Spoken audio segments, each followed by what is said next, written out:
this was I was reading, I was watching some shows about people saying, oh, they were sexually assaulted or sexually harassed on the work, place or whatever. And even looking at that TikTok girl who, the DoorDash driver who said she was sexually assaulted by a man who was passed out, right? Who she filmed while he was passed out, naked. And she said she was sexually assaulted. And then what it does is it dilutes it and harms people who are actually raped, right? Or actually, touched and harmed by people. But anyway, I wanted to bring that up, not because it applies to this, but as I was reading it, I thought, oh, I need to talk to you guys about this because it's moral inflation. I just had never heard of that phrasing before. Have you? I can't say that I have, but I do see. It makes sense, right? That like we're at a point. Like it has to mean something. It has to be specific, right? So saying that that you cut me off on the freeway was an act of violence. It's like, well, no, it wasn't, right? Or like, oh, you were mean to me this one time. That's an act of violence. It's like, no, it's not, right? Saying that you suck as a human being or being mean to you, being like, well, fuck you, is completely different than physical violence. It might not feel good, but not everything has to feel good. Yeah, and that's actually, if we, because I do think that there can be some abuse that's just verbal when it's ongoing and such, let's say with a, parent to a kid or something. But like, yeah, if somebody tells you to fuck off or somebody says you're a piece of shit, that isn't bullying, right? Bullying is a specific thing, but people go, oh, the person bullied me. Well, no, they didn't, right? Anyway, I just thought it was interesting because I think we all know the concept. I just hadn't heard the phrasing. And yeah, it kind of made sense. So, Jamesy, have you heard of that? It's not a term that I'm familiar with, but conceptually, like I'm vibing with what you're going down. This at the height of Me Too, there was this thing where they were talking about, the rape rates, and then like tagging on to the end in kind of a different, faster tone, like the end of the prescription commercial, or sexually assaulted. And like sexual assault is such a wide net that like, I don't know, man. Like it's just kind of crazy to do the equivocation thing. And like the violence thing, like I remember I had this conversation with some people from the temple. They tried to say that the world isn't less violent. It's just that the thing, like the amount of deception involved in that cell line just kind of invalidates the message that you're trying to get across. Yeah. Anyway, but that's interesting. Yeah, I figured we all kind of knew about the concept, and I guess I was thinking of like it's a dilution of meaning.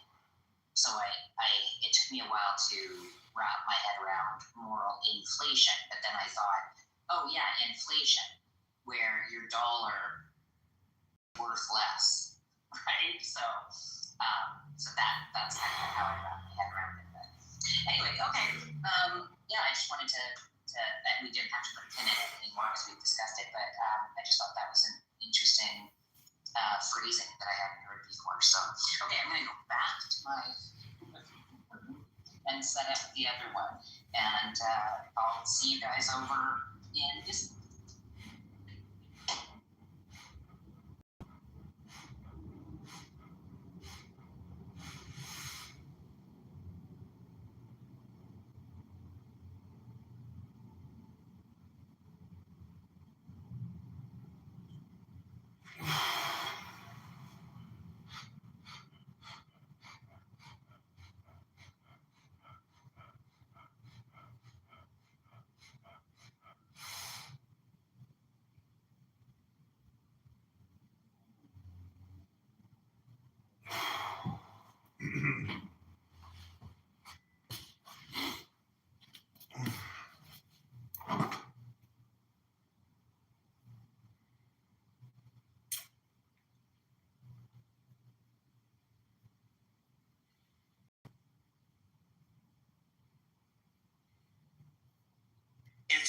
19th century, because it's always been like this.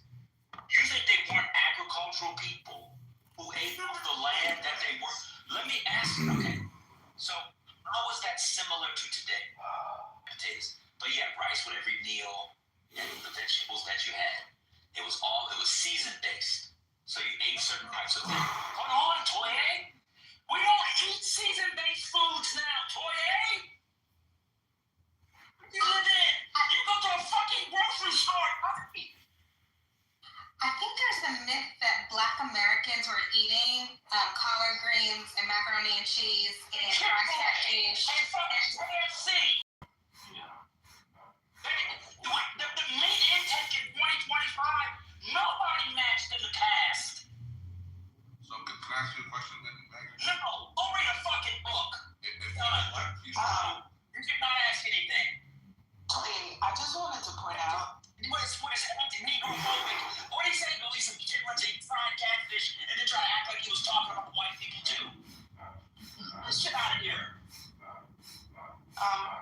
White people in the South, the Deep South, ate the same thing that the Black people did. You kind of said that Black people were eating differently, like what? no, I said differently. I'm talking about they were But eating. you said they had better access. No, you said that it was a difference, and I just wanted to point that out. Like everybody eats the same thing back home. Like everybody eats the same thing. Yeah, so white Southerners, the white people in Louisiana cook the same foods that the Black people do. Oh yeah. But no, you said that white people. I don't recall. Does anybody recall exactly what he said?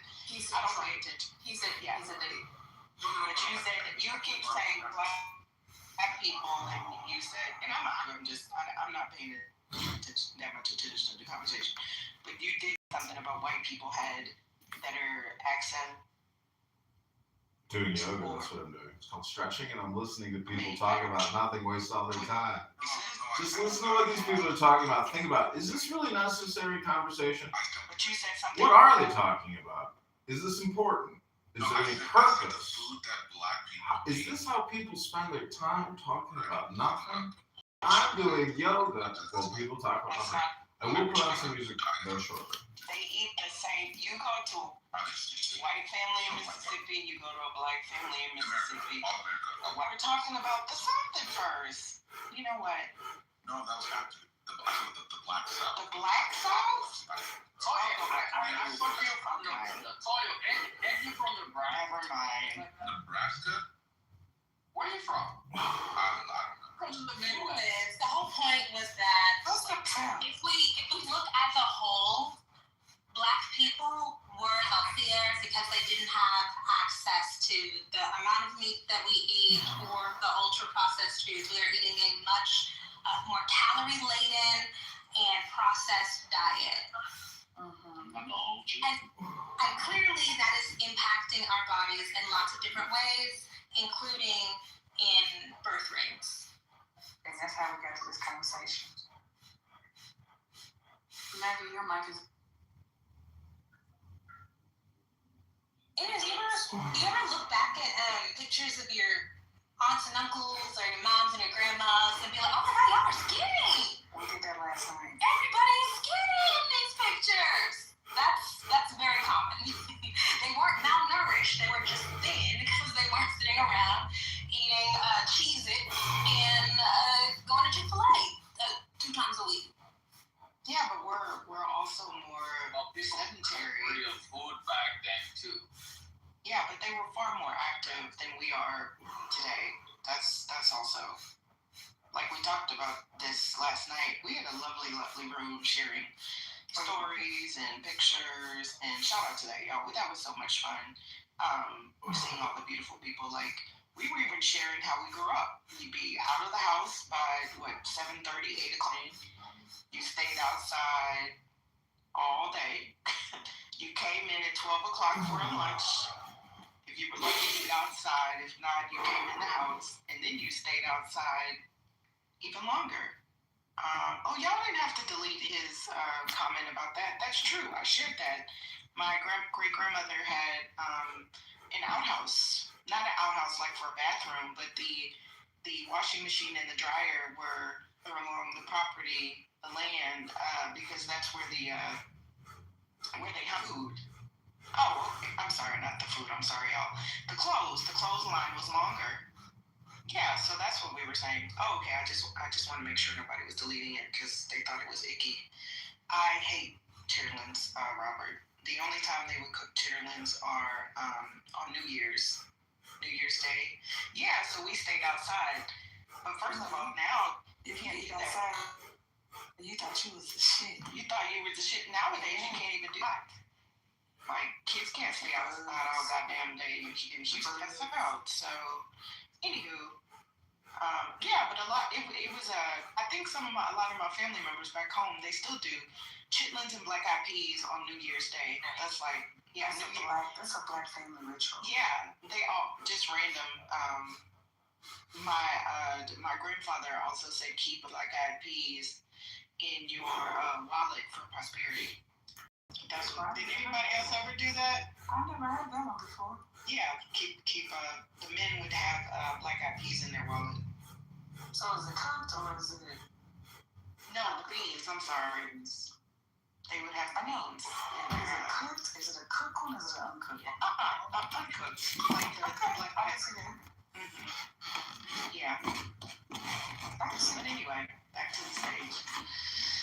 Good luck. Quick question. Thank you. Diabetes. Stress. Well, not necessarily stress. It can exacerbate it. Dietary wise, dietary wise. But are we really going to have this conversation? Why do we have to pick on black people all the time, y'all? Like, can we get... Oh, no, just 1 second. I'm just letting the old person give a rant. I'm not giving a rant. Do we have to pick people today, Toya? It's Christmas. It's Christmas. Yes, you are. It's Christmas season. Do we have to like people?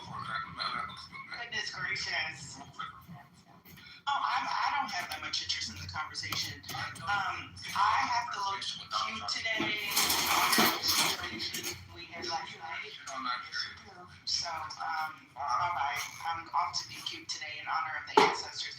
One thing we will say about those pictures, y'all, we were sharing pictures. Some people were going back to great. Them motherfuckers used to put that shit on.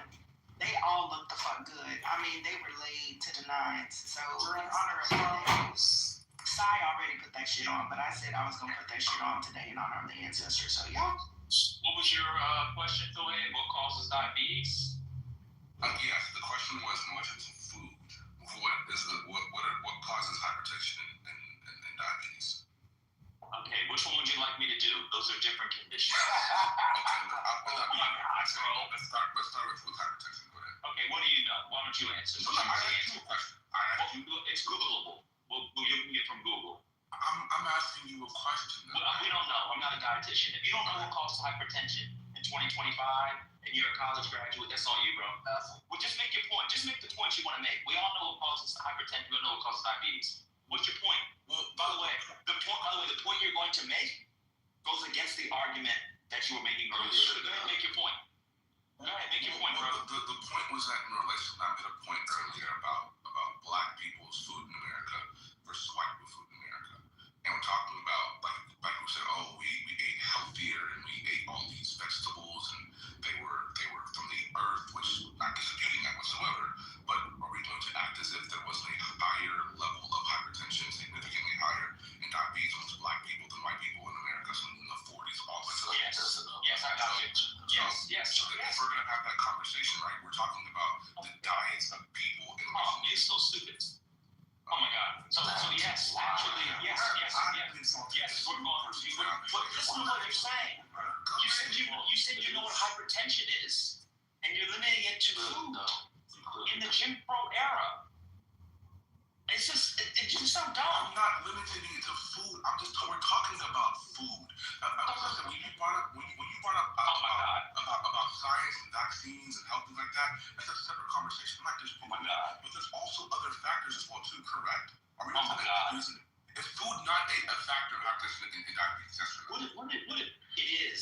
Okay, then why can't I can tell you. Oh my God, Toye, because in the past, the foods that cause and contribute to hypertension You cannot disaggregate from the lifestyle of living under Jim Crow.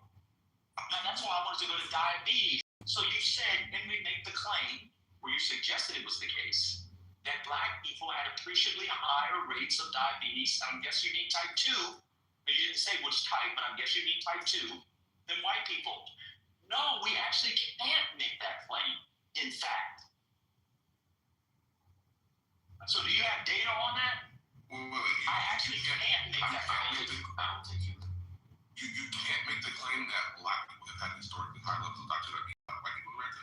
No, not in say the 18th, 19th, and early 20th centuries. I cannot make that claim. No. Why would they? One of the biggest driver of type 2 diabetes, I think, is inactivity. It's not moving around, exercise. They were farming the land. Hello?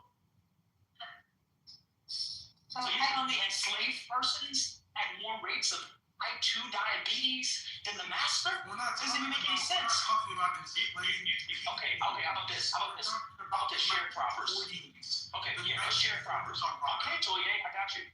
Well, to be fair to me, you once said throughout. Okay, 1940s to 50s. That's a little bit different. Go ahead.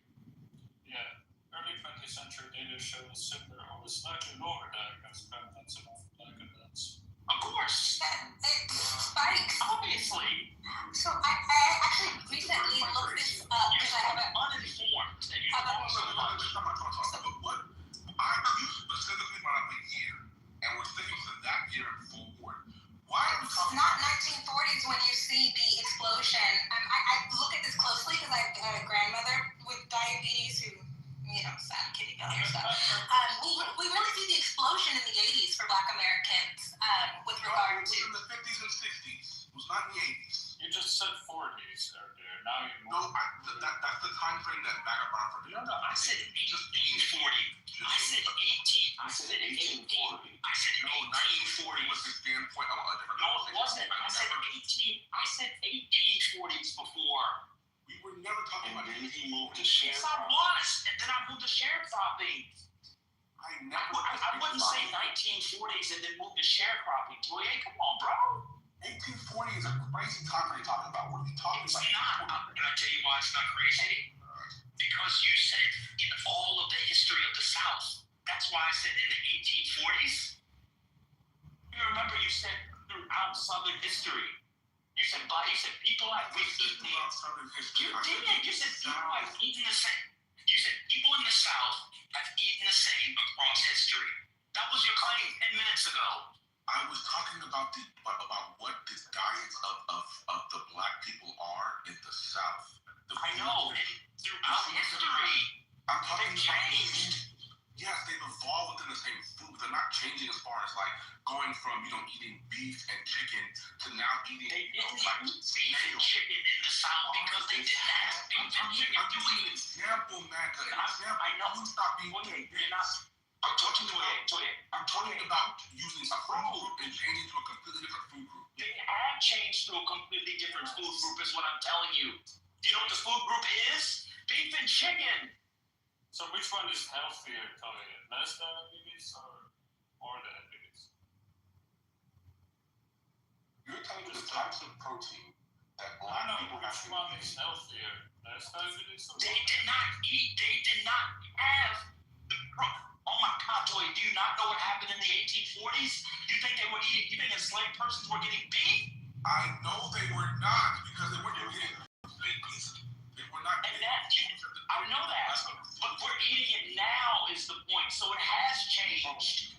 He's just refuting his own argument. I know he is. And he doesn't even know it because he wants to argue. Talk about. You ever say this fun, bro? I don't know why you do this, bro.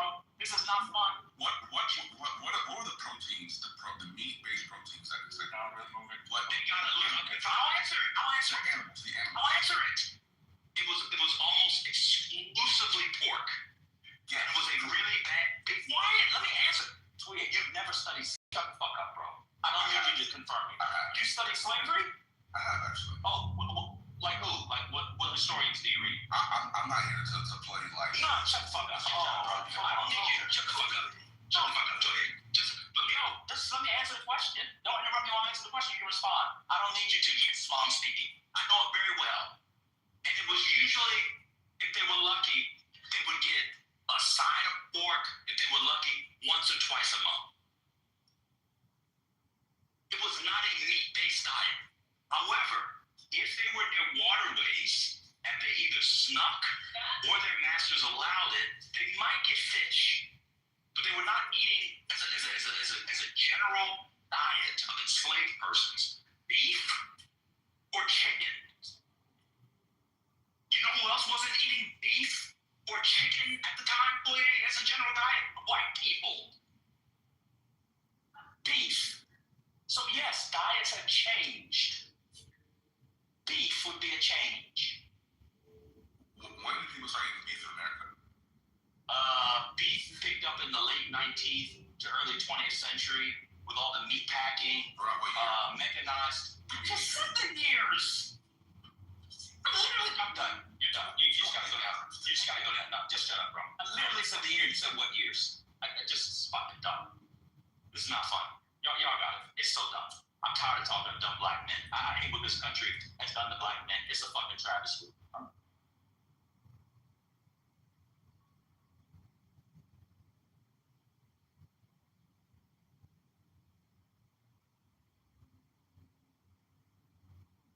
I was just going to chime in and say, Kimberly, what you said about the 1980s was correct. What I should say is that's what I've seen as well with the advent of junk food.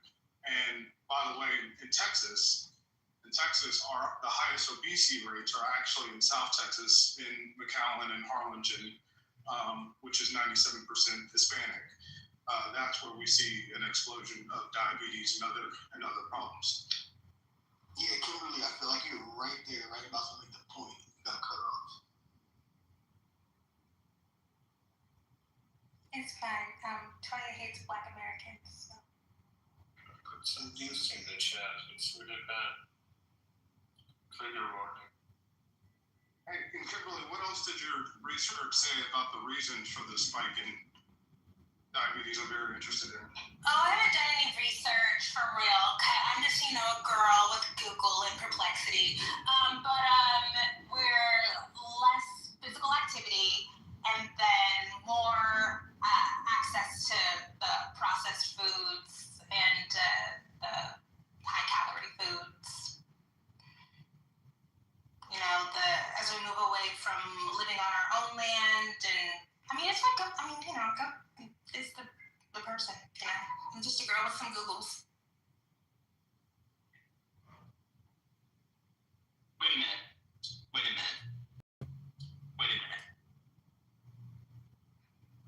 Americans started, beef was a staple of American diet, and then people in America started eating it. There was beef eating in America in the 1500s to the Spanish way, like in Texas. There's been beef eating throughout the world, and so we're talking. Toye. I said, you said what a diet is. Not so, for example, I've eaten snail, frog legs. It's not part of my diet. We were talking about the staple diet of enslaved persons and then free black persons in the 18th and 19th century. Just because you eat something once doesn't mean it's part of your diet. Your claim was black people in the South, their staple diet has not changed over time.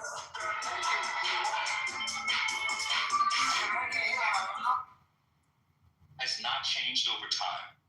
American diets. It was never my claim. All right, bro.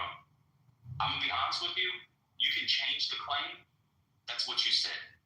I made a point. All right. Wait a minute. So you did say that? Do you not see how you conflate different things and accurate? No. You said my. You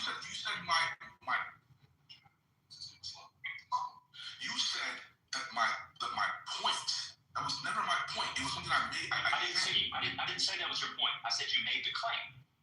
And so what I'm telling you is that it has changed, and the spikes in diabetes, not only as a percentage of the black population, but in relation to white Americans is a new phenomenon. It is not historically stable. You also said It's from the 50s. Y'all bring up 1840s. it's from the 80s and the 90s, Toya. It's not from the 80s and the 90s. How about this? How about this? How about this? Just give us the data. So neoliberal and Kimberly have given us data. Go ahead. It's that easy. Just give us the data. That's all. For those who want to move on, there's other rooms. Y'all can move on to other rooms. This is what we're doing today. Just you can move on to another room. If you don't like it, there's other rooms. It's free. It's a free app. Move around. Ain't nobody paying. You ain't gotta stay. It's free rooms.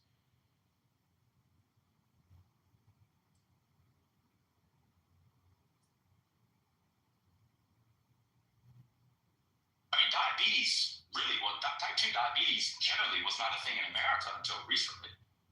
I don't think it was a health crisis. I don't know, Kimberly, you might know better than me.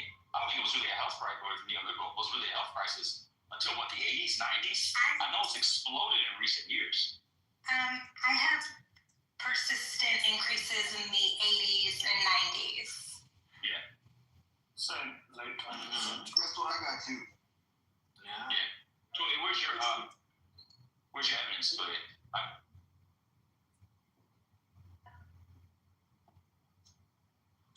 And let's make sure the claim doesn't change. But to Moose, a lot of they link it to the explosion of junk food in the 80s. The Doritos, the Capri Suns, all the box things that were given the Lunchables, Right. the high salt and sugar content, Yeah. high salt and sugar content, and all the sugar As cereals. people get fatter, as people get fatter, they get more diabetes. No shade to the big girls. One of the worst things that we hear is Takis and hot Cheetos. Apparently, that's the yeah, and it's so hot. They put on sushi down here. They put on everything. It's fucking horrible for you. I have breaking news. Disgraced ex-University of Michigan football coach Jerome Moore offered OnlyFans models tickets in exchange for foursome. And this is actually a black woman.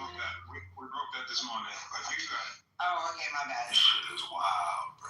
Did y'all talk about how this person may or may not have been a woman or not a woman at one point? We talked about that too. Yeah. Yeah. Toya, do you have the Okay, data? my bad. Toya, do you have the data? Yes, I do. Right. Okay. So What was the rate between blacks and whites in the 50s? So it shows that there was. Let me see for you real quick. Something said wrong. Let's get the differential. It says about 10 to 18% higher prevalence between black people and white people starting around the 50s and late 50s and 60s. And it says that it became a global health phenomenon in America in the early 60s with the rise of leadership diet change rapidly exposure of refined sugars that started around the 50s and 60s during World War II, post-World War II, I'm sorry. Obesity rates began rising in the 50s and 60s and became a global health crisis during the 60s. Type 2 diabetes follows obesity with a lag. It says in 1960s diabetes was prevalent, low but rising in the 70s. In the 70s, there was a clear and distinct issue of acceleration and explosive growth. Around the 90s and the 90s and 2000s, the growth became explosive. So, again, like I said before. So what's the differential? What's the differential between black and white in the 50s? You said 10% more? 10 to 20%. Okay, what is it now? Today it's around 11 to 13%. Okay. So, what is the source? There's a few different sources that I pulled up here because it read the different articles to me.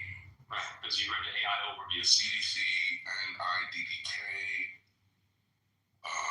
So put the article from the, well, I don't know if the CDC would do it, but put that article in. Yeah, it's definitely CDC. Okay, cool. So based off what you read, there was a change of diet in the 50s and 60s? Correct, yes. Refined sugars became a really big thing in American diet. Oh, God. I'm not sure. So then what was the point when you said that black people had been, when you said that black people in the South had been eating the same, if there was a change in diet in the 50s and 60s? So I was talking about the basis of like the things that black people eat. I'm not talking about like that we didn't. Like what? So what are the specifics of the basis? So give us like Like, specifics, like what? Okay, so like your different your staple foods that black people have been eating. Like what? Okay, like the way that we cook chicken, right? The way we eat pork. No, not the way we cook. No, not the way we cook. Hold on. Yeah, but that's what I'm talking about. The diet, which is That's what I'm talking. What I think. No, there's a different. Wait, you have to chill out because if you're gonna do the way you do something, you're gonna ask. I'm not talking. No, you just said if you talk about. No, I'm not talking right now, though. I'm talking. What do you mean? I'm not speaking. I can hear it out of the matrix. Yeah, I'm not speaking right now. Yeah, I know. Can you hear me? Now we can hear you. Yes. So I'm asking you, okay, so before you get to preparation, just tell us what the diet is that's been the same, because preparation also changed over time. So your claim is that the staple, please, bro. You said I'm trying to learn. There's something you said you study slavery. I said I've learned. I said you don't study slavery. You said I did study. That's what you said. Okay. Let me continue. I know. Right. Okay, cool. So, what is the staple? What is the diet that has been consistent in black eating across time in the South? Because that's your claim. That's the core of the claim. That's a core claim in your argument.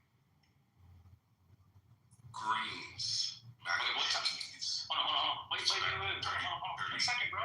Hold on. 1 second. You eat greens as in collard greens? Mustard, collard, however you want to do it. Okay. You can eat whatever, whichever way. All right, cool. All right. Are they healthy or unhealthy? In their natural state, greens are not bad for you, no. All right, right. So how did black people prepare it in the 19th century? Heavily salted. Where are you getting that from? So are we gonna talk about real quick before I digress? Are we saying that greens have not been a heavily salted thing amongst black community cooking? No, they have not been. So from what I know, I'm just asking you a question. So from what I know, I'm answering it. Do you hear me? It was a lag. So from what I know, there wasn't a lag. You just want to talk. So from what I know, and I'll be honest, I'm not a food historian. I've read some books like Psyche, Forsyth Williams, and others. Heavily salting of greens is not a long-standing preparation of greens. I think that early on it was done with a lot of peppers in a more quote-unquote African way. I think that once you get into the 19th century and there's method and they got more and more like pure pork and pure ham, that's when you get more and more of the salt in it. That's my understanding. I could be wrong. But I don't know if for example, I don't know if they had a bunch of salt. Where would enslaved people have gotten a bunch of salt from? Where would they have gotten a bunch of salt? Hello? And it says seawater. So black people, so Evan said, so enslaved people in the Black Belt were seasoning their greens with seawater. Please don't connect to me because I ain't said this shit. No, that's what Evan said. Another white lady who's a racist. Go ahead, Toye. So where did they get their heavy salt? So once again, you brought up a time frame. Lashes. We wasn't getting no salt. Angela said they weren't made in an African way. Of course they were. They were Africans. No. That's not what they're Pangeans, to be specific. But Okay, that's fine. Go ahead. So where did they get the heavy salt from? so I'm not talking about slavery, right? I'm talking about that time frame. Oh my God. Can I answer real quick? My mother is 80 plus. What does that have to do with it? Listen, her mom was a cooker. And cooked in those times. I just asked her, do they have a lot of salty food then? She said no, the food was never salty. So I'm trying to figure out what year is he talking about when we use a lot of salt, other than just recently. Wait, sorry, they didn't have Lowry's? They didn't have... My grandmother didn't use it. My grandmother used like herbs and stuff. So I don't know where you're from, but I'm telling you where I'm from. So I'm just asking him. Okay, thank you. So listen, I'm just saying. She said her granddad said the food wasn't salty at all, and I'm like, isn't all that shit relative? So what is your? So this is amazing to me. So MJ, rather than ask a question that you actually don't know the answer to because you haven't looked this up, you don't care about the people that you're now sort of flippantly talking about, why don't you provide support? Because if we came on this nasty app and started talking out of our ass, which many people do, about people and places that you're more familiar with, that you may be connected to, you would ask, where the hell are you getting that from? It's interesting to me that people who don't have an understanding or a history or a knowledge of the history of the people that they're talking about, interesting to me how flippant you sort of, just ask a question. So, MJ, hold on. MJ, yes. Are you serious? So, yes. So, let me be clear. Your submission was, you said this on people and when she just said, that's not submission. If my granny said the food wasn't salty, that's relative. So, that's not a fucking measure of salt. Nigga, what are you talking about? You bitch ass, hoe ass nigga. Look at this. What you told me? Hold on, nigga. I want you at my crib. That's right. No.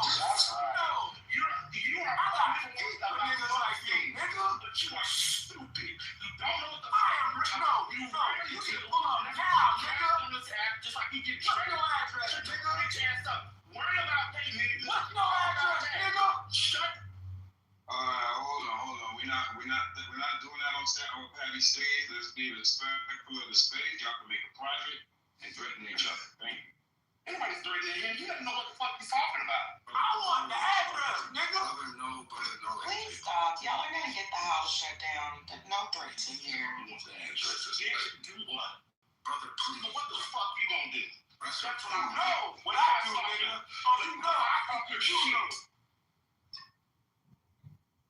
You're a joke. A joke. Respect the space. I want to go get the mama. Bro, who is that? Okay, you've been warned. You're not gonna get the house shut down making these threats. What's going on? It's your fault, man. You couldn't handle her either, nigga. Brother, what? Let's stop. We're all jumped in here, right? I love you, brother. Yeah. So I think, Tony, are you? I wasn't done answering. So I was talking. So this is why I was saying, like, it's. Someone brought in the chat earlier today, and they kept talking about these foods were heavily influenced. They had like a smoked meat inside of them, bacon, right? You know, a ham hocks, however you want to say they put in these foods. That is the salt. That right there is what makes these foods Got you. And if you don't, I got you. That's fair. I got you. and that's why I was Wait, 1 second. I got you. 1 second. No, but I got you. So it wasn't a staple of the diet, is what I'm saying. What was it?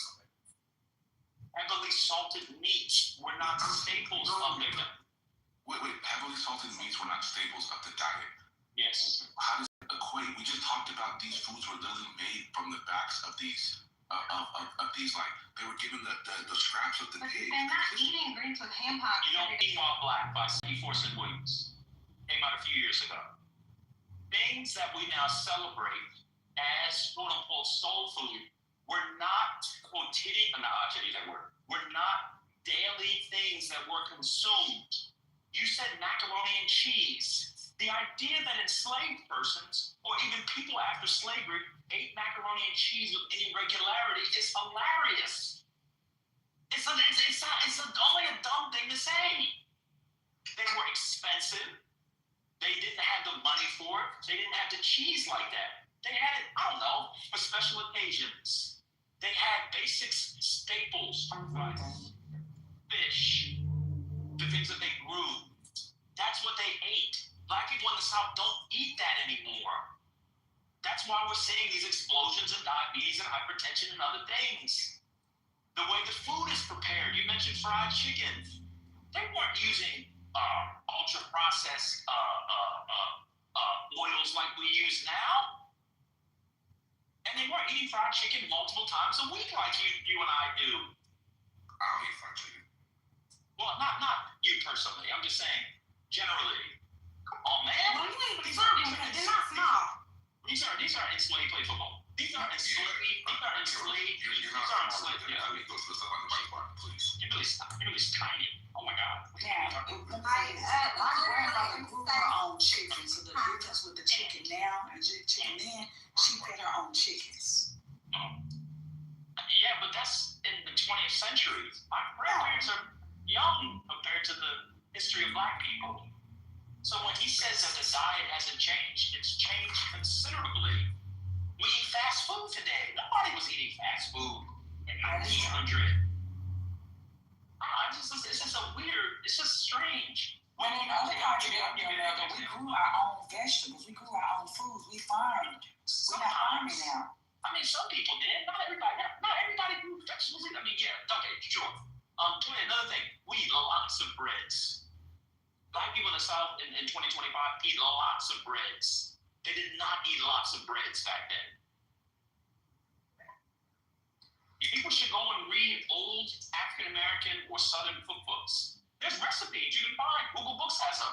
You will not find tons of stuff. People might bake a bread for a special occasion. We eat bread every day. You wouldn't eat bread every day. Read a slave narrative, Toya. Frederick Douglass talks about what they were fed. Oftentimes lots of corn. Black people don't eat corn every day like they used to on plantations. Diets have changed, bro. You've never studied slavery. Wait, I don't know what you're talking about. There's no planet on which I am big. But it's not me. Maybe you're looking, I don't know, wrong bitch. Never me. To be fair, you have a very aggressive self-confidence, and therefore that makes me want to call you fat. What? I don't know. That's pretty sick. We need to be quiet. Well, they're only trying to break you when they talk about you. Kimberly, keep doing you. Ridiculous is all I'm saying. I'll just say that there's no like definition of it. You're talking about my body. You're not defining this person. Hold on. You know what? Hold on. I want to correct something I said. I'm scared. Hold on. I want to correct something I said. Angela made a good point. When I'm talking about bread, I'm talking about the kind of bread we eat today. Angela's correct. They would make things like hoe cakes, or not fried bread. That's the Native Americans. Or it's a kind of thing that looks like with the Indian what's the thing that Indians eat? Fried bread that the Indians eat. Fried things that Indians eat. No, the Indian one.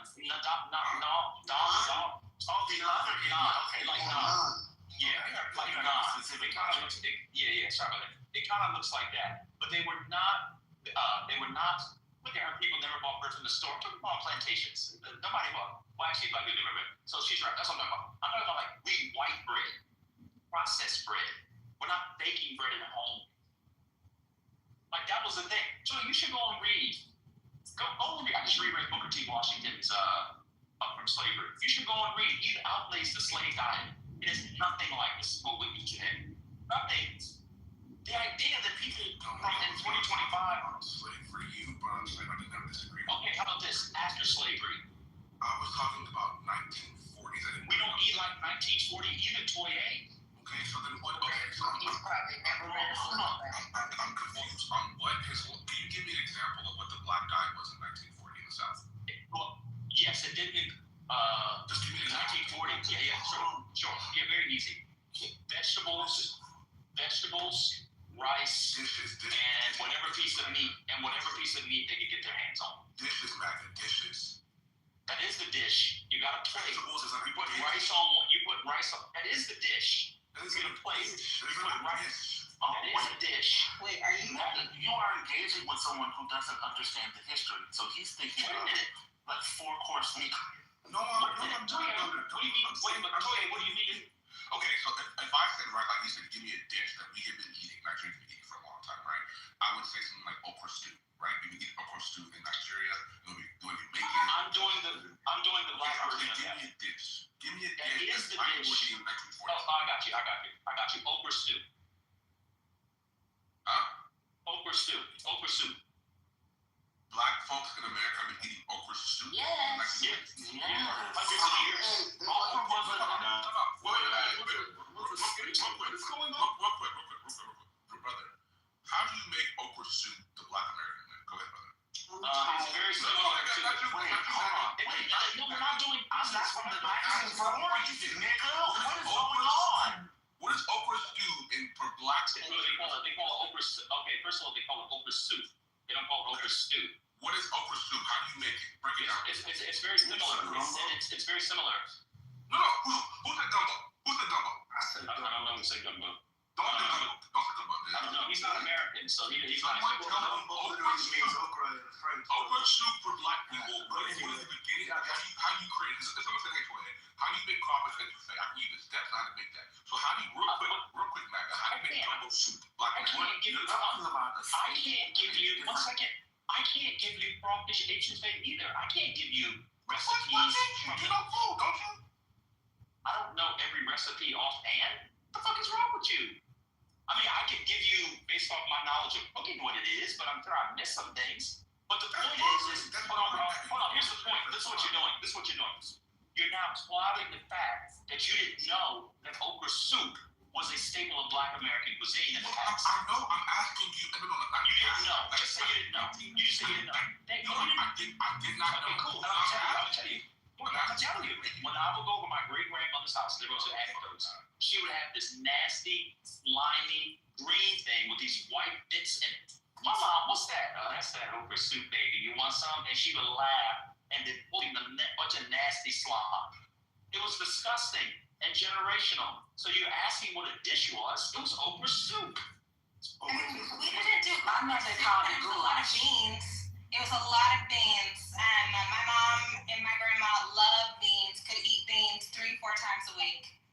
Yeah, so how do you make black eyed peas, right? I can tell you the exact recipe for black eyed peas. I'm not even talking about black eyed peas. What do you mean? You can tell us the exact recipe. How do you make people have all different. Let me ask you a question. Okay. Let me answer the question. If I ask you about a dish from the 1930s that you don't eat, but it was a staple, I don't expect you to know the recipe. You're not proving anything. No, I'm saying if someone said, how do you make black eyed peas, right? Southern black eyed peas. We still eat Southern black eyed peas. I understand. That's why I said, can you give me a dish that has been, you could actually say, if I give you a dish. I'm giving you a dish. I'll give you one. Red beans and rice. Okay, that's fine. Completely fine. There's a way to make that. I know that dish, right? But the way you make it now might be different than how they made it in the 40s and 50s. And before. And that's completely fine. That's fine. Okay, so if that's fine, then your argument doesn't obtain. No, that's my You don't even know your argument, bro. I do. Wait, why are you asking, Toya? Like, why are you asking? Because I was asking. Go ahead, Matt. Go ahead. Go ahead. No, I apologize. No, I was making a point that, right, like, that the staple dishes that black people have been eating, right, while they may have changed how they're prepared, certain things have been added to them, right, or maybe even removed. But for the overall arching conversation, right, these dishes have been pretty similar over time. They have not. Okay, so then I asked you, give me a dish, give me dishes. You said vegetables, right? Now I said, okay, give me a dish. Vegetables isn't a dish. So you said vegetables is not a dish. Not I have red beans and rice. Okay, thank you. This is why it's disingenuous. This is so dumb. Because if we're talking about... I asked the question, can you give me vegetables? Can I finish? No, I wasn't done. I wasn't done, so how can you finish? I wasn't done. Yeah, but we can't. How do you ask? Okay, so here's the thing. How do you continue to talk when you clearly don't have even a history of the thing that you're asking about? You're talking over people who are giving you things, and then because you don't have a history or knowledge of any of those things, then you're asking something else. You're asking about dishes, and so I asked one specific question. also. No, Billy, I did not. Hold on. You give me the answer. Mama said that. He said president is right. No, he's gonna ask. I continue to say, what is Oprah soup? Okay, but all right, we're the president. Let's ground ourselves in reality. Right? You've never heard of Black Americans eat okra soup because you don't know about Black Americans. He doesn't know. He's Don't know shocked. anything. So what? Okay, cool. Why don't you just learn? Why don't you just learn? Why don't you just learn? That's Sorry. Yeah. You're still talking. You don't know anything about Black Americans. I said, hold on. I know nothing about it. You know nothing about Black Americans. Question. You know nothing. Question. Brother, can you let me know how you make okra soup in Black American? No. But why does that matter? How y'all gonna say? Because Gumbo's not a okra. Why did your brother duck in the shade? Wait a minute.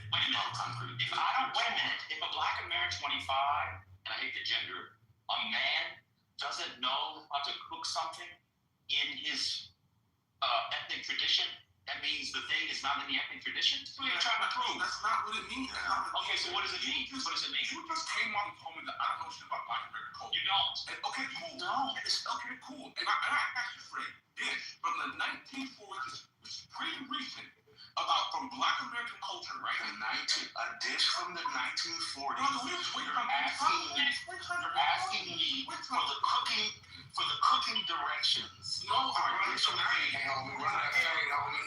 And so now, 85 years later, what you want me to do is give you. Would you like me to tell you what temperature they set?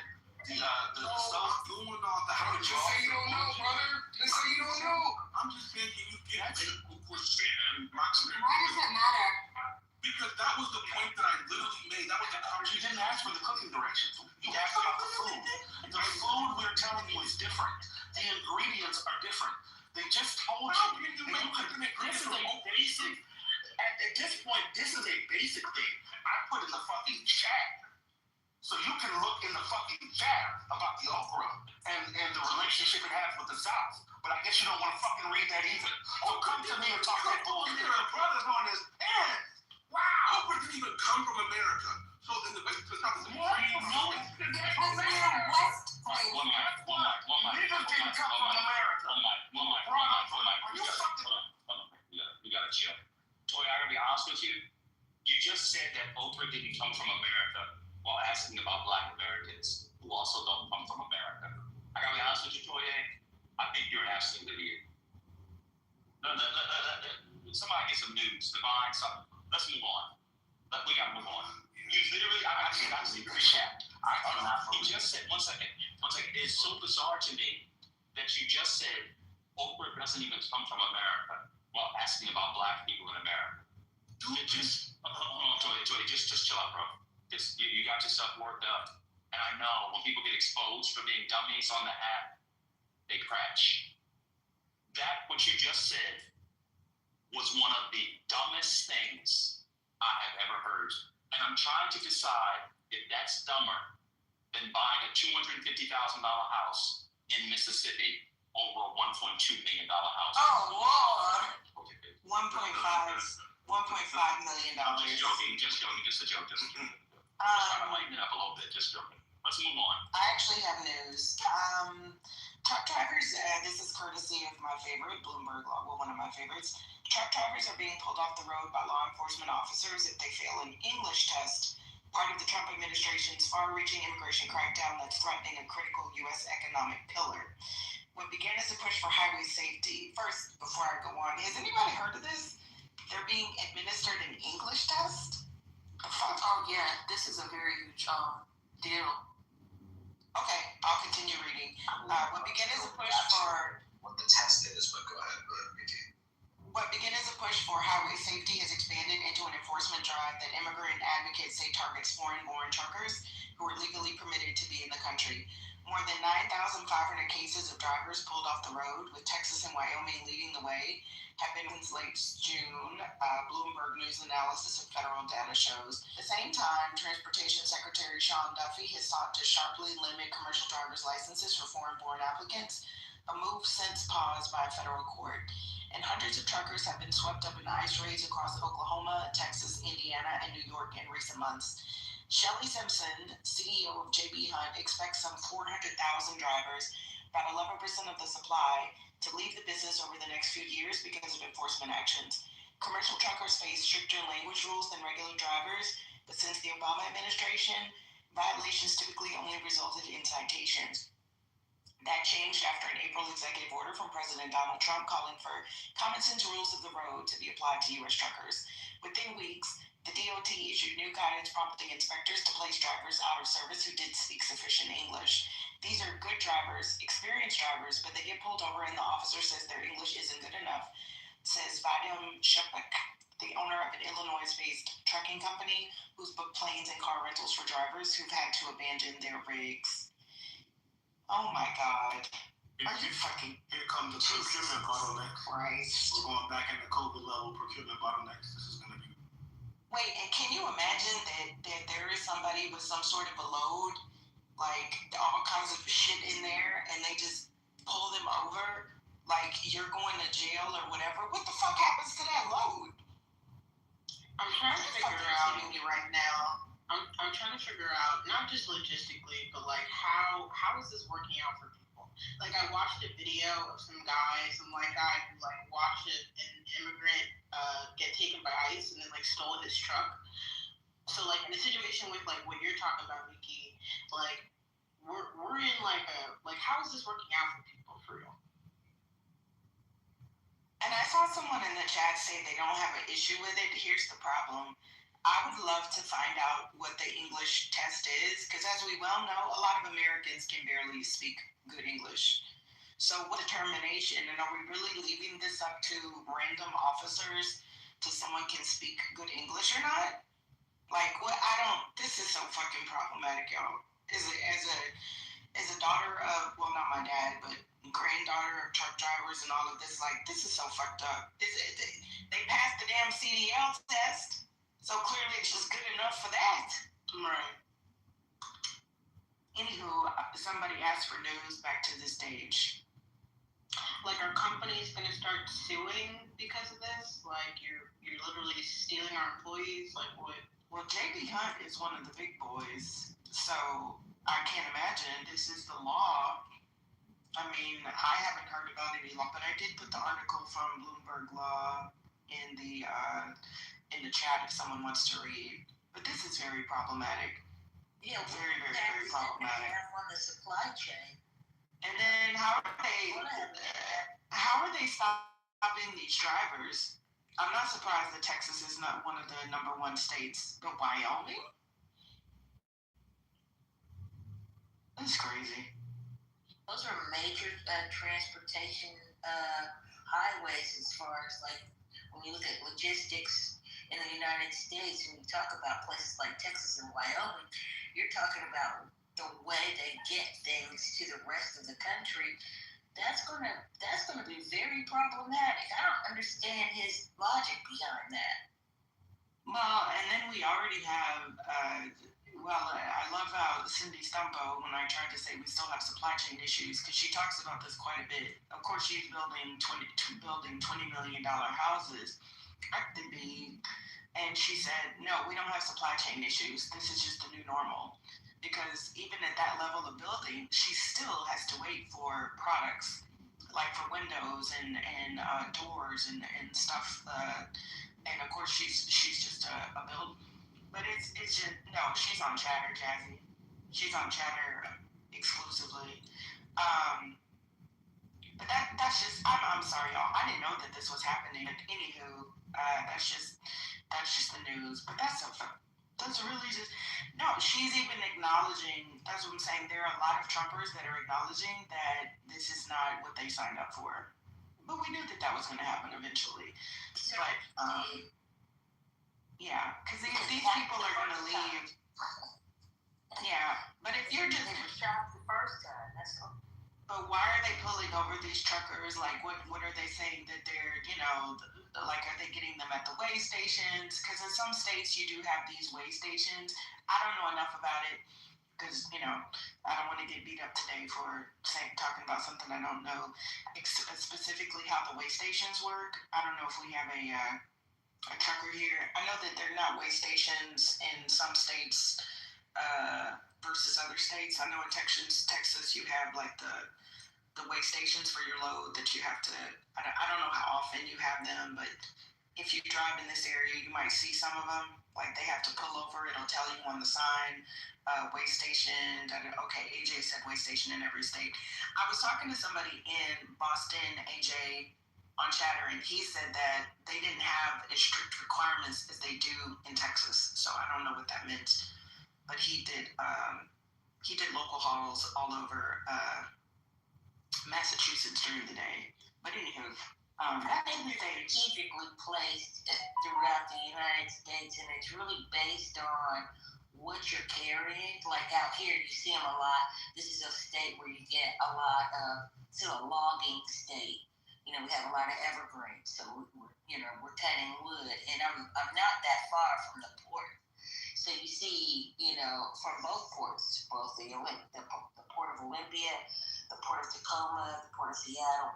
There's a lot coming in and out because we're China is like the neighbor, Canada is like the neighbor. So because of the extent of materials that are coming through the state, you have to weigh to make sure you're not breaking any laws. And then when you get so far, I guess it gets more relaxed because they're breaking things down as they go along logistically throughout the rest of the United States, if that makes sense. Yeah, I'm just wondering, like, what the fuck is happening to the load? So people are gonna figure this out and start following these truckers, and then you know what I'm saying? Like that's just crazy to me. But anyway, here's another little bitty one. Members of Congress clashed with DHS Secretary Christine on Thursday. Oh, we know this one. Sorry. So, all right, back to the stage. Thanks, Miki. So I know that if a load gets left, the company, they're definitely going to send out another driver. But this has always been a law, but it's being enforced more now. I just found U.S. federal law enforcement by the Federal Motor Carrier Safety Administration requires commercial truck drivers be proficient in English, enough to understand traffic signs, communicate with the public officials, and fill out reports. So I guess they have to prove this non-proficiency. Again, it says read signs, communicate with the public, and fill out their reports. So if they're unable to do that, I think this is a problem. But if they're targeting truck drivers because they're not able to have a whole conversation, if they know enough English to do their job, leave them alone. We have navigation now, and we have navigation that can be set to the language of the driver's preference. All of that.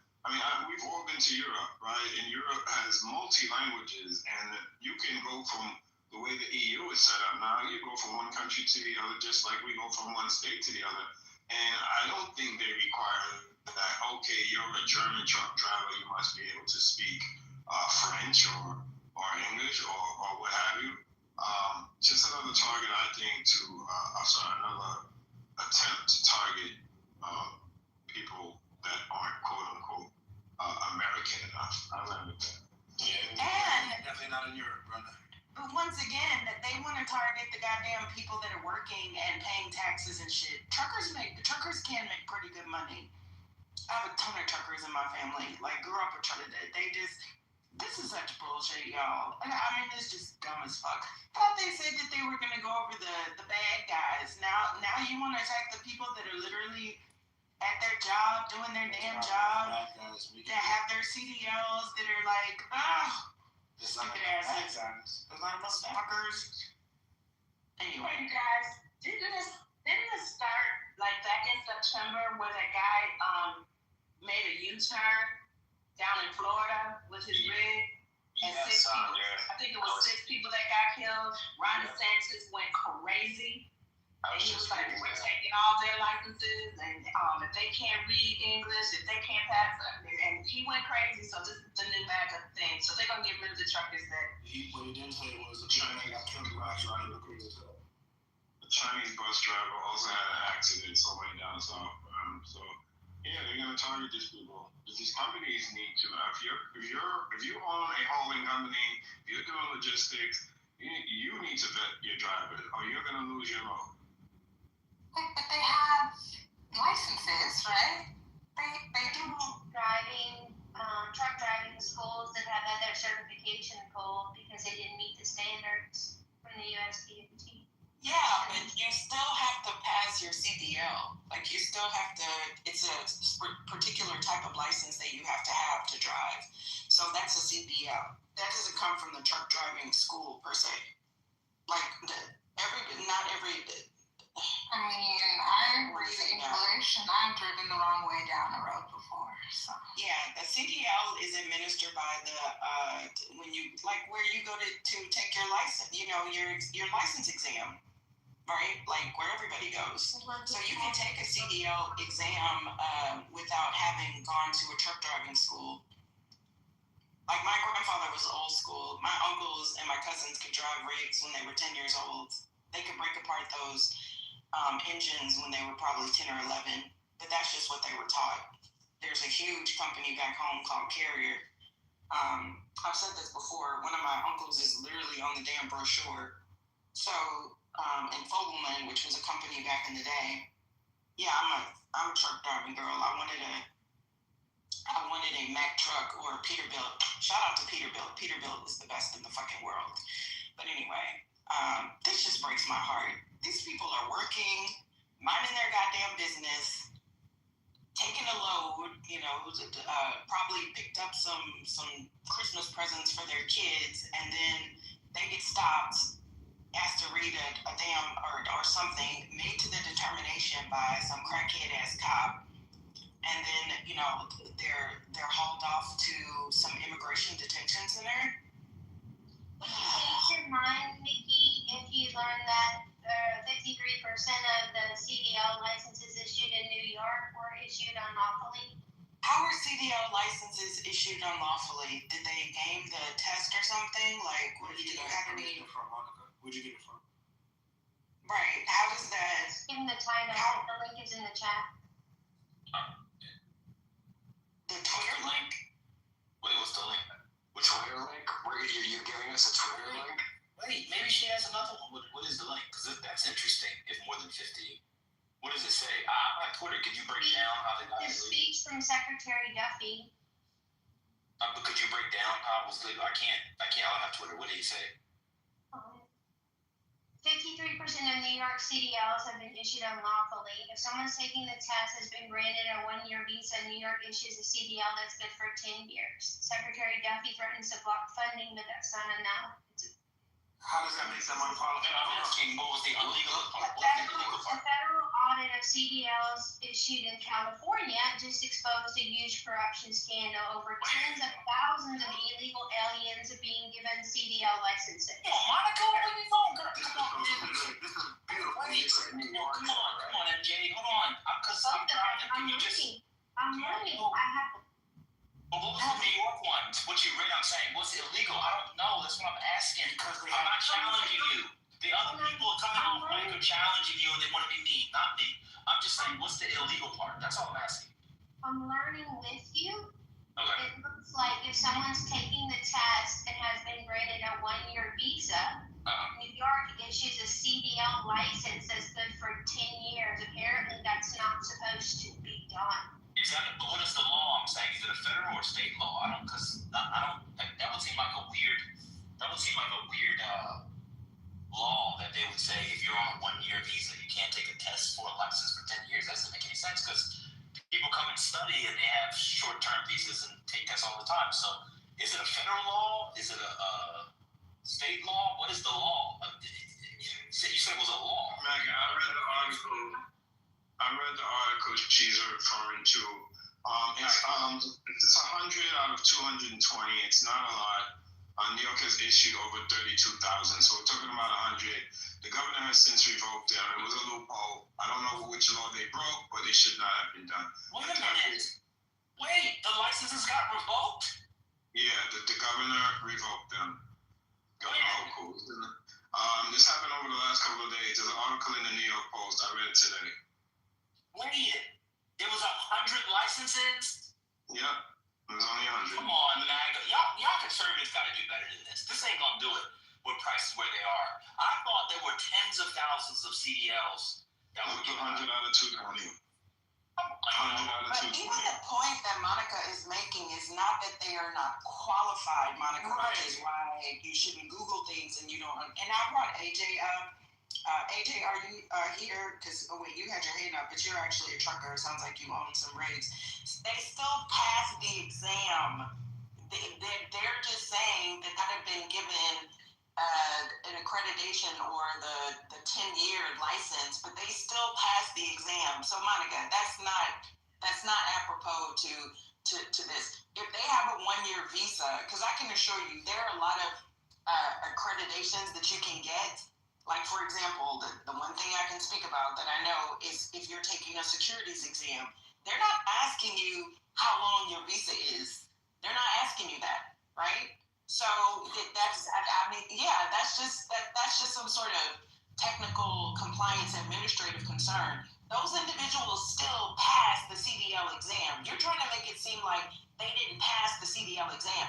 They're still qualified. Okay, so if I have another report, U.S. Department of Transportation enforced a federal rule from 1988 requiring commercial drivers to read and speak English for road signs, officials, and public interactions. That's good. So now you're switching into something else? Wait, I don't know. Like, I don't know where you guys are. Do you not know who I am? I have questions. I look for answers. I'm researching and learning this with y'all. Do y'all want me to stop? Yes, you did it. Stop. I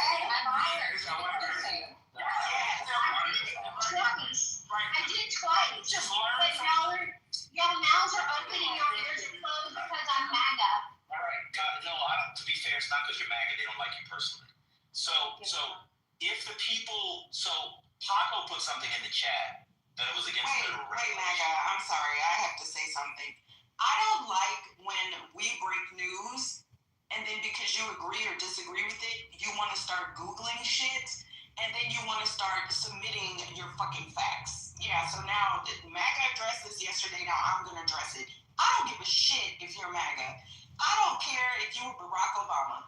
I don't like that because you're interjecting shit that you don't know the fucking basis of. So I don't give a, do you know who I am? I'm learning. So don't do that. And you think we can't tell that you're just Googling shit when you just heard it with the rest of us?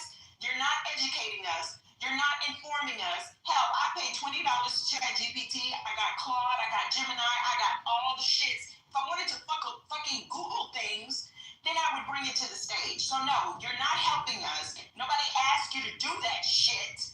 And you're not being educated or go inform your fucking self and don't contribute to the goddamn conversation if you shit about it. Thank you. Two things, Monica, you didn't say you were learning. You actually made a claim. And now you're backtracking. But so if the people can read, so the law says they need to be able to read and speak English to a certain degree. Exam take care of that? Like if they pass the exam, they could English, ipso facto, they were able to read and speak enough English to pass the exam. I'm actually very confused. I'm sorry. I gotta be honest, it was more confusing than Toye.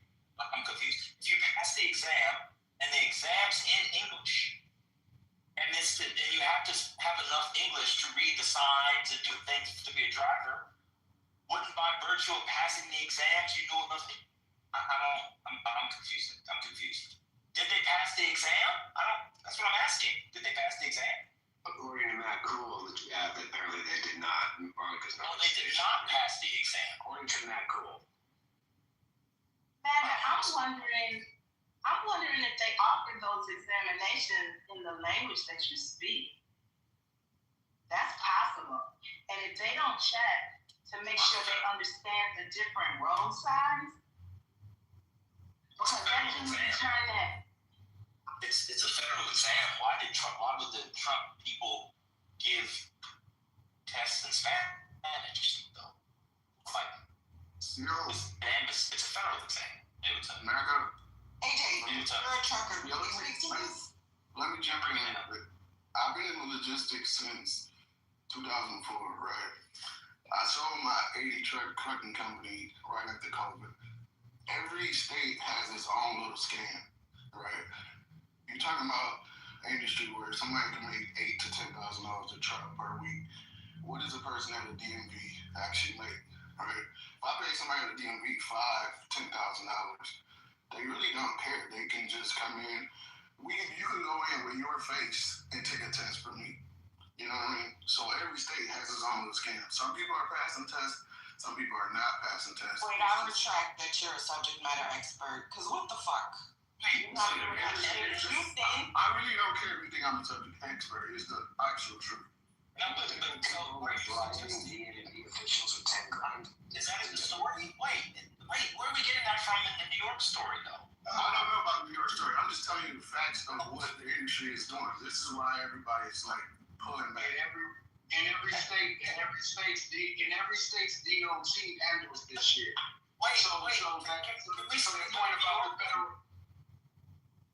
Can we stay with the New York one? So are you suggesting there was a scam in New York? So, no, you want me to read the article? It's a quick read. Is it hard to fucking believe that there may not been a scam there? Well, then who got charged, fucker? Why are you cussing at the fuck? What you done cussing for? Question.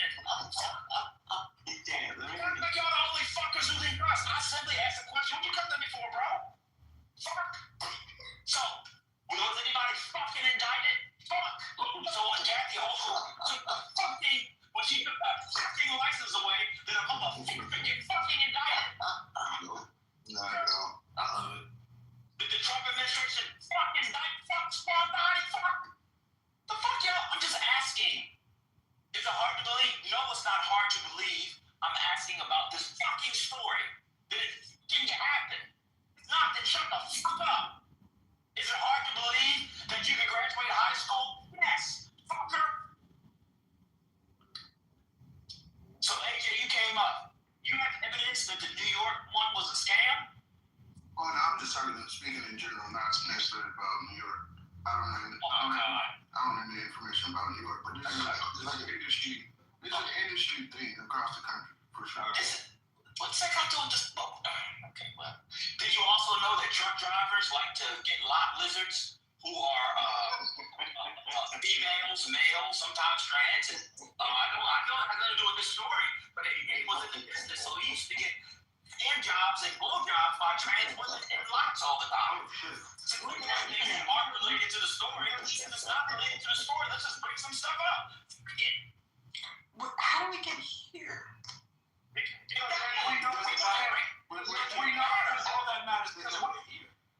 Because what everybody knows and what you guys know more than anything is when the scam is done and over with, most of the evidence is in the trash by the time anybody fucking gets a window. And that's the part where you guys get to hide behind and play little fucking fanatic games like, oh, it's not really happening. It was 100 people. Like, fuck off. The point is, American jobs are for fucking Americans. The fucking job is for Americans. That's the point. Motherfuckers who can read English and who know what a fucking legal U-turn is. Motherfuckers who are used to motherfuckers who, I've already had my DOT several times in my life. So fuck off, you non-working. Shut up with your fucking roach and your fucking clean ass ass, you fucking non-working.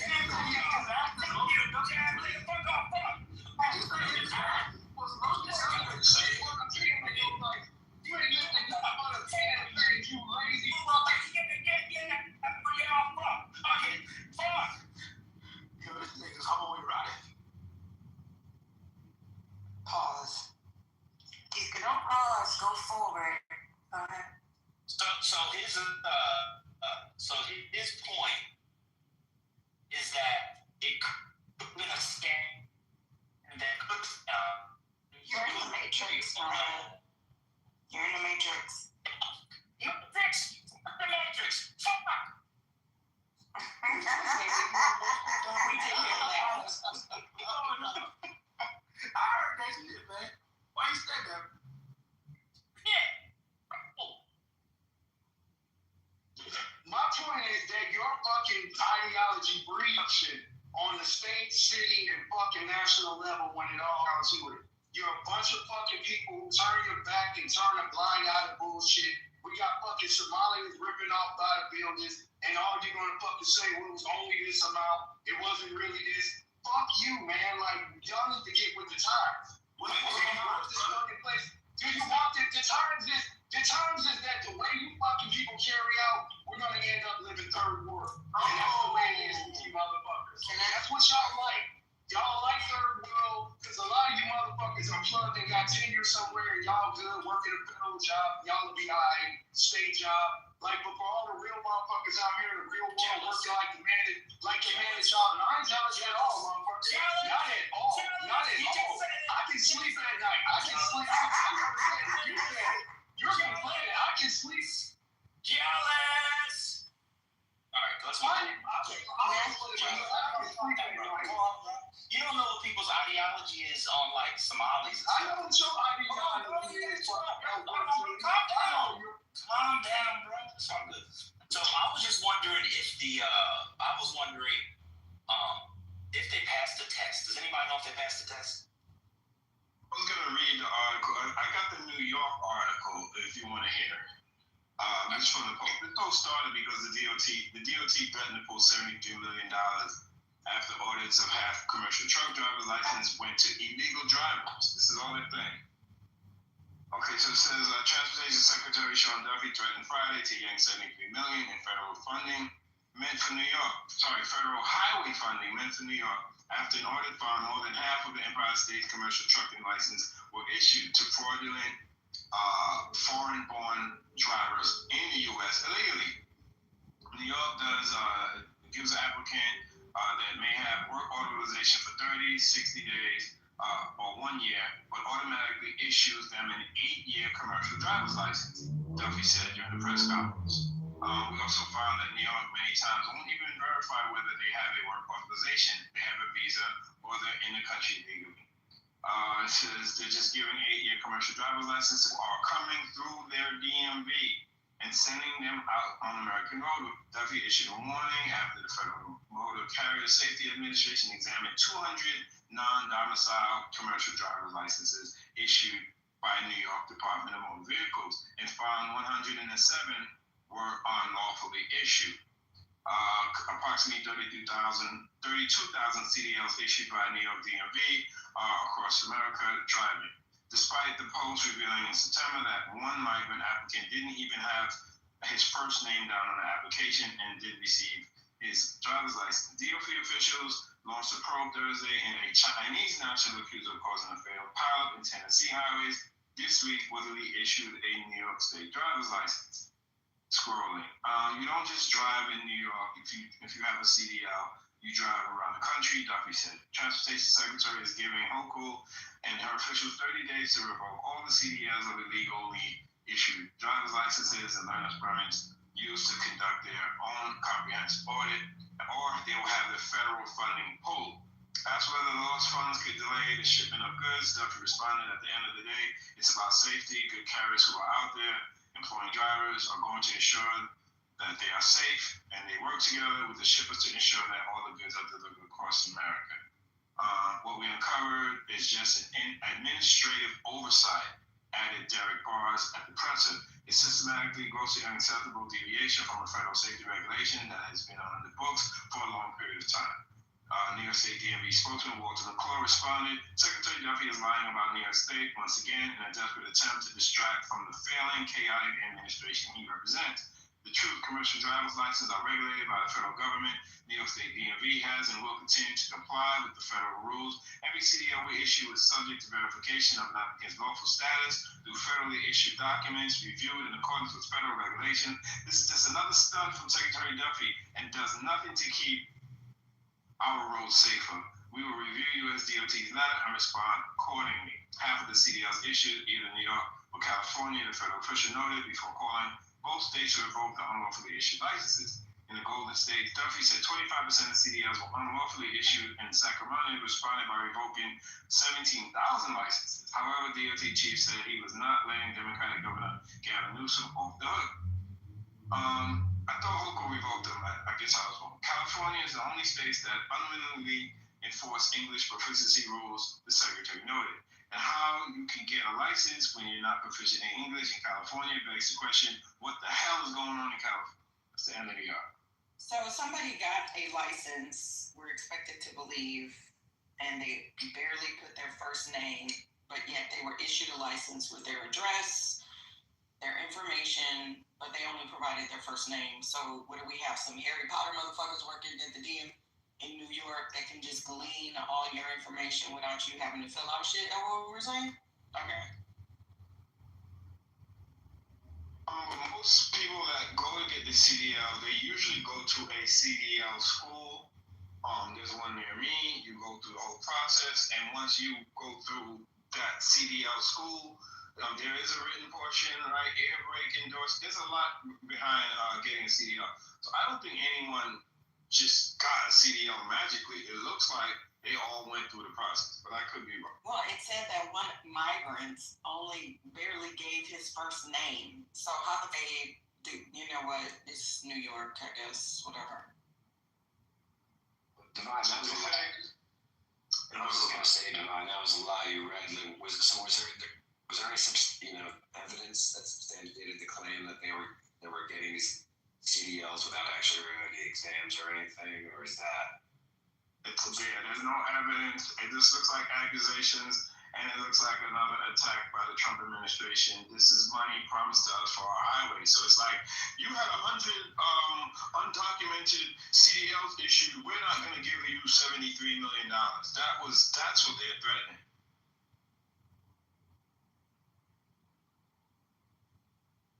Right, and I still don't. So these people took the qualified exam. So they're saying there was something with the paperwork process, but they passed the exam, and they're saying that they just did not qualify or make sure that they were legal citizens or that their work visas allowed for them to be issued a 10-year CDL. 8-year CDL, but the spokesman from New York said this is not true. We go through all of the federal requirements before we issue a CDL. So it's like a finger pointing. I don't know who's right. I don't know who's wrong. That's what it sounds like. It's so stupid, bro. Because a person got a 30-day visa, they can't get a CDL for 10 years. Why? They're not. These people don't enforce those laws. They're just there to qualify a license, and the license is a 10-year license. And the people, if they renew their visa or whatever, they don't have to go back in there and get another license for how many times they have to do that within the 10-year span. So it's weird. Yeah. Don't visas get extended sometimes, right? Why would you keep getting over and over and over? You have to go back and get every single thing that you qualified for every time you got to renew. That's so stupid. That is stupid because CDL is the expiration date, right? For 10 years. That's on your license. You think you need to go back over and over? How much is that going to cost? Our money for getting retested every. And then plus for your employment purposes, right? Isn't your employer mandated to go through all of those things like your work visa, so forth and so on? Like, isn't that also the employer's responsibility is to vet whoever they hire? I mean, you don't just get hired because you have a CDL. So this is just sounds like just some targeted bullshit against immigrants. Because didn't the first thing that I read say that this was Trump's executive order in April or May? So this was something that they were intentionally going to go after. They need something to talk about. They need something to be doing to make a little bit of noise. So we kind of think. Yeah, but look at Toya as an example. We have these immigrants amongst us that have this antipathy towards us, and we're notable type of victory in their call. MJ, look, black and violence. Man, you gotta get rid of him. Kanye, while he may be annoying at times, is also a taxpaying citizen. The address, brother. I'm still waiting for the fucking address. He's still a tax-paying citizen who contributes to the U.S. economy. Like, we have Americans that don't contribute to the U.S. economy. So, what are we saying? He needs to go. Yeah, I don't know. They don't have any power. Don't say that to me. No. I'm fine. Oprah's not even from America. I've been saying it here. Yeah, Tony, I don't know why you said that. Oprah's not even from America, so how could it be a black American dish? We know you're pro-Nigerian, sir. So. Oprah's not even from America. Yeah. You're gonna marry a Nigerian woman. No African American women for you, Toye. Well, how y'all get No African American women for you. Come on. Toye, you got married? Brother, please don't put your address. I'm deleting it. Please don't do that. Oh my God. Please don't do that. I'm not putting my actual address in there. I know, but people still report things to Clubhouse and they remove houses for that purpose. Come on, guys. MJ, when you were in college, how many D1 or D2 O linemen did you beat up? Could you take down? Now one of them, not even the family. You want to hit me? So now in your 40s, how many do you think you could take down? Nothing. I was a D1 O lineman, right? Oh yeah. Yeah! Y'all don't know we gotta be talking to, so that's why I was Even D lineman? What? O lineman, I apologize. Even stronger. I apologize. Yes! Well, I'm brother really got there. It was a bench press a lot, 500 pounds. Y'all just assume because are thoughtful and maybe soft-spoken and okay. Toye, you're half his age and you get out of breath by the time you let go of your neck. No, he was saying, his hands are the size of a desk. damn. Now I'm gonna get to you. Now I want to get to you, Toye. I'm gonna get to you, Toye. He tried to say I was fat, and I find that to be very offensive. Well, he's clearly blind. He has 8 astigmatisms. Toye, I want to talk to you about something. So you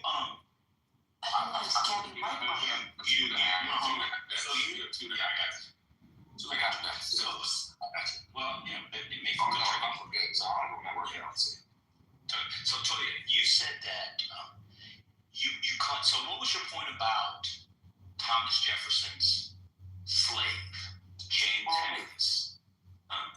Thomas Jefferson. I didn't talk about him there. Yeah, you did. His slave. Did you hear what I just said? I didn't talk about Thomas Jefferson. I said his Oh, slave. talk about the mac and cheese. Yeah, what was your point? Nothing, bub.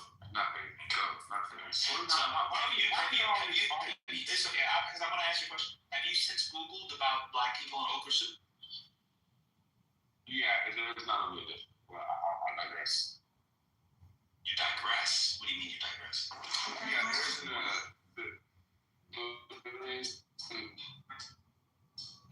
The Matrix has you. soup that black Americans have achieved. Wait, what'd you say? I'm in the HEB. Yeah, sorry. What'd you say? Can you hear me now? Yeah. I'm in HEB. Wait, you're in HEB and not Whole Foods, and you were yelling at us about better eating choices? You can afford Whole Foods. How come you're not at Whole Foods, Toye? Why are you at HEB, Toye? Wait. So what were you saying about okra soup? What were you saying about okra soup? That is a dish. It is a dish. A black American dish. Wait. Okra soup is not a black American dish? No, it's not. That's like the bomb. Okay. One second. I have a recipe here from a black American woman for a cookbook on okra soup from 1860. Okay. Can you read that? Where did you get this from? What the heck? Sure. What do you mean? Google Books. There's old recipe books. Free online. Hold on one second. Yeah, it's got Make a nice one, right? let's see. Vegetable oil. Well, this is it for our stuff. Vegetable oil, table salt, black pepper, yellow onion dice, beef stock, quart of okra, canned diced tomatoes, 2 cups lima beans, 2 cups summer squash, Worcestershire sauce. That's not authentic. That's probably an update. Cider vinegar, and then cook with rice. And this is part of what makes it American, would be the use of the squash.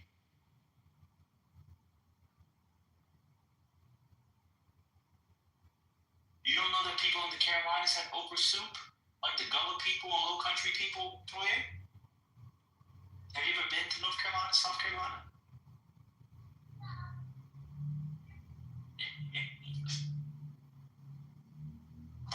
Wait, what's wrong with the?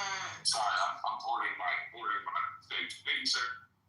That's okay. Go ahead. He's just never heard of it, or he can't stand to say that he just has never heard of it. Yeah, Maybe all the way. No.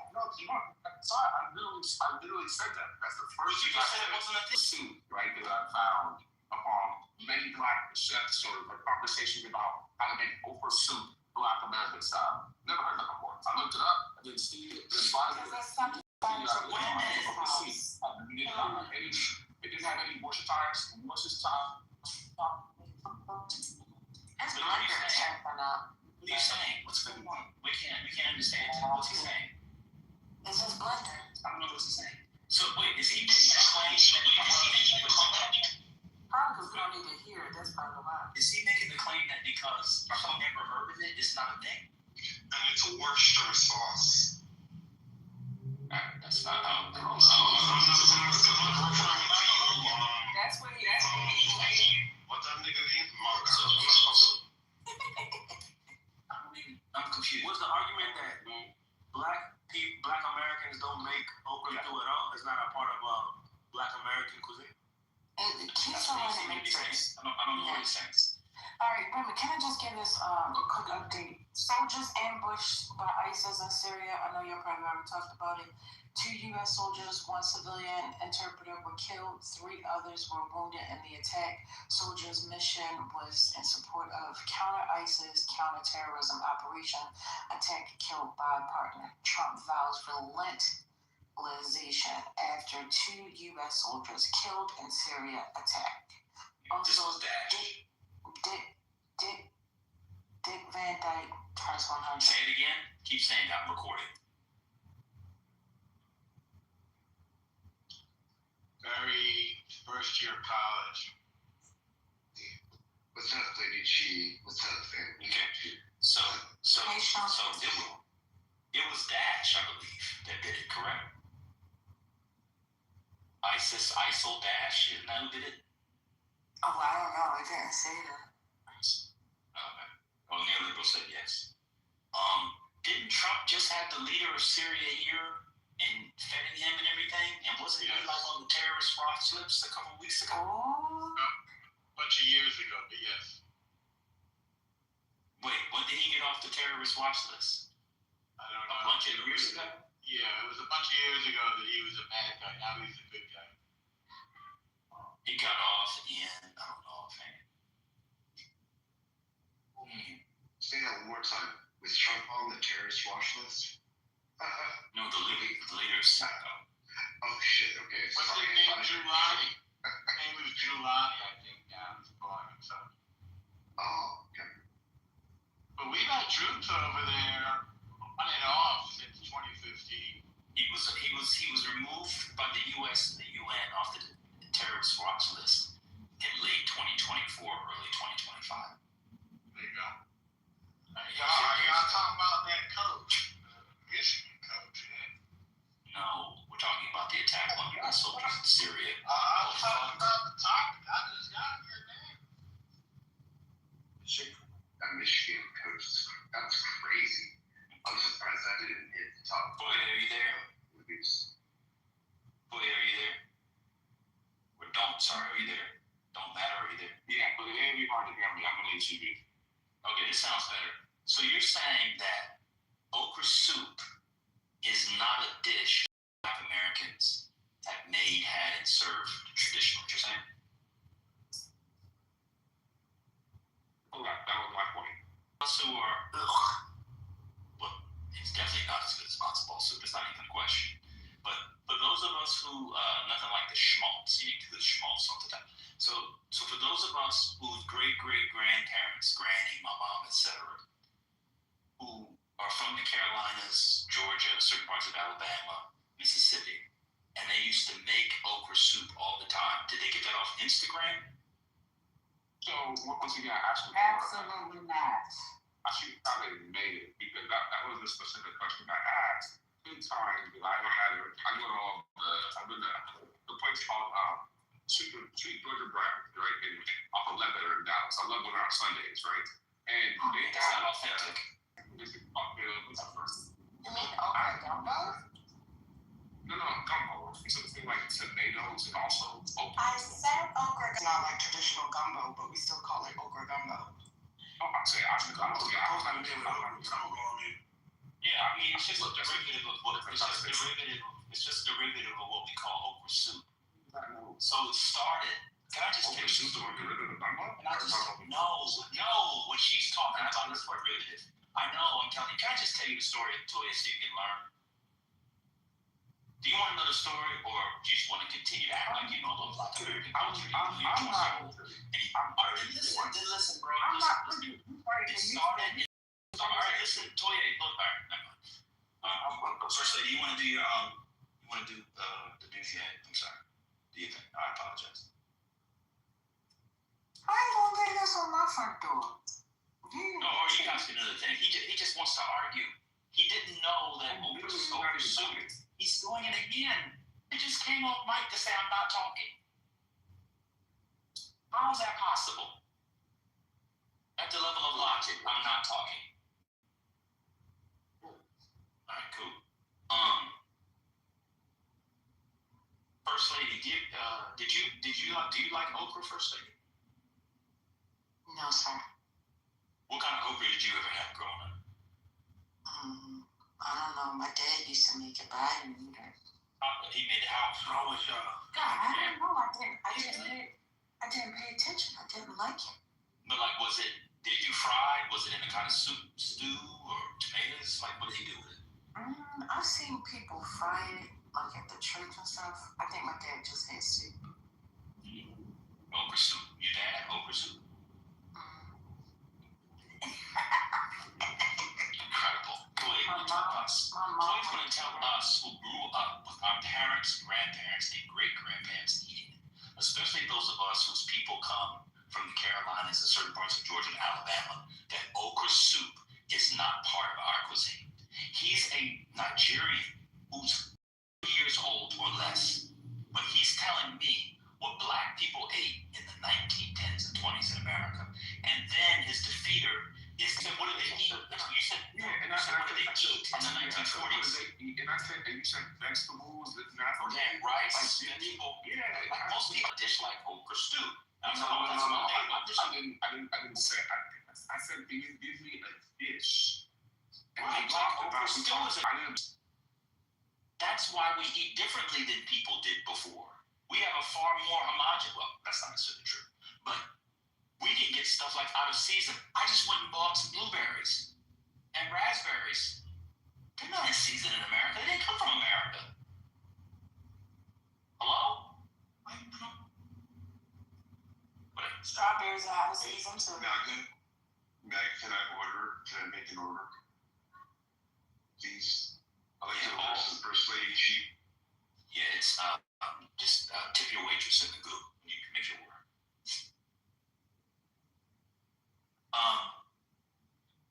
Yeah, there you go.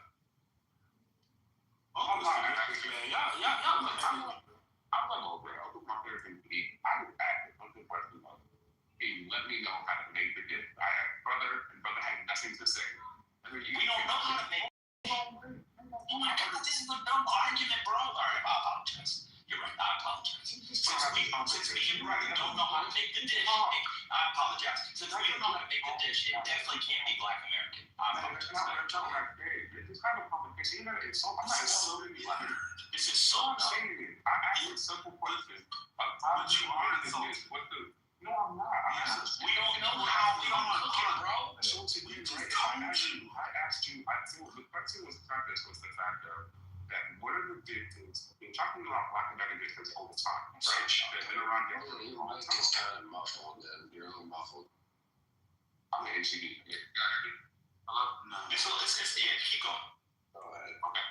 So I asked the question of what are some of the dishes, right, that Black people have been eating for quite some time, right? That's been passed down from generation to generation. And you brought up okra soup. Okra soup.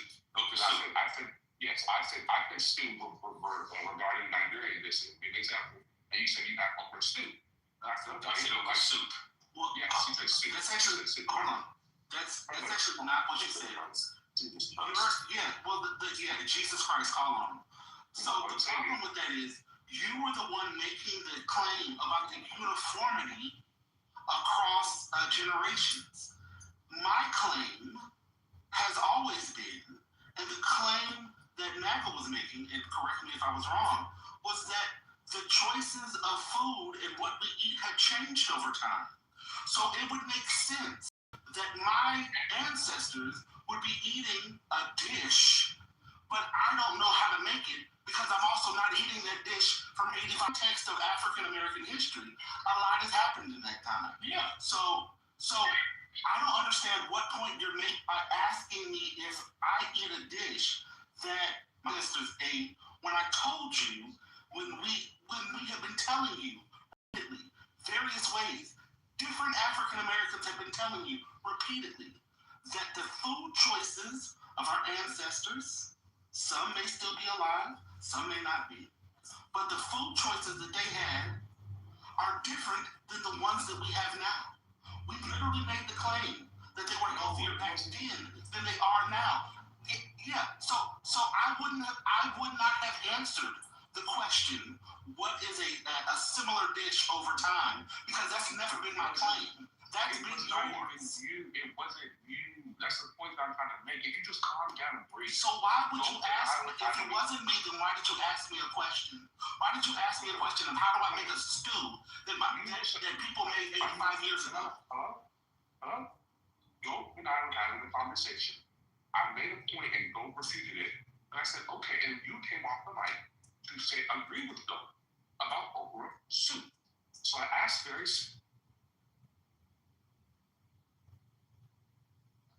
I've also never done a ring shout. But those well. I've also sung Negroes. I've also read about Negro spirituals and never been enslaved and done them. I've never done a field holler. I've never actually done a field holler, but I know about those. I've heard those before. So what point are you making? I gotta be honest. Y'all gotta play on somebody else. And I'm tired of pretending like y'all's thought processes are making sense because they fucking don't. Yeah, they make no sense. You gotta play with another Black American who doesn't know his shit.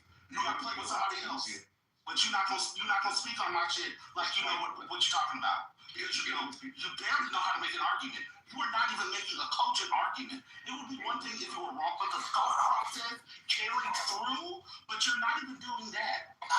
So play with somebody else. Talk about Nigeria, nigga. You stay to Nigeria and what the fuck you do currently, but don't speak on Black Americans historically. You can't do that because you're playing with somebody. Nigerian stuff that well. You're in the matrix. The problem is he don't even know Nigerian stuff that well. As the He think because he lived in Houston. He think because he lived in Houston and plays sports, they can say nigga. He know Black history. You're in the matrix. I don't care if you live in Dallas, Houston, San Antonio, Omaha, whatever. You don't know Black American foodways. I don't. You're right, I don't. You don't. For the record, when I asked a Black American to a Black American food way, you had no idea. I get you right. You didn't ask about a food way. You asked for a recipe. You're dumb.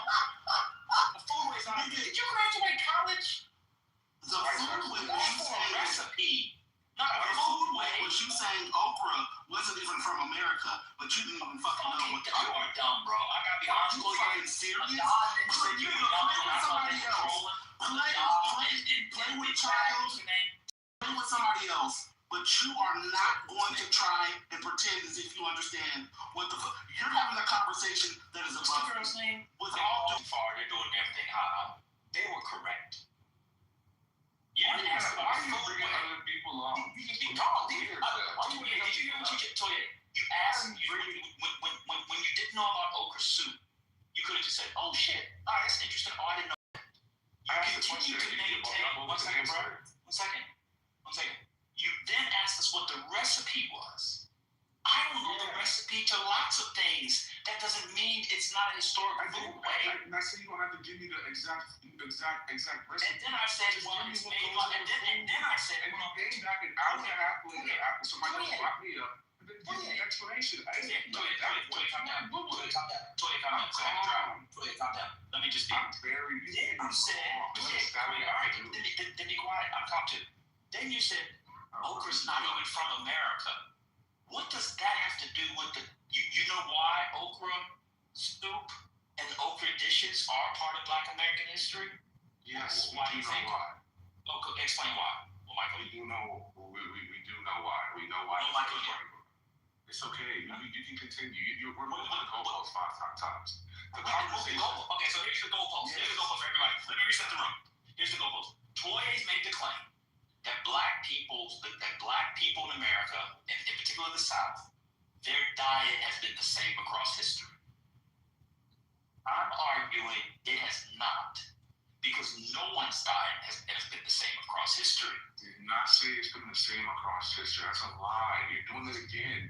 I would never say something so stupid like that. When you know our diet in Nigeria is the same across history. And it's literally what you said. I have never in my life said that Black American food is the exact same across history. No, you didn't say exact same. I said exact same. Not even the same. I said that the diet has stayed the same. It's not relatively the same. I said, okay, and once again, I'm talking about the things that they have been eating, the types of food that they have been eating. The types are different. Yes, they have been. Toy, let me give you another example, specific example. It's far more carbohydrate heavy now. It was not carbohydrate heavy. It's far more processed foods, nitrate heavy. They didn't have that before, bro. I'm saying process. I'm talking about the kind of foods, right? The kind of, oh my God, you're so insane. The process by what Toya, based off of your, I'm talking about processed food. Based off of the life you're making, Toya, chicken is not. It has not. I'm not speaking specifically about chicken. Stop. You're listening to respond. Now, I'm not using chicken as the cat. I'm saying that if they were eating chicken, right, because they ate chicken off the farm, and then today it's more processed, that's when we bring up processed. I'm not talking about chicken is not more processed. Kinds of food that they ate. No, okay, right. So name the foods, Toya. Give us 3 foods. Sweet potatoes, right? I'm talking about things like that. One second, I'm going for generations. Chill out, bro. So yes, sweet potato. That's one. Give us another one. Corn, like millet. Okay, give us another. I'm talking about, bro.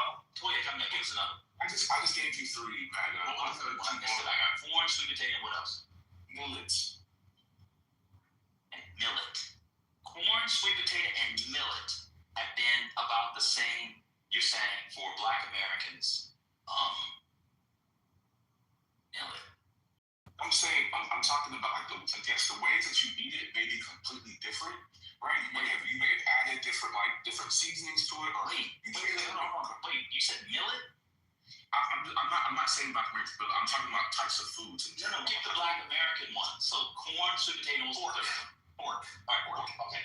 All right, cool. So of the ones that you said, I think one is legitimate. I agree with you. However, the frequency with which it was eaten and the mode of preparation play into the health outcomes that the conversation was originally about. So, for example, Black people consume most of their corn today in the form of high fructose corn syrup. Yeah, that's most people. No, it's not most people. Yeah, that's most people. Most of America consume corn. I bet you Native American. But I actually, it's very strong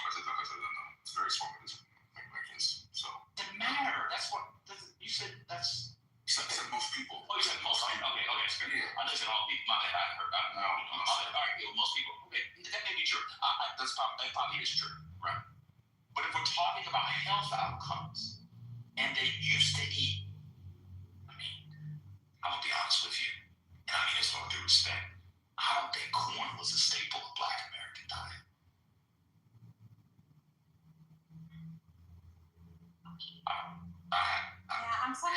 like that. I don't think so. Now it is true on plantations. Well, no, to be fair to Toye, they might make a corn cake, around Christmas time. They'd have the big shucking stuff, but a lot of that stuff was saved for the master and not the enslaved persons. Some enslaved persons had. Go ahead, somebody speak. I was asking when you get through, tell me what a corn cake is. It's sort of similar to. I'm sorry, what's the corn cake? No, I'm like American food. What's a corn cake? No, I was responding to the first thing you said, right? You and Kimberly were piggybacking off each other. Unless I've studied Black American history directly my entire life, right? Corn was a very common eaten food because how cheap it was to Black American slaves. So are you saying that Black American slaves didn't eat a large amount of corn?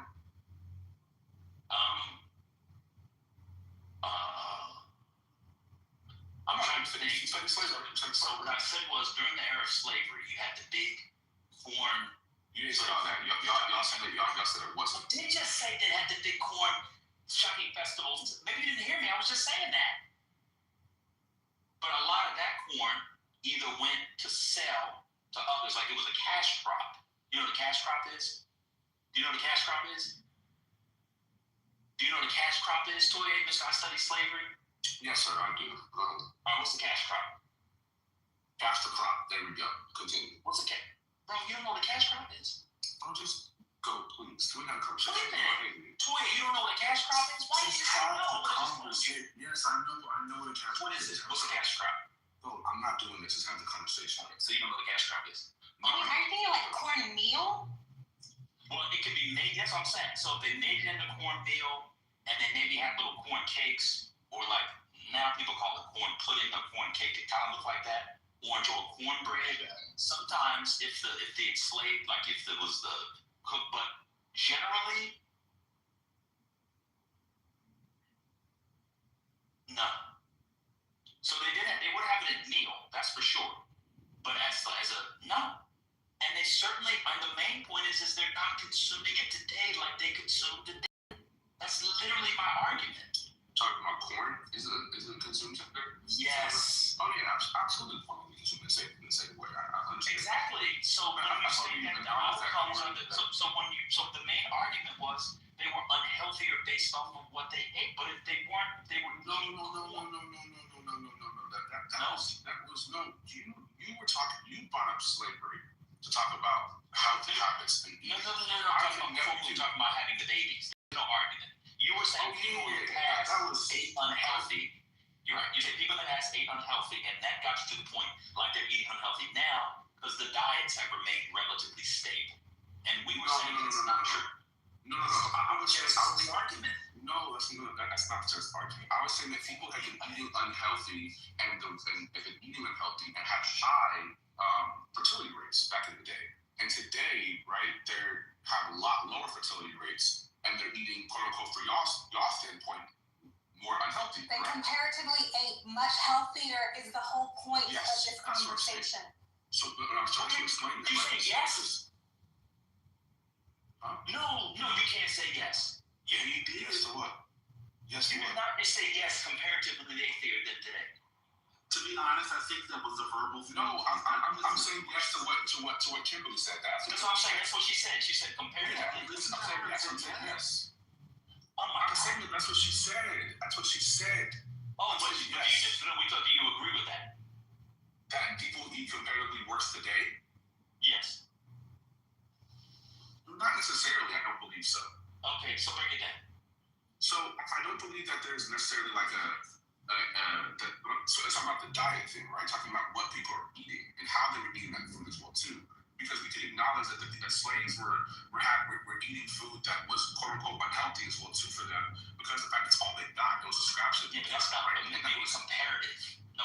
So before you go through your fake history, make it comparative. So just say, so was corn healthier the way they ate corn then? Was it healthier then or now? Yeah, I would say so. Okay, the chicken that they ate, for the ones that the few that had chicken, not many had chicken, but let's say some had chicken. Was it healthier then or now? Probably healthier then. Okay. Just acknowledge that like we were eating chicken, but you said. I said for the few that had, The fish that they were Okay, so eating. that's why I'm talking about a certain time. I'm just going through all foods. I'm just going through all foods. The fish that they ate, that they caught themselves, was the fish healthier than or not? He's talking to them. Okay, cool. The way they prepared their breads, was their bread ash cake, corn cake, okay, is that healthier than or not? I don't have everything like tomato, so I don't really know. But it's comparative. I won't necessarily say yes or no because there's never really been a time where bread was healthy for you. No, it's comparative. We can say the same with corn. Corn will be for you either, but you can add that be worse. Come on, Toya, you can't be this brain dead, bro. What about soda, aka pop? Were they drinking a lot of pop back then? Toya, Yeah, so Coca-Cola was around during slavery and like 13, 12 and things sure. like that. Wait a minute, Toya. You think the slaves were chugging down Coca-Cola? Oh my God. I don't know. What about sugar? What about sugars, Toya? They eat the same or similar amounts of sugar then that we eat now. Oh, God forbid, no, they did not have access to it. So explain, so what you just did was, the 5 things, we keep naming, the 5, 6 things, were all healthier then than now, but your conclusion is that it was equally unhealthy. So give us the things that they ate that were less healthy then than now. Just give us 3 things. Okay, for instance, like pork, and the way that pork was prepared was unhealthy. It was still, No, but how is it, no, I said make it comparative. I agree with you, pork is unhealthy. So that's what I'm saying. I'm trying to yeah. The comparative part. How was it compared to now? So then when they had pork, they would have it at most slaves. They would make stock though. Right? And is that a shit that they did make stock back in the day? No, they did. With what? What stocks were slaves using? Beef stock? What stocks were enslaved? Wait, have you ever read a slave narrative, bro? He doesn't know. He just said that enslaved persons regularly cooked with stocks. Don't let him get out the answer. Let him answer. I want to hear it. What stocks did slaves use in their regular cuisine, Toya? I don't. I mean, if you don't know this, I can't. Like, you're gonna just run away with me because you don't know it. Like, it's not hard to they're using pig fat and stocks made from pork to make their food more flavorful. It's actually a real thing. What are we talking about? It's not. You told me you literally just read a recipe from a 1850s. 1860. Yeah, I got a recipe from 1860. And you're telling me that there was in that whole book nothing about stocks, about making broths or nothing like that, right? They didn't do any of that stuff. It wasn't a slave, dummy. You just told me it came from. I said it was a black lady. Okay, my apologies. Right? My apologies. You think slaves make books? You talk. My apologies. You calm down. Where did she learn her recipes from? She learned it from the white people that was around her. Oftentimes they were cooks for white people, and the recipe books were what they cooked for white people but modified. I want to go back though. So you think black people cook with stocks? Where did they store the stock, Toya? The black people, the slaves.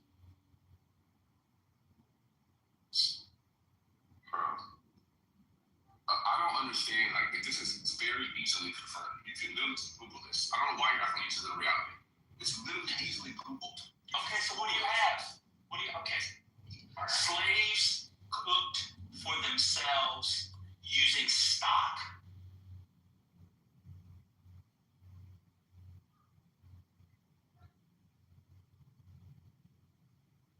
I had never heard the word stock before, but thank you. Okay, so this is going to be hard to find because when they say stock, this means ingredient. So what kind of stock, Toya? Seafood stock? No. Okay, see, now you vegetable stock? Because you Toya, it doesn't matter what it says. All right. Go and read the actual primary documents. Enslaved persons could not sit around cooking stock. Do you know you think a cook sat around making stock for her family? On a lot of countries, they didn't even cook for their own families. They got scraps that the masculine overseer threw to them. They didn't have a bunch of fucking beef stock sitting around. Slavery was, bro. Time out. So real quick, right? When was gumbo created?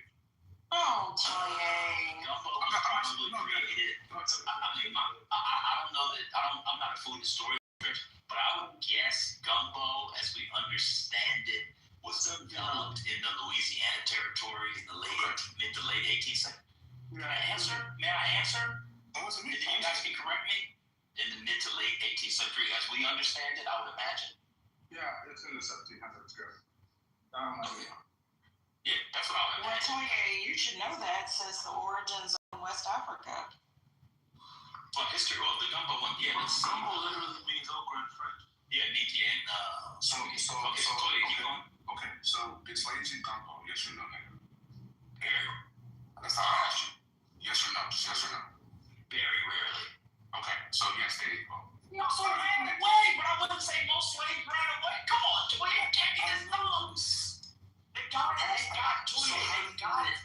Come on, Toye, you keep doing this, bro. Right, You're arguing from exception? I'm not arguing from exception. Talking like the oldest dishes that black women made and staple in America. Well, to be fair, to actually be fair, It was popular black actually, yeah, many people don't like this. I hate this. We really consider gumbo a black American dish. That's a different argument. Oh no! Agree, honestly. It's a French British thing. I don't want to get into that, which is Yeah, but I think the black but women. may I finish? Because places where gumbo was developed and popular, the nature of slavery was different. So it's kind of a different thing. Those of us who actually read in history of slavery, you know that Louisiana slavery and French slavery and French by slavery in that part of the country was vastly different. I would agree with you, Naga, and only because the roux is French. So the roux is French, but yeah, it's basically Native American, West African. And I've never heard anybody say that. I know lots of people that didn't eat gumbo, that have never had gumbo. So I wouldn't agree with that. That it's like did you say, Toye, the most well-known black dish? What's gumbo popular? Yeah, I wouldn't agree with that. I wouldn't agree that gumbo is the most popular dish for black people. No, I Can we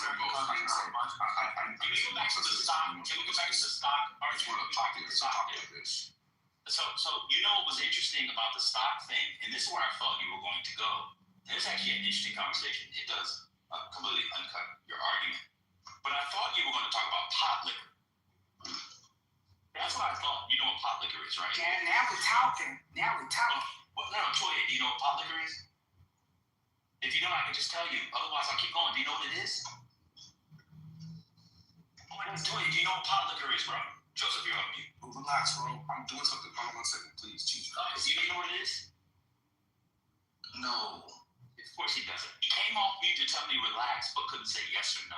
Why can't black men just say no? It's fine.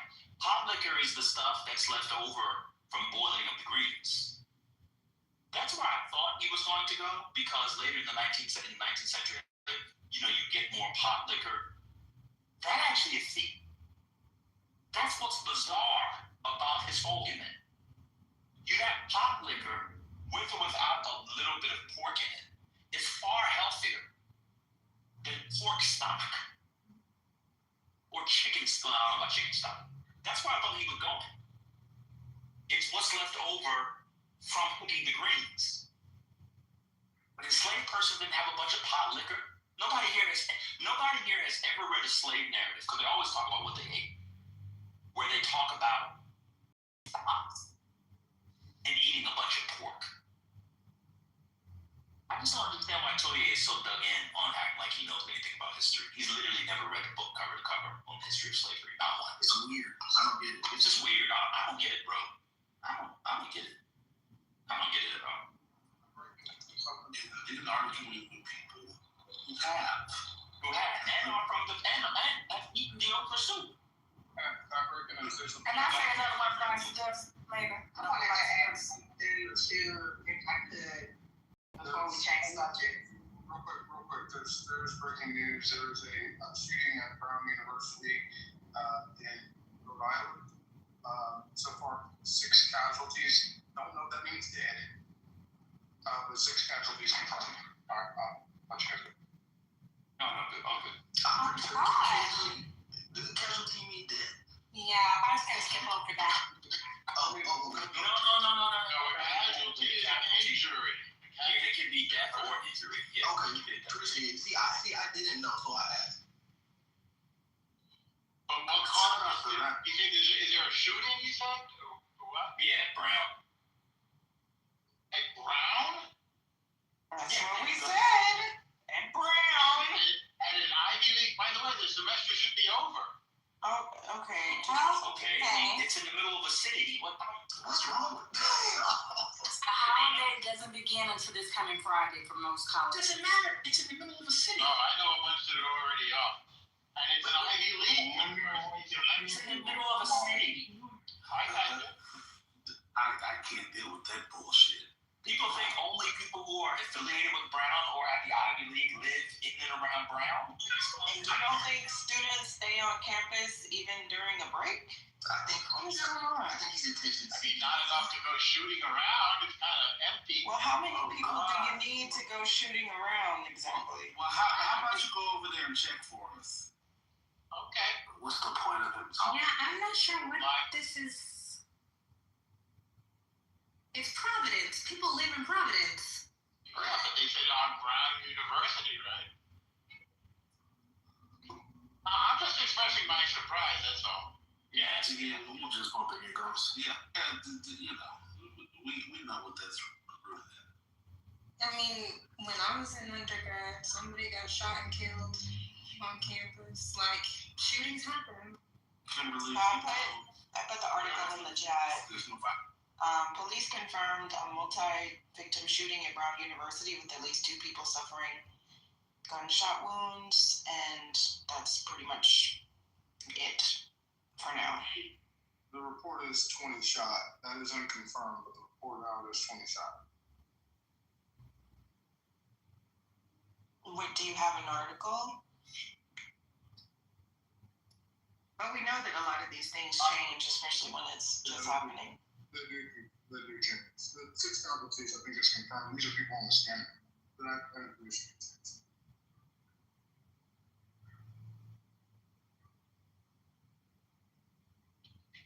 Mass shooter. Sounds like another one of those crazy incidents.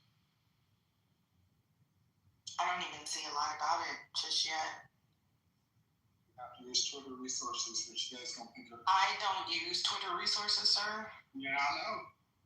All right. Remember, I'm Gen X. You have to have accredited sources. You have to. No.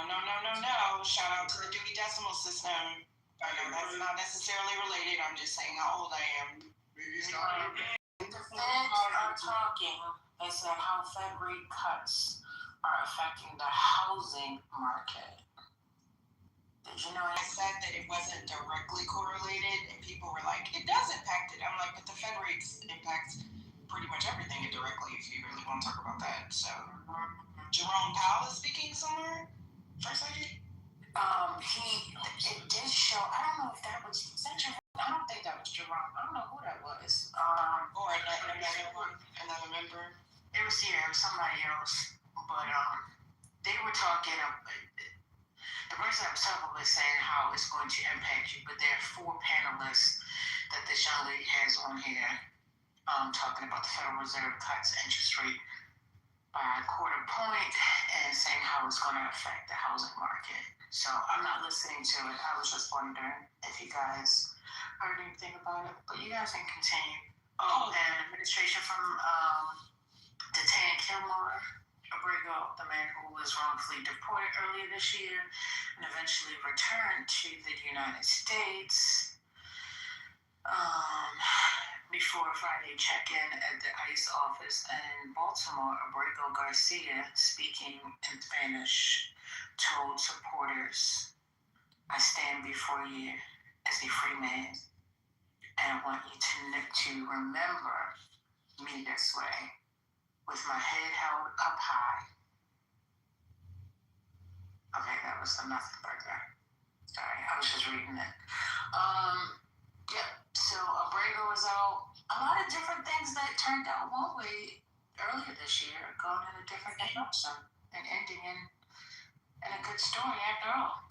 So. And also disrupting the narrative that everything Donald Trump does, because there were many people who said that this man will never see again.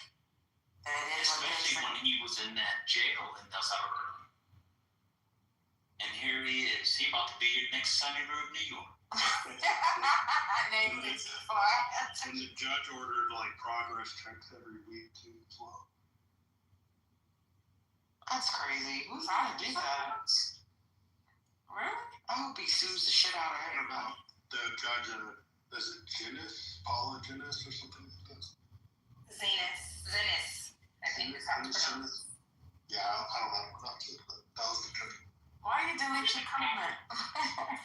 Oh, because I put the arrows up and I was responding to something. You know how you want to respond to somebody right above you and then somebody That's like comment right before. Okay, I'm gonna change it. Man, I'm turning into an old man, and this app has really transitioned me into it. I'm sorry, Naga. A lot of people are deleting comments, so I'm always like, because you know they'll back channel us. Why are y'all deleting comments? So I was like, because it's been okay. I'm just turning to an old man. Like, I just can't believe that somebody believes that the dietary choices available in 2025 are in any way comparable, similar, the same, whatever, as enslaved persons on plantations in 1810. I'm going to have some fried plantain chips from Trader Joe's.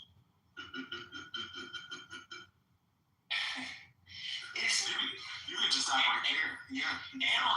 Exactly. And on top of it, enslaved persons probably burned on average, oh my God.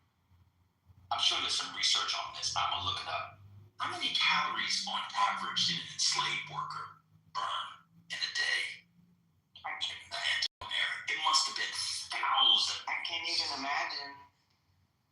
It must have been thousands. Did they think that they were given all of this time to choose what they were going to eat and, have all day to simmer and, like when I'm like, what are we doing? What are we doing? I don't even have to research that to understand. Like, what are we saying? They were slaves. Well, to be fair to Toya, I think that he tried to update it to, well, what about the 30s and 40s? But that also doesn't work. Oh my God, historians have it. It doesn't. Historians have it. Oh my God. Oh my God. Historians have it at 3,000 to 4,000 calories a day.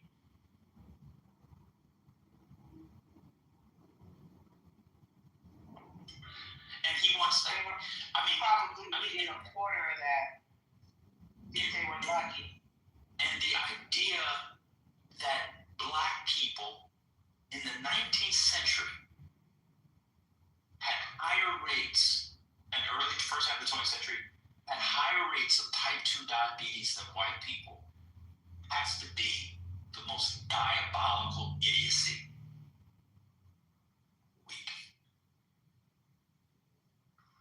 How would they get type 2 diabetes if they didn't have the calories, the sugar, and they burn 4,000 calories a day? Did y'all ever talk to your grandparents? My maternal grandma was born in 1920, and she would tell us stories about how their big treat was like a bag of chips, like one bag of chips, and she would eat one chip at a time, take it out of a bag, and scrunch it back up into like a paper bag and set it aside. And the next day, one chip. Yes. Well, to be fair, I mean, we all know that the chips that they were eating back then had the same Dorito nacho cheese orange flavor that they have now. Let's be clear. It's the same. Give me a Granny Cool Ranch, Kimberly.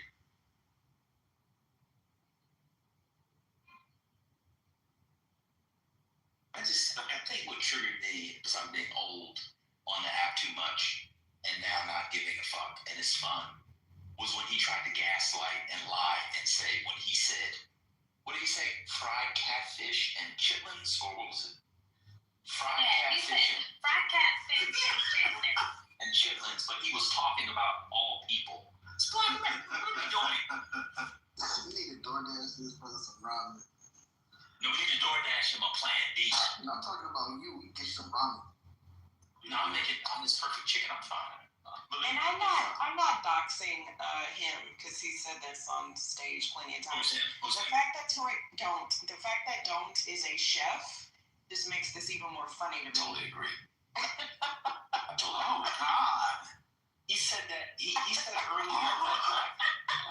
earlier that black people, a staple of black diet from then, from say even whatever to now, was macaroni and cheese. Yeah, that's crazy. You think black people in 1890 were regularly eating macaroni and cheese? Where were they getting the cheese? Would they even have had access to an oven? I'm thinking, would that be too far removed? Would they? Not for them. They would have if they were on plantations or they were their house, the owners, masters, they would have an oven. But they would their food in there unless it was a very special occasion or the people allowed them. They would have had open fire. So that thing I was talking about, that bread that I was talking about, is called ash cake. People should look it up. I looked, I couldn't remember what it was, and I checked. It's called ash cake, and it's basically a cake with some grains in it and ash. That was the breads they ate. Ash cake. People should look it up. You can see it. Ash cake. It's done over hot stones. But Latoya said that's the same as brioche French toast at the brunch where the sisters twerking in Dallas. That's the same. I can't believe he said he studied slavery. Stop lying. On a free app. I always say this, people tend to romanticize the past, and that's definitely what he was doing, talking about the quality of the foods. I mean, that they had access to, where does that even come from? He was romanticizing the past of his education. That's what he was romanticizing his intelligence. People swear they know what they're talking about. Just go read. I actually want to look it up since we're in here. Douglas laid out what they got. An entire group up here. Let me actually tell you. This is when Douglas in my bunch, my freedom. This is Douglas actually. This is kind of interesting. Hold on. He tells you what they got. This is for the month. This is for I think these were given out every 10 to 15 slaves. 8 pounds of pickled pork or their equivalent in fish for the month. You know how much we eat pork? Americans eat per month themselves? 4 to 4.5 pounds. One. They got 8 for 12.5 people. We currently eat almost the entire allotment, half to more than half of the entire allotment for 12.5 slaves. This is what else Douglas says. If I can just listen. He says they got, we're learning today. He says the pork was tainted, of course, and so on. Blah, blah, blah. They did get 1 bushel of Indian meal. So I will give him that on the corn. Unbolted, which was he says 50%. Of which quite 15% was only fit to feed pigs, so they couldn't even eat the whole bushel. 1 pint of salt. 1 pint for 12.5 people for a month. Watch this. That was it.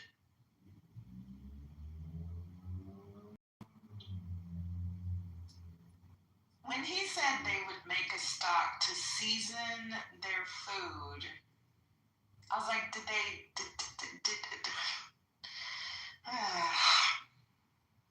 It's insane. I thought he was going to mention pot and studied slavery. up with the cows. Cattle. What is he talking about? You know, I'm pushing it now. Anyway. No. This is you have everybody else can crash on their history, on their culture, on their ancestry. I find it absolutely insulting and completely infuriating, that conversation. Not a source, not a fact, not a data point, just vibes and fucking audacity. Talking to people who might actually study this shit, not just as a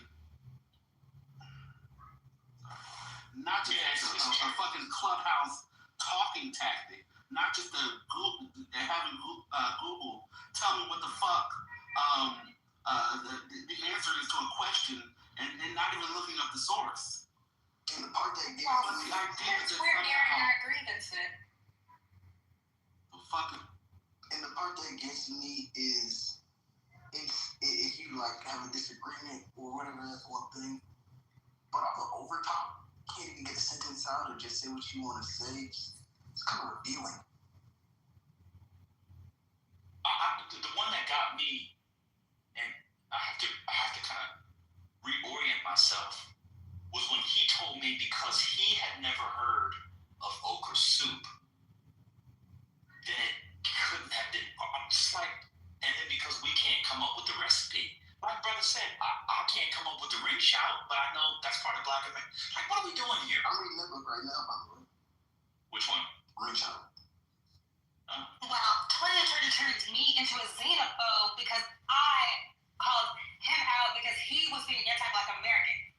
And I was not being xenophobic. I was simply saying, don't default to Black American stereotypes. And then you need to worry about Nigeria. And then he said that I mentioned it so many times, and I just said it that one time. Is that the part? But it's not being xenophobic. Is that the part when you talked about your body? Well, I did say he was big bone, so. Oh. Big fat. Yeah. But I'm special. Which is worse. But I had asked him earlier if he was anti-Black, and he didn't feel the need to do all that. What's going on? Why is this happening? It all stems from the discrepancy between okra stew and okra soup. But I just don't understand the incessant need to demand that you know about a person's culture, you know about a person's history, and then say, well, tell me everything. So now because you have said that what I said is wrong, now you have to give me every detail. Now prove to me that you know your fucking history. Excuse me? But those are all deflections. Are you?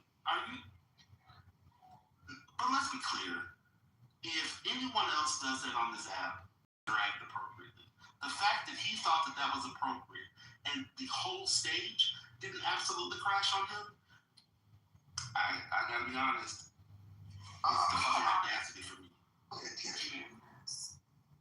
I mean, Alina who's said, to be fair, he doesn't know. He's dumb when it comes to stuff about Nigeria as well. Oh, well, that one. The last thing I'll say on this, and so is everything else, because one of his defeaters was, it wasn't on the menu at Sweet Georgia Brown. Oh my God.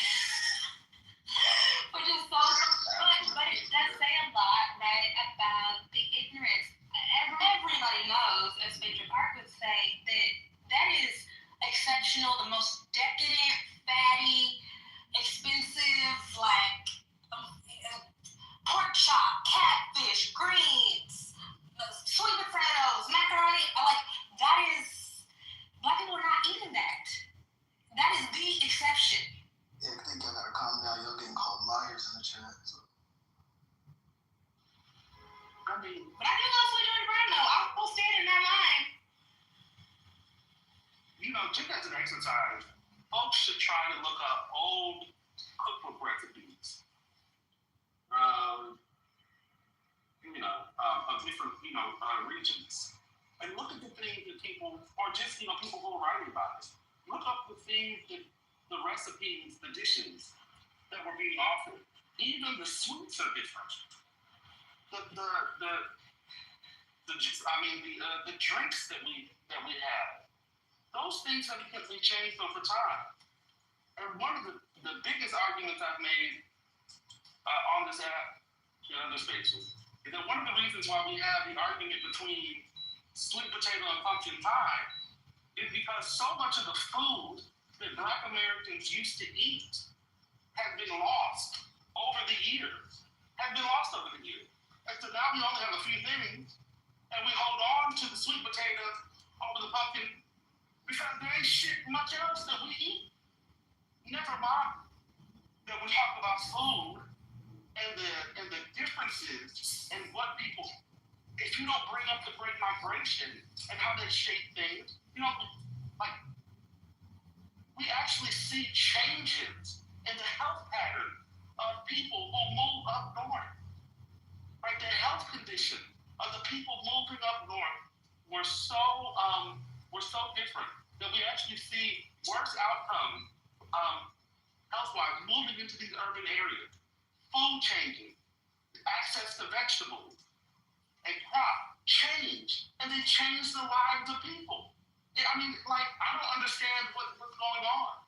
How could you talk about a monolith when we know, if nothing else, that the shift in where Black people live changed the outcomes and their lived realities? It's absolutely insane. Absolutely insane. Well, and it's disrespectful to play in my phone. It was nasty. One of the things that's fascinating about you said in the Great Migration, Alan, come up, because you seem to know a lot about slave history. Alan made the claim in the chat. No one's panties in a twist of that. We just want to defend our culture and our people. It's a good conversation. And if you young people start defending us, we'd be in a better spot. Yeah, if you actually care about your people, then you can get opinion with The young don't care about Black America, so I understand why she doesn't have her panties in play. And Alan said, this is Alan, the great historian. He says, are we talking about the house or field slave? House slave ate food as his and her master. I need evidence of that. Wait, who? Who was this? This conversation brought about a room being created about me last week. So I'm just not going to comment on it because, you guys are doing a great job about Black history. Go ahead, continue on. I have no idea. What happened, First Lady? Say I that have no again. idea what she's talking about. You tell me later. But I literally have no idea what she's talking about. But I just want to know if there's evidence of that. I've read Kaboli Gun's book on relations in the master's house, and I don't recall her saying that. She's one of the most esteemed historians of slaves extended to ever live. Is that how you say her name? Yeah, Kaboli Gun. Oh, God. Please never say it wrong if you ever meet her in person. Just say, ma'am, please, you're with that old Black lady to smack you in the face with those old Black lady fingers where the knuckles have gnarled in a particular kind of way. You don't want to get smacked by her. She'll smack you too. Great woman though. So what is the I'm not high bottom mob badge. I don't want to argue. I'm actually interested in this because I think the house slave, field slave thing, I blame Malcolm X for this. I'm sorry. It's totally overplayed. It's also very gendered. The female, quote-unquote, house slave was victim to certain kinds of torture daily that, quote-unquote, female field slaves did not have with the same frequency because of forms of proximity, et cetera, et cetera. So, I don't know if Alan has Alan's got it right here. Okay, cool. Thank you, Alan. You know, black and white difference in colorectal screening and women. What's going on? Black and white differences in colorectal cancer screening and screening outcomes of narrative review. Everybody watch Django and Gone with the Wind. I'm confused. Wait a minute. I asked him for the evidence about house slaves eating what the master ate, and he gave me an article about black and white differences in colorectal screening, answer screening, and screening outcomes. Yeah, because the food gives you colon cancer. I don't know. Well, and now they do. If we went back to what they ate, we'd have less colon cancer. Yeah. including ash bread. I want the ash cake, bro. The ash cake. When Alan dreams at night, he's the master of a big plantation, so that he can grab mulattoes in his sleep that are bending over and serving him. What's happening? Way more familiar with Alan than you are, First Lady. He comes in here and he's somewhat polite, but we know who the fucking racist ass is. People can change, you know. He doesn't change in other spaces, though. Your name is reformed. But he doesn't change in other spaces, though. That's our point. He's somewhat people nigger everything. Yeah, he does. I wish I had my original thing so I could show you the crackhead ass shit he would back channel me. This dude is probably one of the worst people on the app. He's not pretending. Like, he's a real white supremacist. We can call him nicely racist. Yeah, why do you think 99% of black people can't stand his ass? Listen, anyway, Black Cake is a good series. No, I'm saying Black Cake is a good series that talks about multiple different cuisines from different, cultures. Because what's it called? Black Cake. Streaming on what, like Netflix or something? I think it's on Hulu. It's on Hulu. It's about 2 years old. And you watched it before? Because Black Cake is a dessert that's in different cultures, right? Correct. I think so. Yeah, it's I haven't seen it. Oh, okay. But that helps you connect it with another person and so on or whatever. But yeah, it's a good show. It's not all about cuisine, but just especially in the beginning, they talked about how a lot of different desserts came from, this part of the place and this part and this, this group of people thought it was them that started it. But then as you continuously do more research, it was like, no, it was this group who actually started it. So, I don't know. I mean, is it possible that people are thinking the same thing in different places and started it? Or, yeah. Just in the chat, Alan is someone who had PTRs of disparities within race, education, incarceration rates for Black people. We moved on. Well, I'm just addressing something in the chat, First Lady. I mean, we've gone in on everybody else today. Like, why is Alan any different? He was making. And isn't it tired? Y'all not tired after doing that? Like, it's exhausting for me, and I wasn't even. He was making false claims in the chat. We always address false claims in the chat. I'm not. Why is he any different? He's no different than anyone else. Well, it didn't sound like you were addressing the false claim. It sounded like you were going back to history about Clubhouse. But go ahead, address the false claim. What do you mean history? This was 2 weeks ago. No, you just said. I heard what I heard you just say. I could be wrong. What I thought I heard you say is this is a person who used to have disparaging things about Black people in their PTR. That's what I heard you say. Right. I could be wrong. And most recently, it was a few weeks ago.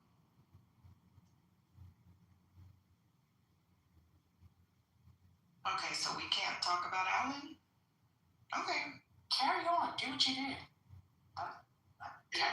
Is it acceptable that there's an Adolf Hitler profile in the chat, a picture of Adolf with his little mustache? And here goes the other one. Jesus Christ. I just asked if it was acceptable. Apparently it is. If you're up here, why not? I don't roll that way. Let's not blur the distinctions. I know which way you roll too, sir. You may have some people fooled. I don't roll with Hitler, and I don't need to fool anybody. I'm transparent. I got nothing to hide. He damn sure don't roll with Hitler. Now, come on now, seriously. Where's the Hitler profile? Keep the same energy you would keep in healthy debates and IGB norms. Yeah, I see it as well. Actually, a depiction of Trump as Hitler. It's not Hitler himself, to be clear. Oh, okay. Well, that's more reasonable, I guess. I don't know. It says that Donald Trump has poisoned the blood of America. So it is like a message. Alright, You know I love to. I love to read. I'm sorry, what did you say, Kim? Young people are literally Nazis. Like, there's this whole big thing at my alma mater where one of the conservative newspapers got shut down because they wrote an article quoting Hitler, alluding vaguely to Hitler, and so the graduate board shut it down. They like Hitler. They're Nazis. What? Trump was right. It is 14 at this time. Well, at least that's what's being reported. I don't know. Hold on a few more minutes. 14 deceased where? Yeah, I can read. I was about to read some of that. So, yeah? No? All right. Hostage and ceasefire in Gaza. Israel claimed to have killed a senior Hamas commander, Ray Saeed, in a strike in action. Hamas called it breach of current truth. Storm conditions are battling Gaza, where 14 Palestinians have died from. Oh, that's weather. Sorry, let me go back up. 2 U.S. soldiers and a civilian interpreter were killed in an ambush in an IS gunman in Palmyra, Syria. President Trump has vowed very serious retaliation for the attacks. I don't see an amount of people dead, but I'll get some more and come back. I'm talking about Brown. Let me rewind that real quick. I just want to saw 14 dead. Why do you find that this is a little more lighthearted but doesn't involve Donald Trump? It's not news, but for those of you who are into sports, did anybody see Donald Trump during the coin toss at the Army-Navy? Yes. When I tell you guys that this guy is a musical theater queen, this is exactly how Niles on Frasier would do the coin toss. Don't even do it. Bieber, don't even. You can't even do it. This was the strangest. This was the strength. Yeah, this guy's a queen at the highest order. I'm not gonna hold you. This dude is a musical queen. I'm sorry. This is insane. But what's wrong with being a musical queen? Nothing's wrong with it. Go look at that toss. He looked like. He had never tossed a coin before. Oh my God, I've never seen that before. It didn't flip. The coin went straight up and straight down. I think it turned over like once in fairness. I think it turned over like. Oh my God. All right, 14 dead at Brown. Where are you getting that from, girl? I'm still researching, sorry.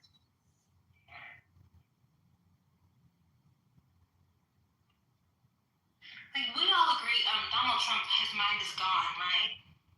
Yes. Yeah. Increasingly when I see him do any kind of speaking, gone. I mean, it's early. I mean, I didn't feel way about Biden until the end of 2022, early 2023. But Donald Trump is gone. I mean, with Biden for that, and that's why I didn't feel that was fair, because he was clearly sick the day of that debate. His team revealed that they had him running around all damn day. And I can tell you, after I turned 40, like as active as I was, I couldn't run around all damn day and then prepare for like a major debate at the end of the night. I'm not sure why they didn't have him resting and he wasn't even feeling well, because his points were clear. He actually wasn't that much off on a lot of the things that he said when they went and fact checked him. Like maybe the numbers, but it's hard to recount, that information. So I admire anybody who can recount all of that data like that just based on those questions. But when you look at Donald Trump, first of all, his first administration, I do agree, was that Kimberly that said that. Remember when he gave that speech for the 4th of July and he said that the George Washington overran the airports? I was like, now, this man is wealthy, he has an education, but, I mean, come on. And then when he literally took the black magic marker and tried to say that the hurricane was, in Alabama or something when it wasn't, he literally took a black magic marker and tried to extend that area on the map. And I was like, okay, narcissist, okay, arrogant, okay, but remember when he confused he said oranges for origins, And it's just like a lot of his speech, a lot of the things that he says, even though we all watched that infamous press conference where he doubled down on, can't we just drink bleach? Now that's to his intellect, right? But if you pay attention to his speech now, there was he was walking to the helicopter, the plane, whatever. Melania was clearly helping to hold him up. Like if you've seen some of the recent footage, he's veering off to the right. Has anybody seen that? And then there are some people that are breaking down like those bruises on his hand that they're trying to say is from handshaking. He's clearly been getting, they're either taking blood or something. Like, come on, it is clear. He does seem to be a little bit off. He's sleeping more. He seems more confused. So it doesn't even have anything to do with me not liking the guy. Like when it gets to that point, just go and spend time with your family and your loved ones. Like it's the America. It's not worth it. Oh my God! I'm sorry, Nugget is as bad as the Democrats. Y'all are y'all are in the chat. We about me. I was calling by Keeper the whole time, but I'll say this: we were definitely like in denial. Beaver, Matt Cool, some other people I did my video into. They are totally in denial. If you think that Donald Trump's cognitive is the same now as it was, dude falls asleep regularly now on camera. Insane. Yeah, like all the time. And his ass be sleeping. Like sleeping. Not nodding off, like pass the fuck out, knock the fuck out. I mean, there's even things in the way that he speaks, right? So a big tell. Okay, Beaver, bye, bitch. You want to say quiet piggy? Oh, wait, are you saying that is an insult that he's given? I'm going to give you a pass there. But otherwise, be careful, motherfucker. Huh? Yeah, carry on. I'm okay. His syntax, the way that his syntax has changed, very short, very few words, limited vocabulary. It's obvious. And especially when we said that that Biden was doing so badly, and then we found out that he actually has a cancer diagnosis. So he could have been getting treatments. I know I'm conjecturing now, but like, have y'all seen out and about? Like, he's so much better, right? But yeah, it's you'd have to be even his rants on social media are getting worse. Like, if you do you keep up with that, Beaver? Like, do you literally keep up with his rants on True Social? They're getting worse. Like, he's even alluding to the fact that he's getting worse. Like when he said, "I know it's not right for me to talk about these Somalians and their all of the terrible things that he said." Like he's even acknowledging that he's being more unhinged now, which is unusual for this man. Yeah, it's not funny. He used to at least put a little razzle down on it, make it a little funny, where you couldn't be like, "Oh, that's horrible," but it's not even funny. And that arm, have y'all noticed, what is it, his right or his left arm that he tries to hide, or it looks like it doesn't have as much movement? Has anybody noticed that? There are some doctors that do like these daily breakdowns of him, which I think is just fascinating. Like MAGA, the walk. You could clearly tell that there are some instances where people are holding him up. Come on, guys. Like, this is still the people's Let me recant my statement. 14 people dead from Gaza. Gaza had left 14 people dead, including 3 children. Sorry about that. It was Gaza, not the active shooting situation. Carry on. Thank you very much. Reform, you're stepping on the content. Can you please describe in detail the pain that you believe that Trump is suffering currently with the right arm? Can you go into detail? Is it lengthy? No, it looks like it's immobile. It would appear, and I'm not. I wish. I follow a bunch of these people on. Is that what you're saying? Well, not like an old dude that's literally turning to wax and mummifying before our eyes. They're surmising, and I'm gonna see if one of these guys that I follow on Instagram, that he had a mild stroke, and that which would make sense. like the veering off to one side. He looks like he can't stand up. His words are slurred. And yeah, it looks like that arm is almost immobile. Have y'all seen that? He could probably be having various mini strokes in between as well. Yeah. One of my favorite things is when maggots like Matt Cool tries to talk about how, sharp Trump is and Biden wasn't, and then say had stage 5 prostate cancer. Matt Cool, break down for us what stage 5 cancer is, brother. Break down stage 5, brother. Name that's down. Where are the funny names? And he just calls Letitia James Peekaboo. That's not even funny. And I just wanted to, Matt Cool and Beaver, just go feel free if you're not going to come up, put it in the chat what you think of Trump's highlights from his UN visit. Allegations of triple sabotage.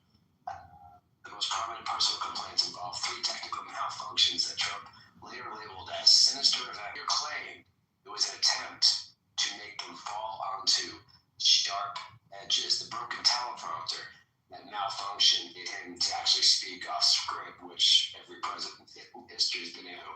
Sound system failure. Trump alleged that the auditorium sound was completely off, stating that world leaders cannot hear him unless they use interpreter. I believe 80-minute speech.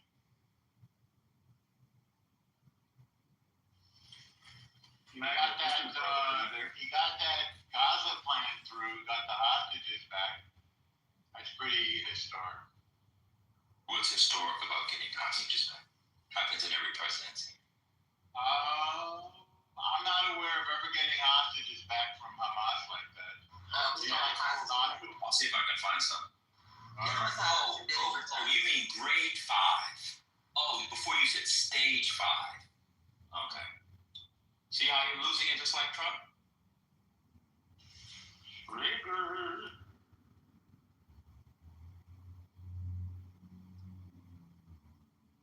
I think when he got the Security Council resolution on it, I think that was unusual. That's an achievement.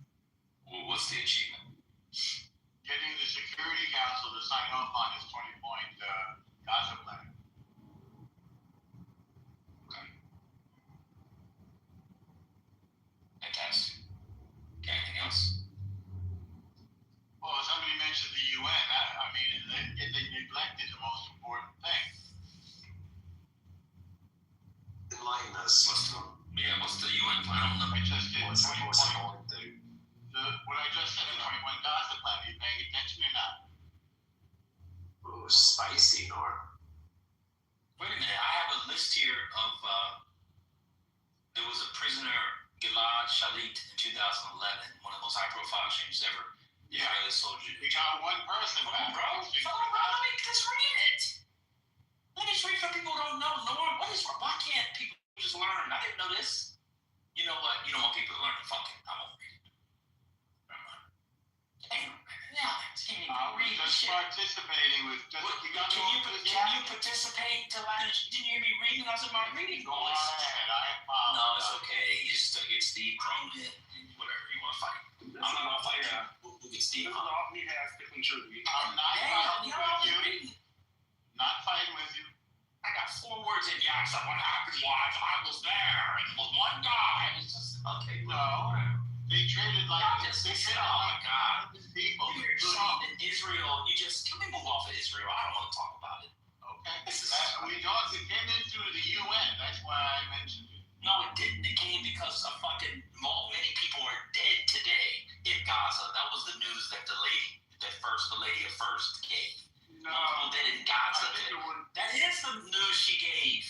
I think it was Aaron talking about the escalator and the teleprompter. Aaron. Where's Aaron? I don't know. I'm not looking at my. Are you shutdowning, bro? No, bro. I'm driving. No, Aaron's not in here. Beg your pardon? No, Aaron, he's not in here. Okay. He hasn't been in here.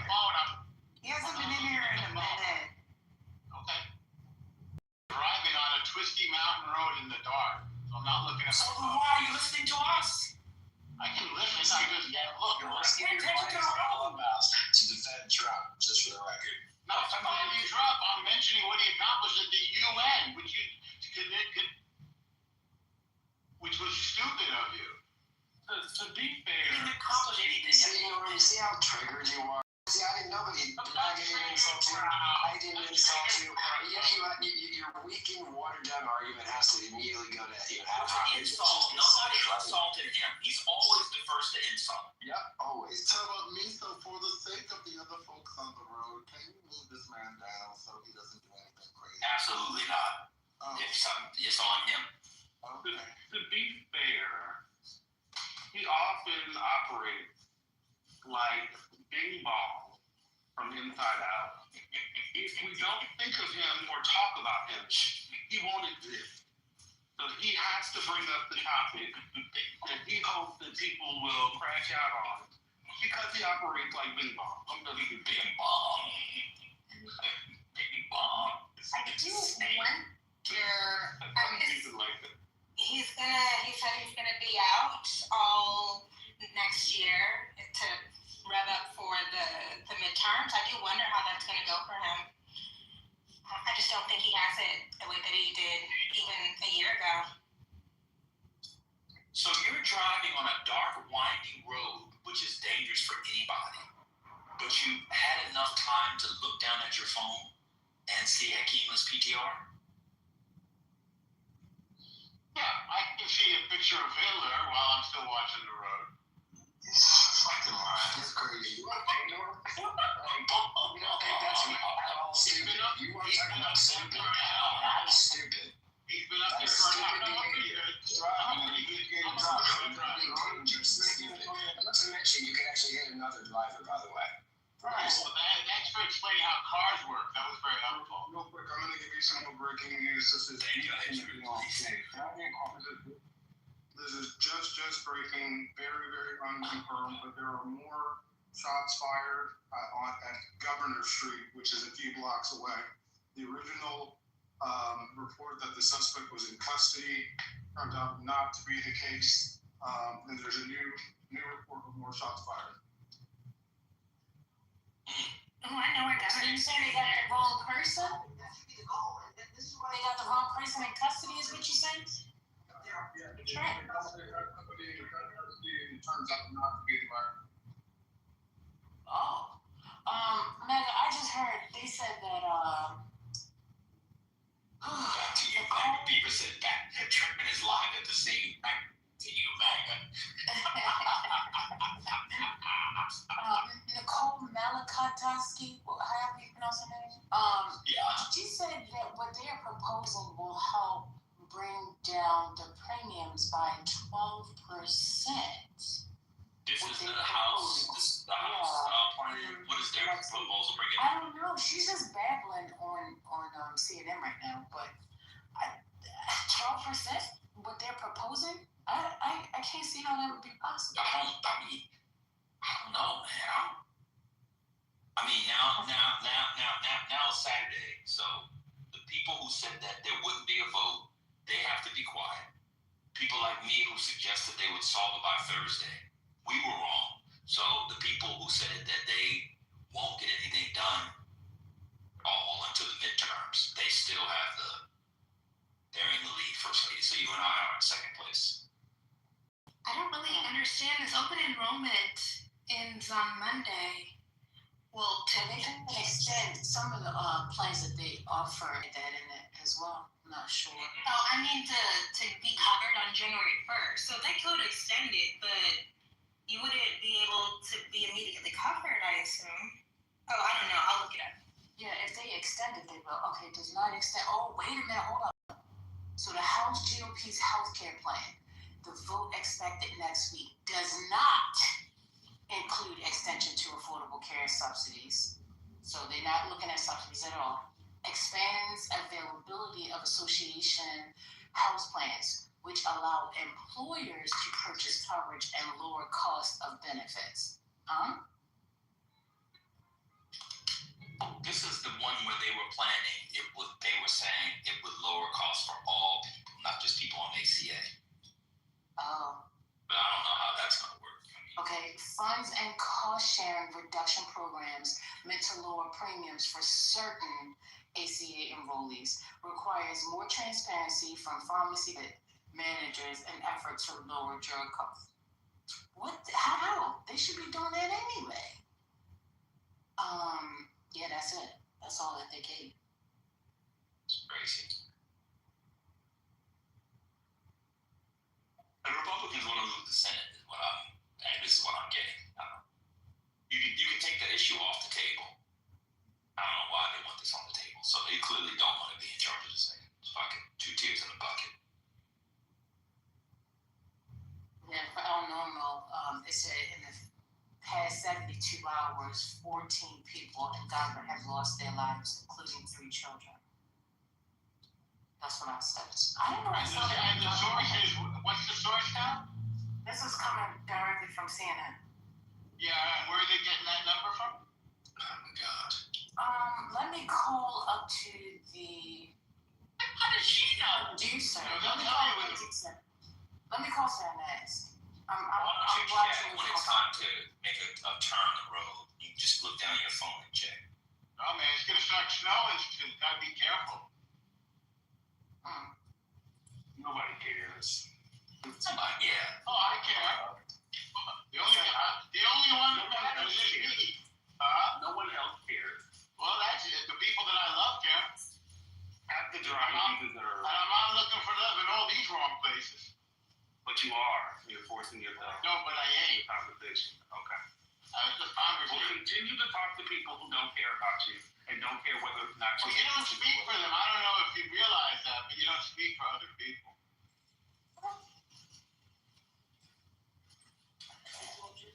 Okay, moving on. I hope my spirit doesn't. I know everybody doesn't like me, but on the app, and sometimes I just think about like the spirit when it emits in the world. I just hope I don't have my spirit doesn't do that. I just hope they don't. I just hope it doesn't. I just hope it doesn't. And if it does, people, please back channel. If it does to anybody, I'm asking, please just back channel me and let me know why, and I'll change it. I don't reflecting on your life. I know my clubhouse. Give my clubhouse personality.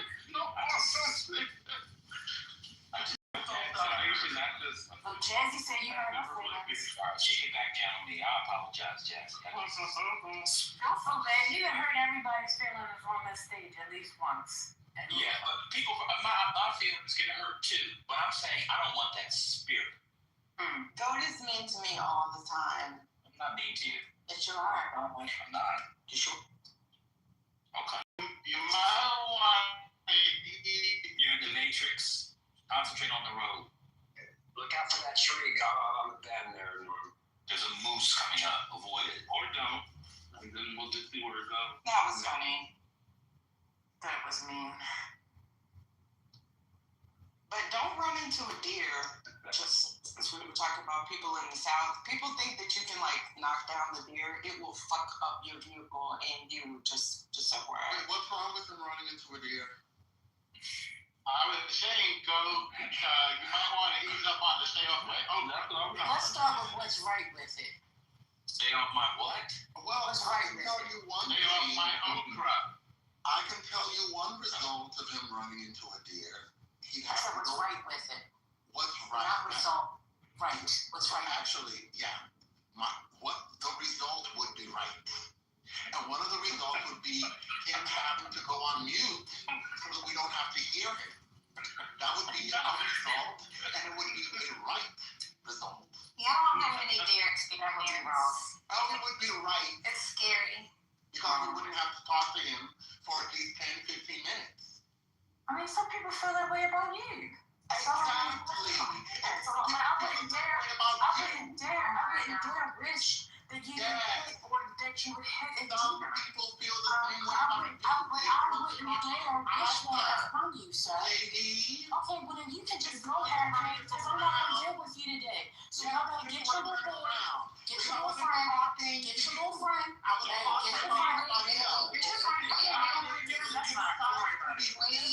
Don't worry about it. Don't worry about it.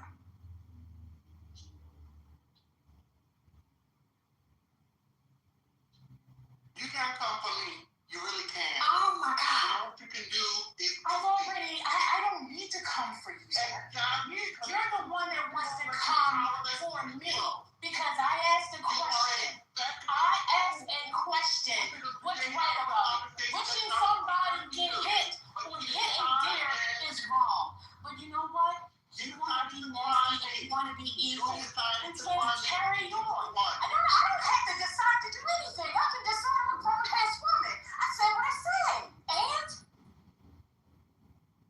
The hell? Literally, just come up just being evil for no damn reason. I gotta come for you. And that's the spirit I'm talking. You see, that's the spirit. Do you see how his spirit had you two fighting each other? No. You see what I'm saying? No. Okay, well, that's the spirit I don't like. No. But right is right and wrong is wrong. Period. So as long as you want to keep on caping and coping and hiding under the rocks for what's wrong behavior and not correcting it, then you're part of the problem. You're part of the problem. That may be true. Well, first of all, Norm and Otis dated in season 3. So if you don't know that is true. If you don't know the back history of the two of them, that's on you. I'm not getting involved. That's the spirit. Yeah, well, this is my thing, get involved, and I just think what the fuck I want to say. Hello? No, I know, but you're telling me involved. I'm saying I'm not. No, I said get your friend. That's your friend. I've never. He's here because of me. He's here. He wants to visit you, sir. He's not here for me. I think he is. He's not here for me. I think he He's actually not here for me at all. I think he is here for you. No, he really isn't. He's not here for me. I think he is. And No, he's not. It just proved why he's here for you. I literally think that's why he's here. No. He's not here. He's here for you, sir. No, That's he's the not reason here. why I said for you to get your friend. If he's here for me, if he was here for me, I'd be talking about Hondo Xerxes, but I'm not. He's not here for me. Well, give it a minute. If we give it a minute, I'm sure he did. There's that spirit I was telling you about. There are people on this app that have a spirit, and I don't want to racialize it, but they frequently are. They're non-black people, and they get black people going back and forth at each other. I don't want that spirit. That's what I'm talking about. Well, there are some black people or non-black people who claim to be black who got the same spirit. I don't think so. No, I did. You're entitled to your opinion, and I'm entitled to mine. And one of us is wrong. No, one of us is absolutely right, and one of us is. That's true. Wait. Well, you said absolutely though. Yeah, because I'm absolutely right. Oh, okay. Did y'all see the report about how Leave off there, me and First Lady and get a crash out. Yeah. it's a slow motion crap? No, that's how we like it. We're old. We can't do it fast no more. You already want to bump the rim. Yeah, just on the you'll get here soon once you get old, over 32. First Lady, I'm saying that the spirit people come in and they troll and they have histories and they get people worked up. They go on mute or they leave like Alan. And then other people start arguing based off that spirit. No. Okay. To be honest with you, the person who started it was actually Brother, because Brother said, or not, and then somebody came back and reaffirmed, oh yeah, I think it'd be good. And I'm like, well, what's right about that? Oh, because I said, what's right about that? That allows somebody to want to attack me for no reason, and nobody calls out that bad behavior? But it's okay? But that spirit is fucking okay? I'll take the spirit. That spirit is okay, is what you're saying. That spirit is okay, but you got a problem with Norm's spirit. Yes. Whatever. All spirits are wrong, period. Okay. I don't, The devil is in both of them. How about that? Well, that's what I said, and I'm standing on both of them. How about that? The devil's in you. You attack me first. Fuck up, Because I asked you a question. You're on stage. You're on stage. And you didn't say something, but I can't fucking ask you a fucking question. Fuck off, bitch. You're lying. Stop it, fucker. Because I said what's right with it, motherfucker. That's what I said. So because I said what's right with it, now you got a fucking attitude. Kiss my ass. Yeah, kiss my ass, you bitch ass nigga. I'll go for all you pussies that like to fight with fucking women. You just For no reason, because I asked you what's right with it. I asked you what's right with it. What's right with it? Wanting to see somebody fucking hit a deer. What's right with that? Fuck. Look at your blood pressure for these bitch ass niggas. No, I ain't got no fucking blood pressure problems. Maybe my fucking pressure needs to go the fuck up. Shit. Ain't nothing in my fucking things to say I gotta take no blood pressure medicine or whatever. Shit. Ass white. Somebody asks you a question and then you gotta go the fuck off for no fucking reason. Just because you don't like me. If you don't like me, stay the fuck away from me. Because I'm not gonna fucking be silenced just because some young bitch ass is on the fucking stage. What the fuck you think you are? You don't shit in this motherfucker. Oh, so you can go make another room about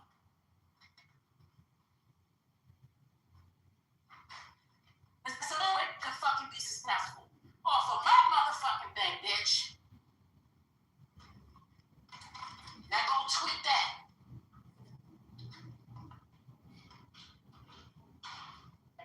How's everybody doing today? What? How's everybody doing today? Wonderful. Doing good, doing good. That's great. Love you, First Lady. I love you more. I'm stuck. Yeah. First Lady, did you have a salad today? No, I did not. I had a salad today. It was amazing. Was it good? It was amazing. Amazing. That's good. I'm glad. What you had on? I just went with grilled chicken. I did romaine base with arugula, and I did some grape tomatoes. I asked you a goddamn question. You want to sit there and want to show your ass. You want to pull down your motherfucking ass to show it. Fuck you. Really fucking piss me off? Because I asked you a question. Bitch, if you think I'm not going to fucking talk in this motherfucker, you got the wrong motherfucking one. Go find somewhere else to be. Idiot.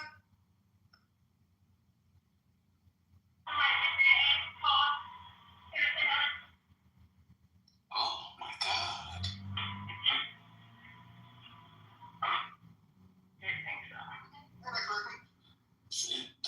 Did you just say anybody want their ass talked?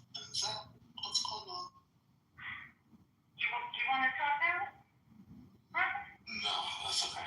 Wait, there's some good Brussels sprouts. Is that what you mean to say? Hold on, but then no, I'm asking about a real toss, a house salad with vinaigrette and croutons. Oh, it's not a house salad, brother. Listen, we started out with a tossed salad. A house salad, well, I can't speak for everybody, some of y'all like that.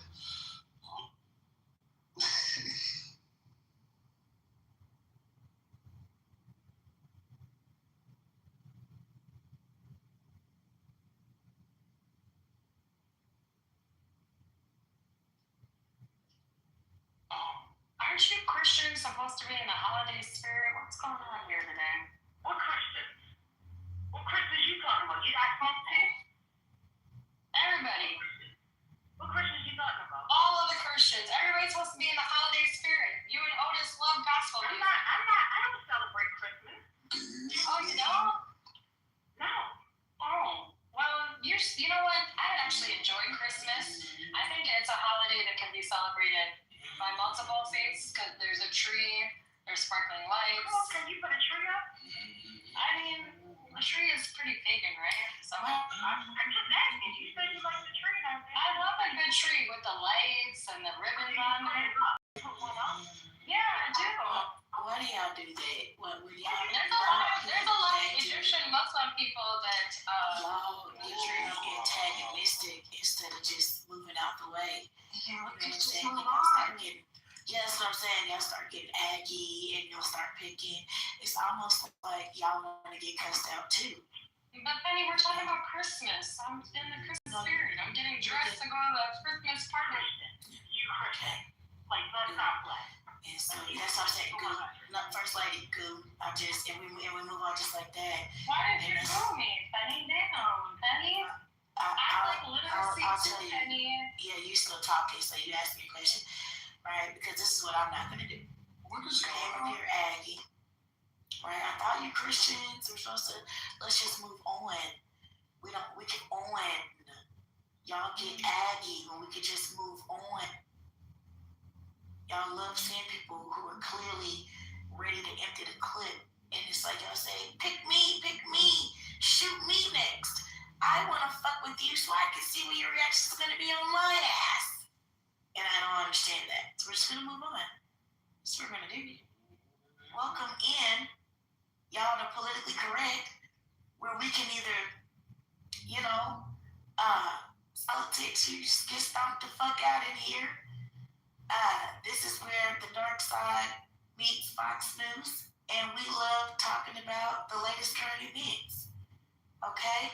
I have a next topic that I was going to introduce. We'd love to hear it. Go ahead, Kim. I'm not sure if y'all saw the report. It was somebody from Candy's camp gave it to people about how she filed divorce because she caught him texting other bitches. Did you guys talk about the shooting at Brown? Sorry. We have. We've been dodging the bullets in here lately, but if you want to give us a refresh. So, this was over text messages? Like, they had to be more than text. No, well, she was already, and it's over time, things add up, and then that's the straw that broke the camel's back. But I feel like he'd been cheating for a minute. I mean, she's always gone. She's always on the move. I'm not excusing it, but I wouldn't be surprised if that were true. Do y'all remember? It was years ago were they fighting because Todd wanted to get an apartment in Atlanta because he and his friends would be shutting down the clubs, and he didn't want to have to drive all the way out to the Atlanta suburbs, so he wanted to get an apartment.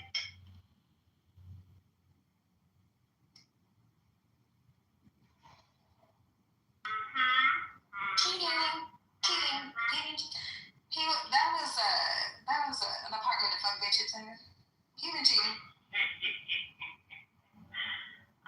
that what you think? Remember, she made him get rid of his condo in New York, right? Didn't she make him get rid of it? Exactly. Like he sold it or something? Exactly. He been trying to find little nooks and hideaways. Yeah, but see the Brown situation, allegedly, well, apparently, correct number, the person they had in custody wasn't the right person. And the person at large, if I'm not mistaken, is shooting something. I think that's what Trump came up to say. I heard that before I left out.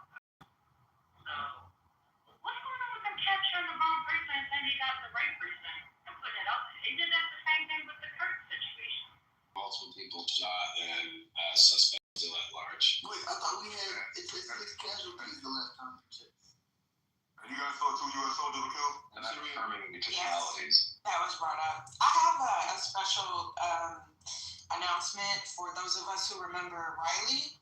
This is on his Instagram, as we still follow each other, but he's been named as the ACLU Pennsylvania's new president of the board of directors. So, y'all remember Riley? He was on the app. Great brother, great dad, great husband. So I just saw that and just wanted to acknowledge that. Shout out to him. That's an awesome sauce accomplishment. I don't think he's on the app anymore, but shout out to Riley. Anyway. It's another school shooting in the chat. Apparently, we are in December. This school shooting is now number 70. A 5.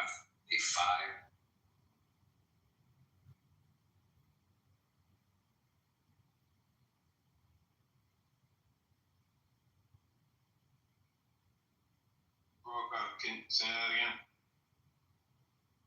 Yeah, no, I was just saying, so they're saying this school shooting today, what that Brown Martin is now the 70th year of 2025. The year's not over yet. And, quick math, and it's just approximately 5 a month. That's just fucking outrageous.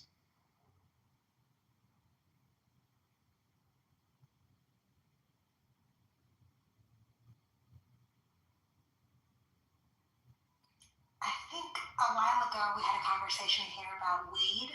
I saw something on CNBC about Trump going to sign an executive order reclassifying marijuana next week. Yeah, Jim and I spoke on that briefly. What is it supposed to do, Ken? Let me pull this up. President Trump is expected to issue an executive order as soon as Monday that would allow for reclassification of marijuana. A person familiar with the matter told CNBC, okay, such a move would allow cannabis companies to fall under different tax regulations and encourage investment. That would be a great thing if he really fucking does it. Been hearing that since the last administration. Most states have already done that, right? We just need it on a federal level. Yeah. Some states. Some states. Wait, so what happens with this reclassification? Okay, so the cannabis companies would be allowed to actually get bank accounts, right? So because of the current classifications, if you were a weed company, you were debanked basically. You could have a bank as a weed company in the industry. What it is, you can't get financing or funding from the bank. Well, maybe I'm mistaken, but I thought I had heard that people would regularly have their bank accounts shut down because yeah, that was early on. Maybe on the full weed side way, because the CBD hemp side that way. Mm-hmm. You have to go through merchant processors. Rob you for every fucking sale you have. But now there's some banks that are willing to open accounts. Oh, okay. Yeah. But yes, now they can get investment, like you said, Haitian. And research. Research is another big one. Yeah. Additionally, when it comes to felony charges, because we got a lot of brothers still doing football numbers behind having weight. So what does it have? How would this coincide with the agriculture thing that they did last week? Remember that they did something with agriculture and marijuana? Would this complicate things? Agriculture didn't something last week or something? They Come on, the hemp bill. Yeah. Yeah, so the hemp bill, what they're trying to do is take it out where almost you really have any THC in the plant, right? Because what happens is you get the same. Okay, I don't know if you've seen THCA on the market. THCA is basically marijuana. So when it's heated, it basically turns into that. So that's why they're trying to get around that loophole. That's a loophole that we have to be able to sell it. So they're trying to restrict sales, but I don't think it's going to go through because that's supposed to be a whole another year from now. Another part of it, why they're trying to fuck with the hemp industry is because the alcohol beverage companies, believe it or not, I'm sure you guys have seen THC drinks in your bars, gas stations, wherever the fuck you go to. So that right now is they're out there, and the companies are pretty pissed off because it's about $28 billion and extra to the industry with that. So you're going to start seeing more. Like, for example, you ever Circle K gas station, Manu? A what? Circle K? No.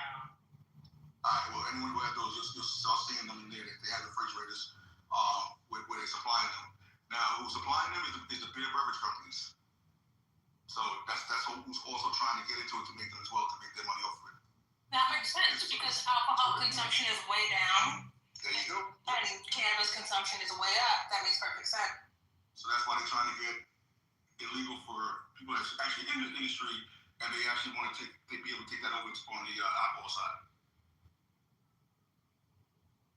Yeah.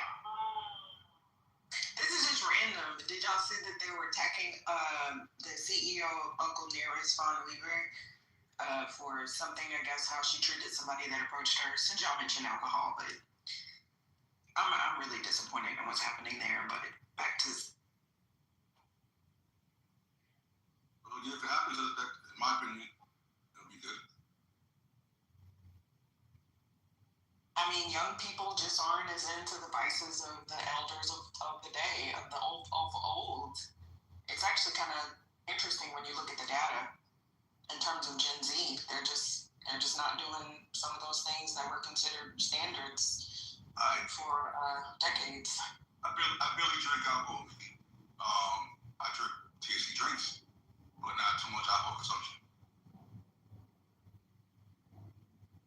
Well, Trump pissing the Canadians off so that they're getting less of our stuff too, certainly.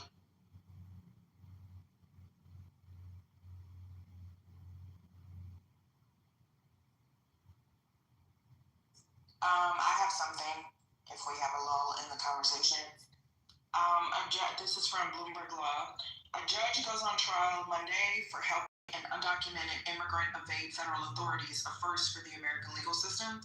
The FBI arrested Wisconsin State Trial Judge Hannah Dugan in April for means she is guilty of obstructing a federal agency and concealing a defendant. While proponents of convicting Dugan say the trial is critical to preserving federal primacy over immigration law, critics of President Donald Trump say jurors should vindicate Dugan's actions, her powers to control her courtroom, and thwart unlawful actions by the government. Arguments that Dugan holds criminal immunity for her in-court actions were rejected by U.S. District Judge Lynn Adelman, who will preside over the trial. And I'll put the article in the chat for those who want to read further into it. Shout out to her, and I hope she does not have to go to jail.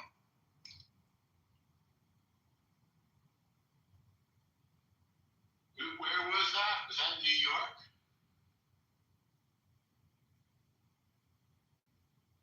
Wisconsin. Sorry, it was off mute. Wisconsin. Thank you. You're welcome. I don't want to bring up the ableism, but in some of my group chats, we've been talking about how there's a study that came out that 20% of Harvard undergrads get disability accommodations, and then not too long ago, one of the GSB girlies put in the group chat that 40% of Stanford undergrads get disability accommodations. Isn't that crazy? That's a lot.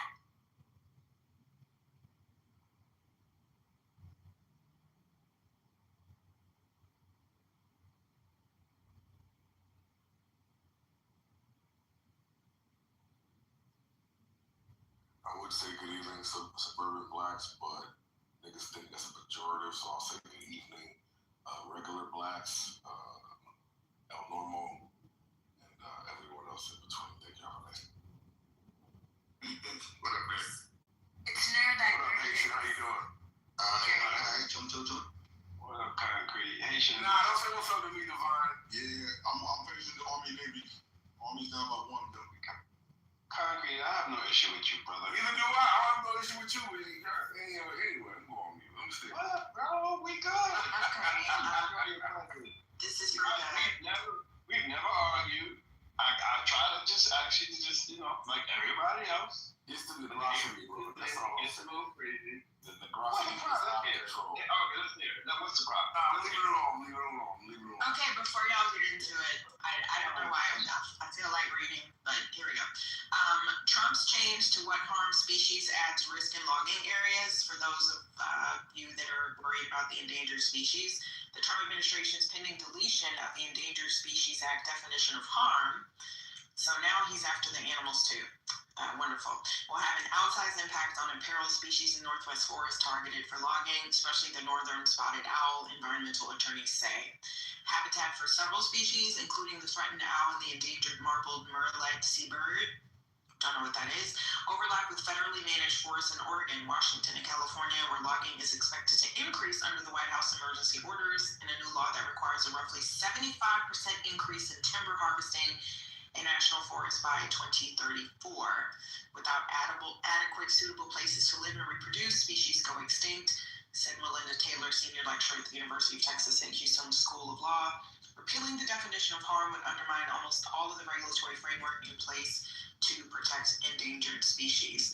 So Trump administration, once again, just fucking shit up for absolutely no reason at all. Isn't that lovely? Just wanted to read that.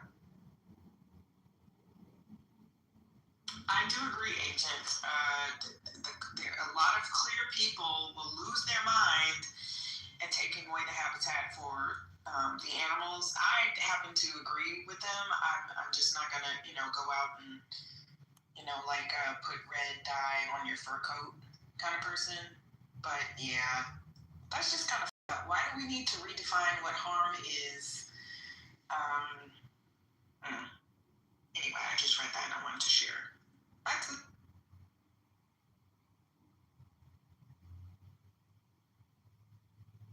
Thank you for sharing. Thanks for that thing you sent me, Miki. That the Cadillac series with Diggable Planets doing cool like that, riding around in the Cadillac. That's a nice little series. Do you follow it? Yeah, because they have all of the OGs. They had Selena Johnson. They had they just had Hurricane Chris and Bebe. Hey, they have so I'll put it in the chat too. It's I'm seeing it on Facebook. It's probably on Instagram. So people ride around in this nice ass Cadillac with the leather seats convertible, and they have a lot of current and older R&B stars, hip hop stars, rap stars that are singing like their music, and it's actually kind of cool. So they have Big Daddy Kane. Hey Lisa. So yeah, I'm gonna put it in the chat. I came across it on Facebook, and now I'm just like fascinated by it because it's kind of cool. But I'm put it in the chat. I'm glad you like it. And I saw that as a New Yorker. I'm like, oh, he's gonna love this. Yeah, I never saw that. And another great one. You're probably familiar with Tiny Desk. Love Tiny Desk performances. Those little intimate performances. Kim did one. I mean, everybody's done Tiny Desk. I'm sure you guys are familiar. Oh yeah, I love Tiny Desk. Yeah, I'm gonna share the Diggable Planets one because I'm cool like that. But if y'all follow it, they do a lot of groups. Like I saw Selena Johnson, and some others. So yeah, shout out to Cadillac for doing that. I think that's kind of cool. Wait, y'all saw what Owen just put in the chat? Leslie Hunt is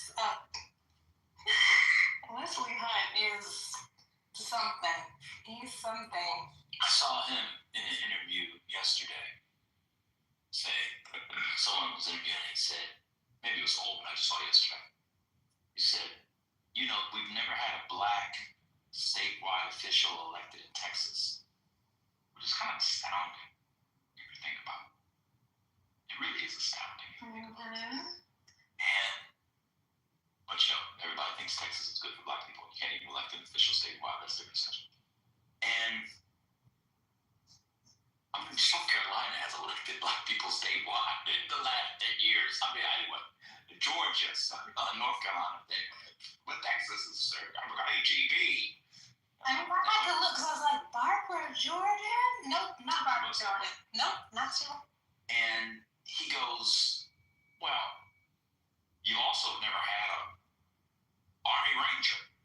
You've also never had someone with the Army family lineage name. And he named like 6 things they've never had, which I guess they did.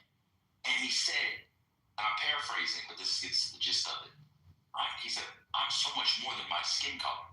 Obviously, being black is not about skin color. That's the dumbest thing anybody can say. So, this is not important, and then you can't about racism. A black Republican woman making fun of his ashy ankles. That was the racism claim. What?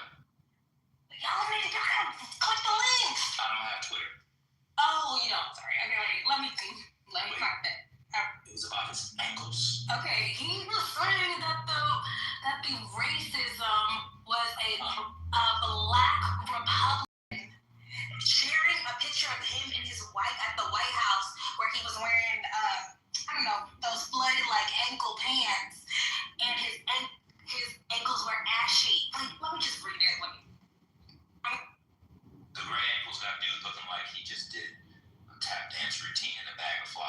that's racist? She's black. Oh, the one that said is black? It's a black Republican. That shit is funny. Do we not do any more dashiki wars, please? Not enough. We all like jump Toye. It's like, come on, man. What is dashiki wars? What the fuck are you talking about? Talking about the Negro social protectionism that y'all have to engage in whenever y'all feel that the community is under attack, right? No, I'm sorry, I'm Patrick. sorry. I know y'all have one second, I'm gonna land. So yeah, y'all have numbers, and you have a very loud voice, and you have structural power. So obviously you can always drown out your dissenters, but it's not healthy. You have to be able to face people who don't agree with you, and you have to be able to deal with it in a intellectual way. You're not in your right.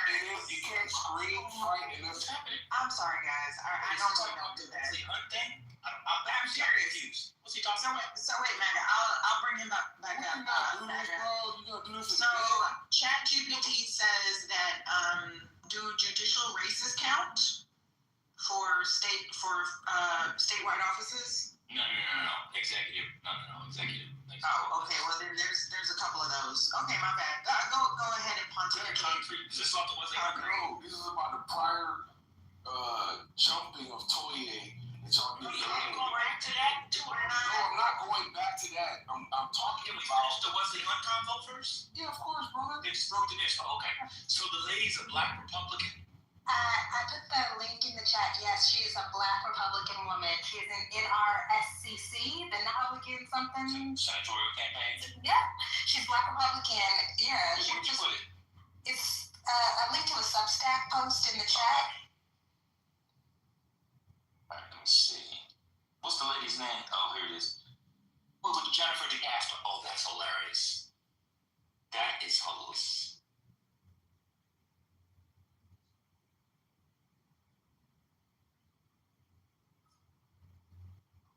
Wait a minute. So, his claim is that she was being racist. Wait. What's the quote? Making racist comments after controversial. Wow, that's crazy. Wow, that's crazy. All right, I guess the moment's over. Go ahead, Congressman. Fuck it. Folks all speak for that comment. Interrupted in the middle of I forgot what I was saying. Okay, I will. Okay, good. Okay, thank you. Appreciate it. Dashiki words should be able to, contribute and challenge ideas. It can't be unless you wear dashiki, you can't speak here. That's all I'm saying. Thank you. Have a nice day. Do you believe that no pursuit is part of Black American food? Yeah, I don't care, sir. Sorry. So the who dashiki wears? All I care about is whether or not somebody can be able to make their points without getting jumped by all the people who say they know everything, right? The I know everything crew shouldn't have to use fucking group fucking attack in order to make your point and win your arguments, right? This is pathetic. And he's a pathetic man. He came back 2 hours. He wasn't even in the conversation. He's pathetic. I don't know who moved him. Wait, what's going on? I didn't move him the second time. I don't know who moved him. So the I know everything crew should be able to walk somebody down intellectually. We should be able to, as the audience. Concrete. Why do you feel you've been coming? No, I'm sorry. What are you doing? What's going on? Because I was given instructions by people that we're not going to argue with people. We're just going to move them down. If you haven't, let me just make this announcement on behalf of Politically Correct. If you have an issue with how this room is run, please feel free to back channel one of the mods, and they will communicate that to Patty, our First Lady.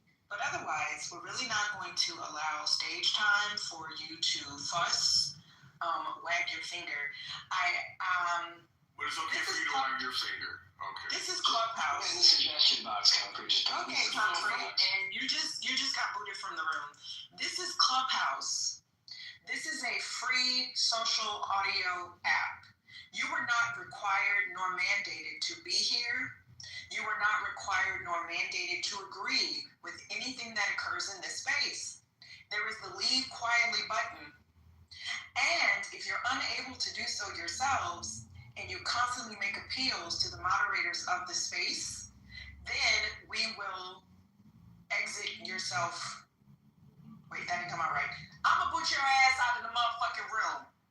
Okay? God damn it. What you're not gonna do is, no, I'm just kidding. Please don't come up in here and attempt to moderate the space, number one. Number two, attempt to tell us how we should moderate the space. You're welcome. See, if you let somebody slide, they gonna ice skate. He was the apology police yesterday, and now he's the mod police today. See how they go? See, when you let somebody shenan, they will shenan again. This is why I told y'all yesterday, you gotta get down on people's ass in the moment. You can't let time go by. You gotta let it, make it a little too long. Tomorrow is not promised. You gotta cuss that motherfucker out today. You have to do it today. Thank you. Yeah, that's why they be dropping me the Google. I be doing the same thing you do, Penny, or they come at me. I'll attack shit right away. See what happens. No, he put himself in the audience. Oh, he did. We appreciate that. Thank you. I'm pretty, okay. But that was an awesome sauce room last night, y'all. Somebody put me in the goo. I was about to, but I'll do it myself again. Thank you, though. I didn't put you in the goo. Hey, inflation. I don't have any problem telling you if, when, and why. Put me in the goo. You keep me. No, I don't want to center. It's not about me. But no, I'm addressing. We did have an awesome sauce room last night, y'all. Sometimes those, middle of the night rooms, I don't know why we're all up and we're having a good time. So we shared pictures. We talked about the good old days. It was a bunch of Gen X people. I think the youngest person in the room on stage was 35. And we just shared pictures. Spirit had some really beautiful pictures. Haitian, oh my gosh. Pastor Rodney, who only had one friend and listened from the goo, came on stage. Pastor Rodney was awesome sauce. So we were just sharing, vibing, talking about the good old days. Even Joe B was sharing her pictures from when she was little at Wardo. So yeah, y'all, it was so cool. So shout out, I saw some. I slept right through it, but you did, First Lady. We had a time. I woke up every now and then. I checked out a few people's pictures. Yeah, we had a time. But no, wait a minute. I was the one that introduced y'all to Pastor Rock. Yes, I gave him that name. You did. Shout out to Pastor. He was singing. He has 6 girls and 1 son. So y'all, we were sharing his grandbaby is one of the most adorable little people. We saw baby girls with braids and the little beads in their hair. Y'all, we were sharing pictures of grandkids. That's how the old folks was vibing last night. Okay. So we did. We had a good ass time. So shout out to Rob showed his baby girl. Oh my God, she is so cute. Anywho, let me hush because we were just ooh and ah the whole for at least 3-4 hours or something. So yeah, I woke up to Marshall and Neoliberal talking about something. Oh yeah, what is going on? It was 5 o'clock in the morning. Yes, God, Marshall came at 3 and said he couldn't sleep, and I was like, "You got it," and I went to bed. So I don't know what time the room closed, but anywho, we had a good time. That was good stuff. I like when people get along. I like that. You would have been proud of us, First Lady. We really did. I was. I told you. Thank you. But I wasn't there. And I thought I saw you come off mic once or twice. I did, and I tried to get in conversation, but y'all was talking. I said, I ain't gonna get in there. I think Kimberly was talking about something, y'all. Y'all just completely took it off track. No, Concrete forced us off the path because he's horrible. I'm talking about the whole stage. Oh, no, it's fine. I was just, I brought that Wesley Hunt thing up because he's somebody who says we shouldn't have Black History Month, that we should never mention race, and he is using this opportunity to show himself as neutral by calling out a Black woman for saying that his ankles are ashy and he looked like he tap danced in flowers. Like, he's obviously ingratiating himself to whiteness by saying, look at how fair I am. You know, I'm against when Blacks invoke race too. But, you know, the moment passed. Sorry. Wait, who said that? So I can go and follow her on social media, because that's funny as hell. It was hilarious. Her name is Jennifer DeCasper. She used to work for Tim Scott. Now she's the head of the NRSC. She was also quoted in a recent article from the Washington Post that was about the new Black MAGA kids. She had some good quotes there. Basically about how young Black MAGA, they're fake conservatives. This is true. Okay, because y'all get it. He tap dances, but he's tap dancing the flow. Thank you, because that's funny as hell. I'm sorry, that's funny as shit. Let me go follow that good conservative sister. Joking? It's very Black humor, you know. So it's just an interesting turn there from Wesley. And he talks about race all the time with his big banana head. Like, he literally fucking talks about race all the time. I can't stand him.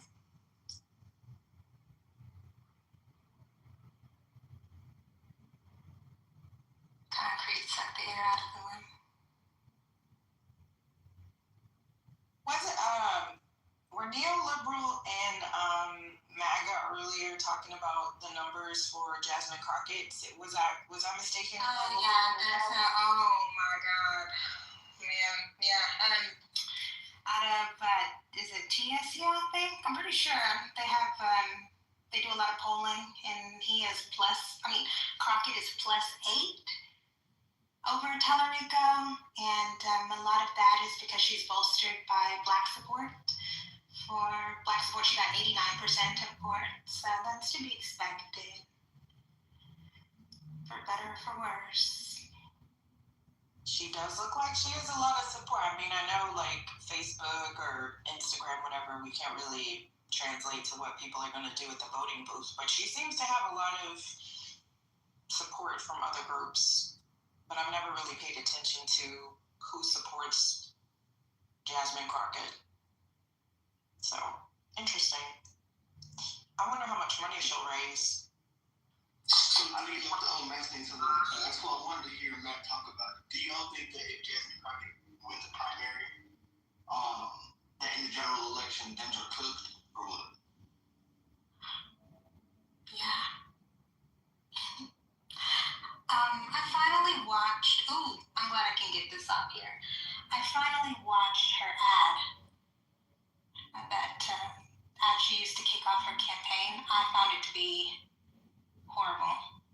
I found it to be really bad and tone deaf. Is it the one with the Trump voiceover? Yeah. Yeah. Matt said in the chat, her only being 8 points above him isn't that good. It shows he's a path. She should be 18 points ahead of him at this time, at least as a national figure. I invited Matt on stage. Trent, please don't say things that like your information was better than the president's. Not today, Trent. I can't save you. I cannot save you. It's not a good day. Read the room, Trent. Not today. Girl, you know Trent can't read a book or a room. Girl, how about... Yes, he's here. I just wanted to say hello to who's on the stage, right? Last time I was up here when this... We can't hear you. Your mic is really low. You said my mic is low? Yeah, it's really low. I can't hear you. Right? I'm sorry, Mackendall. We were in the middle of a conversation. Patty pointed out I was being rude earlier, so we're going to allow the previous conversation to go. Matt, can you expound on that? Yes, definitely. I want to expound. Get in line, sir. It's not your turn to speak. She, so just in terms of name recognition, right? She should be cognizant. 8 points is not good. I mean, it's like, oh, cool, okay, what, 51? What was it, 51, 40 something? She should be well into 60 plus ahead of him in terms of just her name ID, right? She's just, y'all want to get, oh my God, y'all should be saying that, like, how would y'all side? I really don't care. Unfortunately, she's not as ahead as she probably would want to be. I don't really know how, I guess I can say partisan this race is going to be. I don't really know how ugly this race is going to get because he doesn't want to go low with her. I don't think she's going to attack him, aside from saying that she's more qualified than he is because she's been in Congress longer, which is fine, you know. But this shows that he has a pass. So, I'm looking forward to seeing it. And I'm also looking forward to seeing her debate with Wesley Hunt, who apparently has known the GOP for being racist towards him. I don't know why he would think they wouldn't be. He's a black man running in Texas. Well, it was his story, Matt. It was a black woman. It was a black woman he's calling racist. Oh, well, there we go. Didn't know that. See? It's kind of interesting that they want to debate each other, the two losers who will probably not win in the general at all.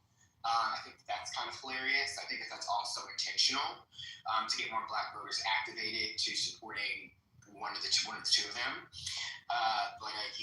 Congrats that she's 8 points ahead of a no-name Texas state representative who, has never done anything nationally. But yeah, congrats.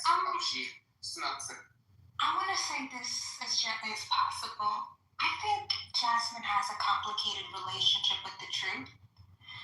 I saw her in an interview maybe a day or so ago, and the interviewer asked her, how do voters respond to your attacks on President Trump? Were you worried that they would respond negatively? And she said, well, we looked at the numbers, we looked at the polling, and the data says that it actually brought more of them to me.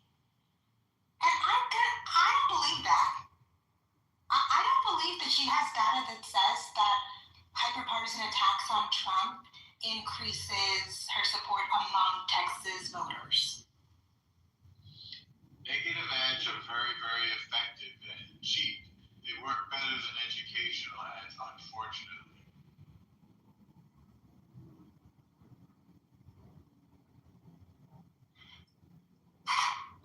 Okay, I just think we should learn from what has worked recently. Spanberger didn't do Trump. Cheryl didn't do Trump. Mamdani didn't do Trump. I don't foresee Trump working in Texas.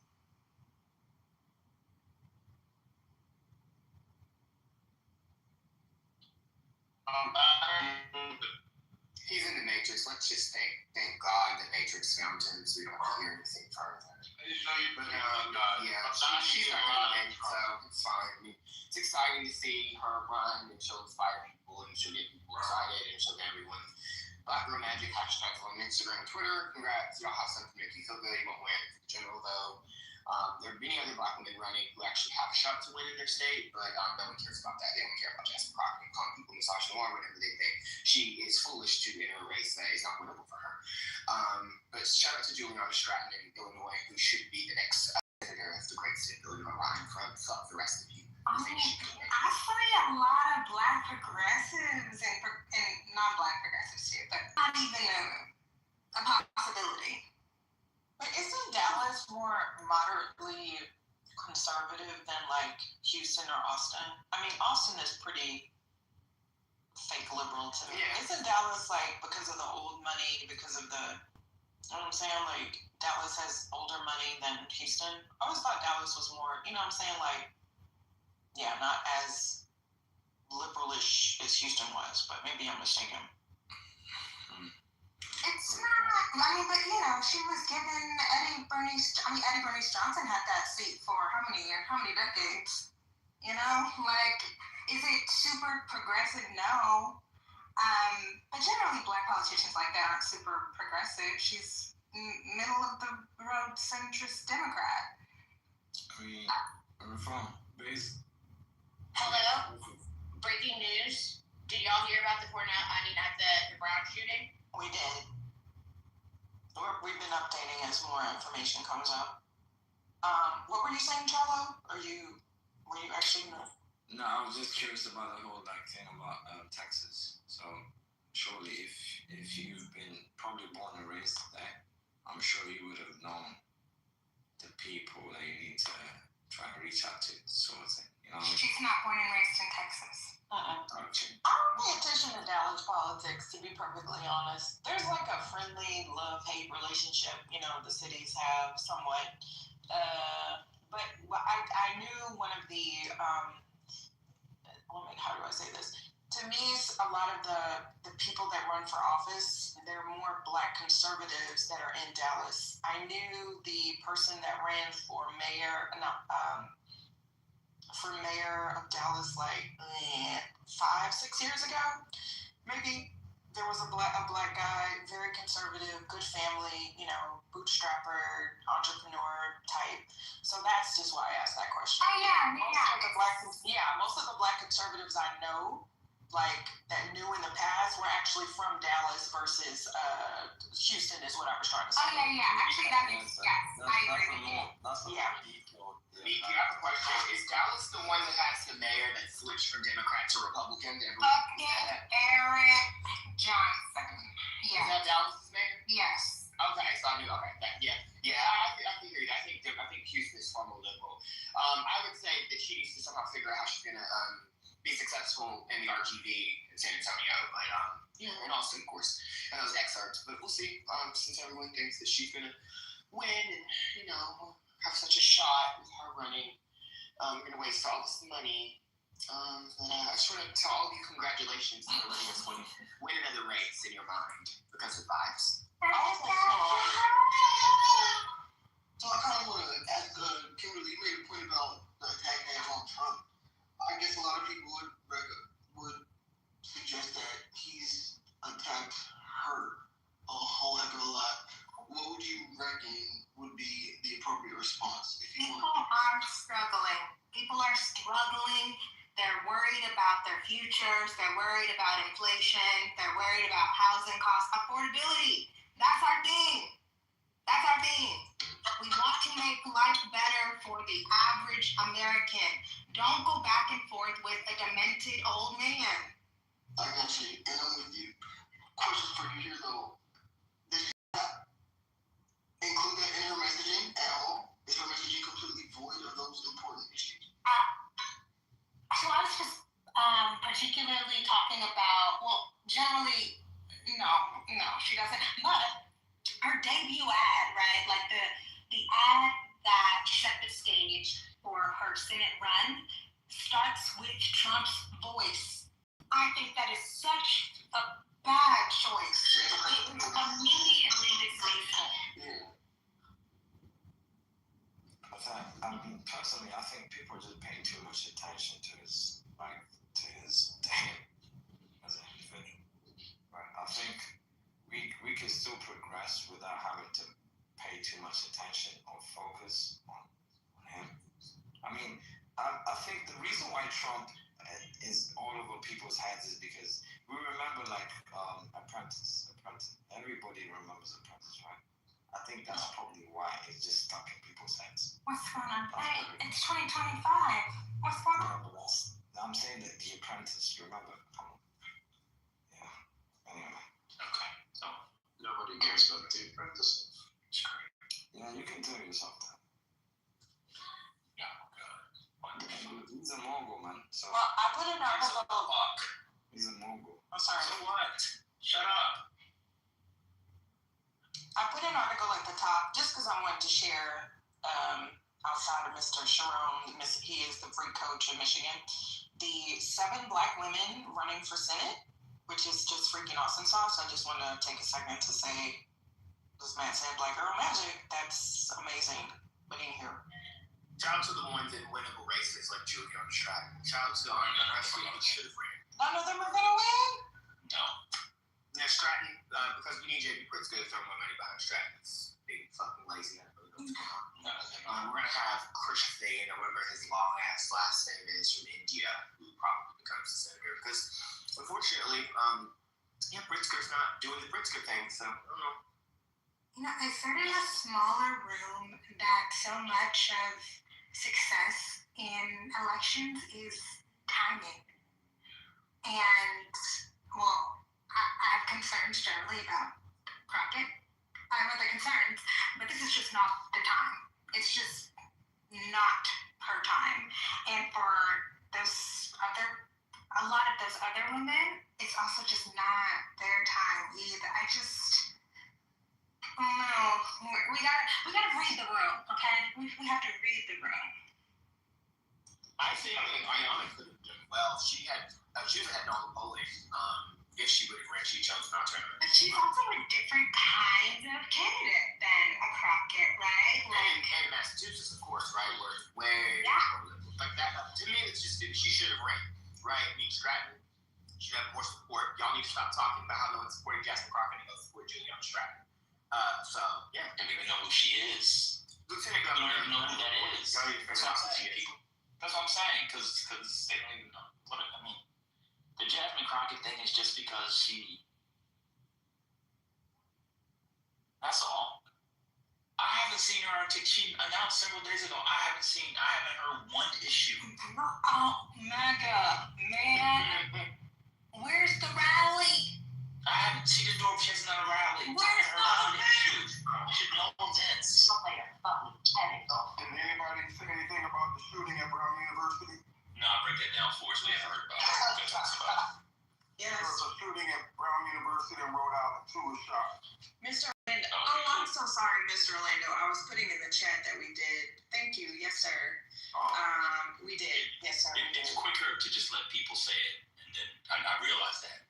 That's why I said it. People can just say it. It's just quicker to just let them say it. Oh, good point, MAGA. Yeah, I just realized that. I don't know what her issue is. What's her platform energy for Texas? That's what I'm saying. She doesn't have her platform. What's her platform on immigration and the border? How does she plan to win not only RGV, but, soup up El Paso? What's going on El Paso? You're Democrats. You have to run up El Paso, which is all the way out west in Texas. What's her plan to deal with businesses in and around Houston? What's her view on the Supreme Court at the national? She wants to be a senator, right? To add more justices to there? Does she want to get rid? I actually don't know one thing that Jasmine Crockett stands for. I'm not being dramatical. I'm not trying to. Can anybody tell me what her issue is? But isn't that the point of the campaign? No. Well, the campaign started. So what is the issue? But she's already. Okay, so can I? She's already in Congress. What's going on? As a constituent, I'm just going to raise my hand as a Crockett constituent. Okay. I couldn't tell ya what Crockett deeply believes in. Why did you get into politics, right? What are your issues? What keeps you up at night to say, oh, I'm here because I want to make this thing better for Texans. Texans tell me that they are struggling with this.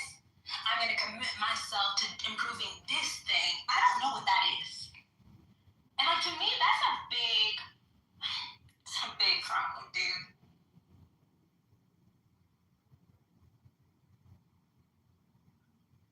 All that's thing to do is an AI video on X that makes fun of Trump, I think, or someone.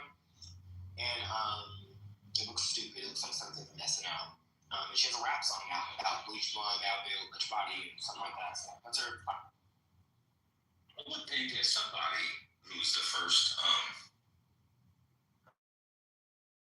person, what's her view on the University of Texas system? On the Texas state system and education generally? What's her view on, there's a whole big thing with the oil and the oil money at the university.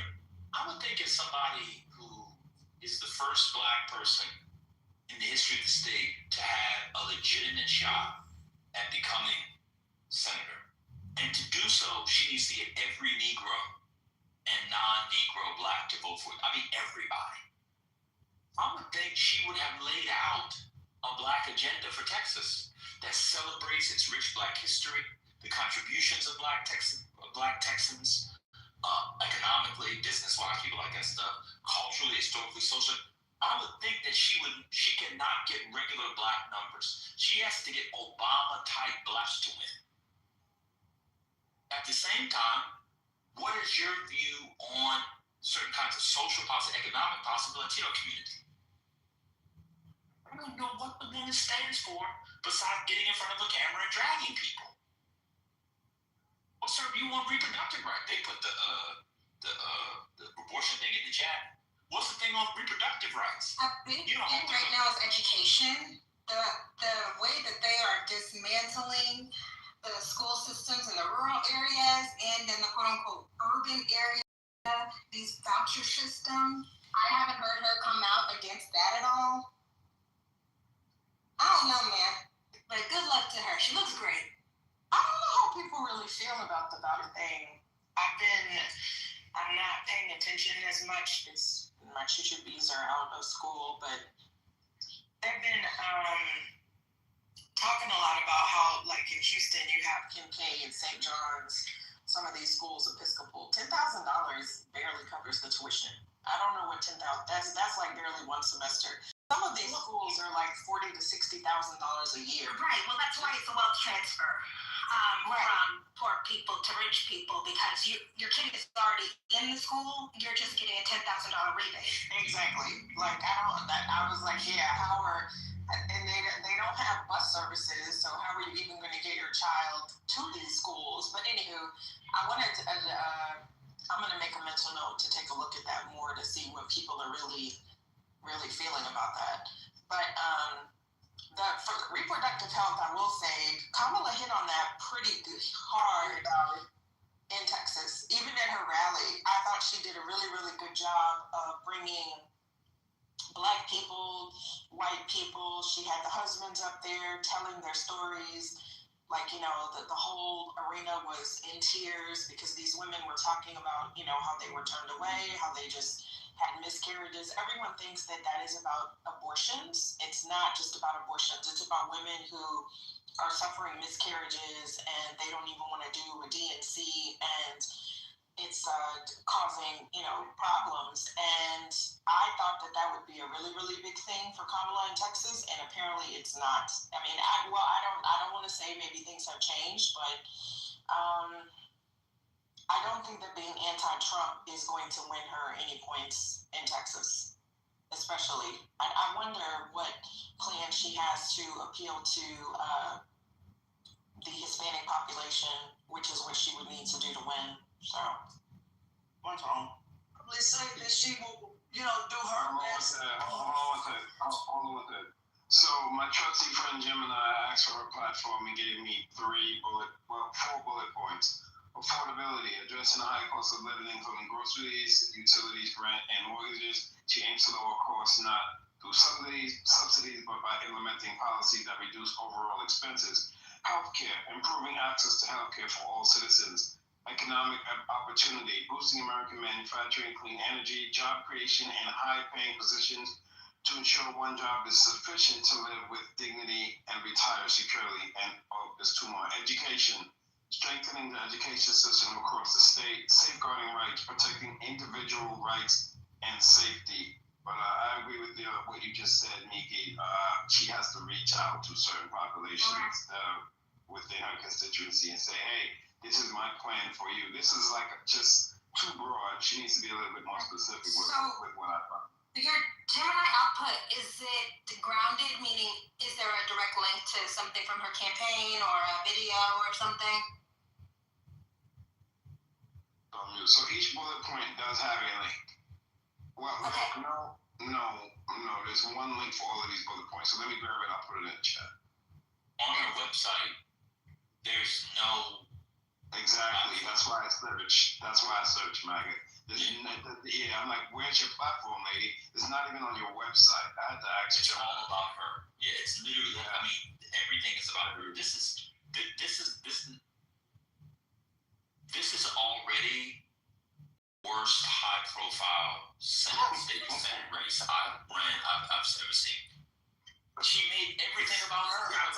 was about her. She's a narcissist. That's really what it says. I mean, how do you have a launch video where you're staring off into space with a profile shot wearing a suit, just hearing Trump talk shit about you? And then why did she cross her arm? So here's the other thing. This is gonna be petty. I mean this. That's a little pseudo, but she don't even have no swag.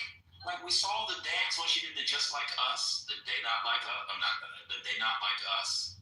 We saw her doing bitches ain't shit, and they count your bucks, can't tell me nothing. And then in that, she sort of crosses her arms. Oh, but she don't have no swag. She looks stiff, stilted. It's like slide some oil on me. She looked like Nipsey Russell as the Tin Man in The Wiz. It was totally insane. Oh yeah, the Mortal Kombat video, Pick Your Fighter. She was stiff. I'm like, you don't have no swag. Totally insane. I remember the day you saw that back in this online. You said, "You were so slow." I couldn't believe it. Couldn't believe it. Sonny's calling me a hater. How am I a hater, Sonny? I can go step. I don't want to be a senator. I'm not hating on her. But you know what? Whatever. I'm a hater. I'm a hater. Everybody can look at her doing the Just Like Us dance and can see she's a great dancer. I'm a hater. I'm gonna be honest. When I saw that ad, I thought, well, is there a reference here that I'm missing? Because there's no way. I want to be senator of Texas. There's no way that this has to be an allusion to something. It can't just be this. And then I was like, Google, and no, it's just that. It's just that. No, she's a suburban black woman that comes from. I mean, do we really think that she's gonna have some swag? You can have taste and be a suburban black woman. You can. But I thought like the whole sister girl. She got. I mean, I know I'm gonna get attacked for saying this, but the whole sister girl. That's not authentic coming from her. I'm sorry, I'm gonna say it. It's just not believable. I'm sorry. I mean, it's very typical. I mean, I'm gonna have to get into those aesthetics. It's very millennial typical of our suburban black girl milieu. Okay, it's very normal. It's just that she doesn't have good taste. She doesn't have good taste. She doesn't have an eye for it. She doesn't. Oh, actually, I'm going to the bar. I'm actually gonna stop. She fine as hell though. I will give her that. Jasmine is fine as hell. So maybe she can play into that a little bit more. I'm just gonna say this is gonna be the same shit we're gonna deal with as soon as people start really focusing on the Georgia governor's race. Because there's gonna be the same people telling us that Keisha Lance Bottoms is gonna win statewide. They really should have been listening to that. But they're gonna say we're attacking her as well, and this, that, and so. Atlanta doesn't even like Keisha Lance, but how is she gonna win in Georgia? But people are going to tell us that math is also an illusion and is not real, and that we shouldn't focus on data, polls, or common sense, or we can see people tell us. She's intentionally sucking up all that oxygen too. That is also what is annoying. With nothing. Yeah, all y'all know Lucy McBath should be running for fucking governor of Georgia. A black woman, another one. Look, that could win. Right. Retarded ass people. Sick of these niggas. Why didn't they what's her name for governor of Georgia? I remember there was just so much going on with the election that we talking about. No, last one, Stacey Abrams. I thought that Stacey was such a. Do we think? I hate to go down this road, but remember there was talk that Biden would have chosen Stacey Abrams of the VP position. No, he wasn't. He what? He didn't? He wasn't gonna do it. Stacey. I like Stacey though. I like Stacey. She's too big. I mean, come on, guys. I know. I'm just saying. I like Stacey. I just wanted to bring up Stacey. I'm sorry. I was hardcore pro Stacey. I brought the Stacey merch. She's brilliant. The organizing capacity of the new Georgia project, brilliant. But was Biden ever gonna pick her to be VP? No, that was never gonna happen. Yeah, I really like Stacey. I became more and more of a fan of her, and then her sister, who was also a judge, or was a judge, but anywho, I just wanted to bring her up. Shout out to Stacey.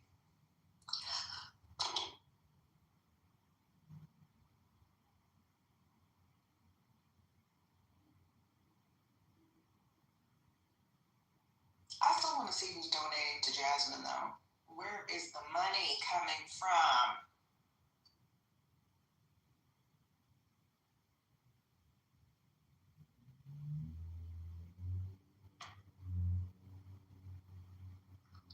I'm pro Stacy. I think I saw John Ossoff one time talk about how important the New Georgia Project's voter outreach and registration work was to helping make Warnock and Ossoff their wins possible.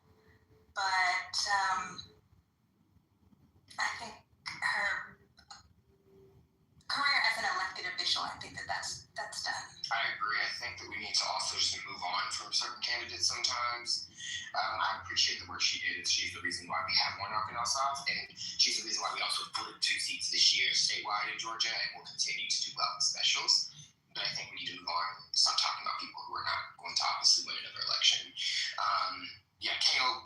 Keystone Bottoms does not need to run. And it should be, Lucy said, that's pretty much it. And if it's not going to be either of those women, obviously, then it should be Jason. The black man who's married, unlike Cory Booker up until last week, who has children he produced with his penis and vagina. Whoa! Sex that he had with a woman. A marriage that exists, right? It's not for political. Leave that lavender marriage alone. Hey, it worked for Tim Scott. He looks like he has lots of sex with his. Have you ever seen a more awkward, fake, intimate duo than Tim Scott and his wife? It's worse than Trump and Melania. I feel so bad for him. So bad. He couldn't have paid enough to get the upgraded, I really love you, honey, model thing. This is insane. So, I've been reading the thing that Maya put in the chat from Texas Monthly. And somehow I guess she probably didn't have say over this. But the title is Jasmine Crockett Doesn't Care What You Think About Her Sanity. Huh? I'm gonna coin it. Oh, actually, you might have already coined this, Mega, but it's toxic black girl magic. Why would you not? Let me read a quote. Texas Monthly asks, why are you the candidate to break the Texas Democrats' 3-decade losing streak in statewide elections? Crockett says, quote, I plan to run differently. Democrats keep doing the same thing, expecting a different result. People think that if you sound like a Republican, you'll get Republicans to cross over and vote for you. That hasn't happened. We've not won these elections, but like Donald Trump, if they were able to win over the same people. Are we allowed to,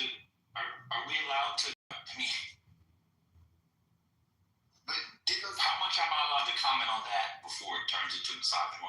That's maybe one of the dumbest things I've ever heard. Yeah, that is the dumbest thing I've ever heard. Yeah. New York City is B plus 45. Yeah, but AFC's district is B plus 35. What the fuck is she's in what is it, R plus 15? She's in an R plus 15 state when it comes to Trump winning. He won by 15 points. What is she doing? That doesn't even make any sense. Why would you running statewide in Texas compare yourself to a mayor and a congressman in New York City? Yeah.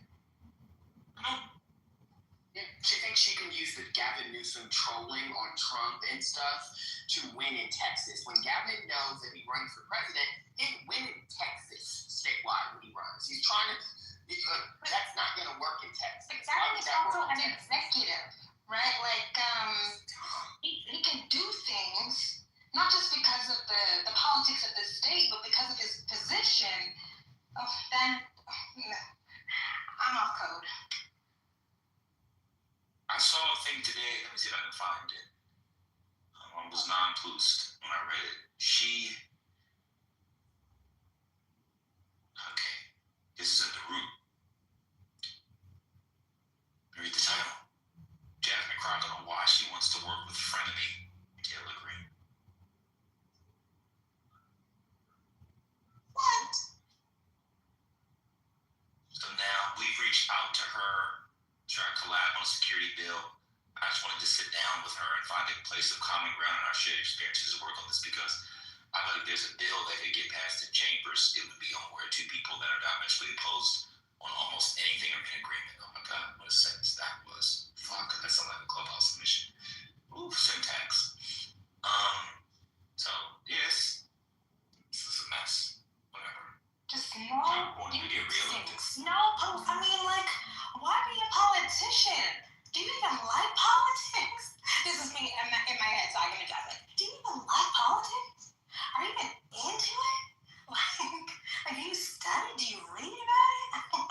What drew you to this? And that's a terrible outfit. I put that in the chat. But whoever said she didn't have style was spot on. Because what the fuck is that? Like, that looks like, what is that? The cream with the pearls, with the black, with the earrings, with the black leather. No, ma'am. Looks kind No, ma'am. oh no. What is the pilgrim fake cashmere looking? I don't like that at all. Like that. That's all I wanted to say. She's pretty though. She doesn't give good speeches. Like, I just like, what is the draw? What is the appeal?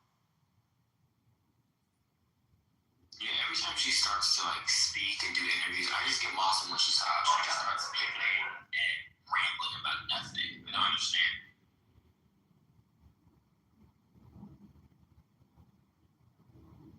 But God bless that. Wish her the best. we have then, if folks don't want her or whatever, who do we have here? Beto O'Rourke, I never hear him talk about running for anything. Tallarico. Come again, please. James Tallarico, the state representative from Austin, is your other Thing under the sun. I mean, he gave a good fight, but he's still helping. He's a great, no.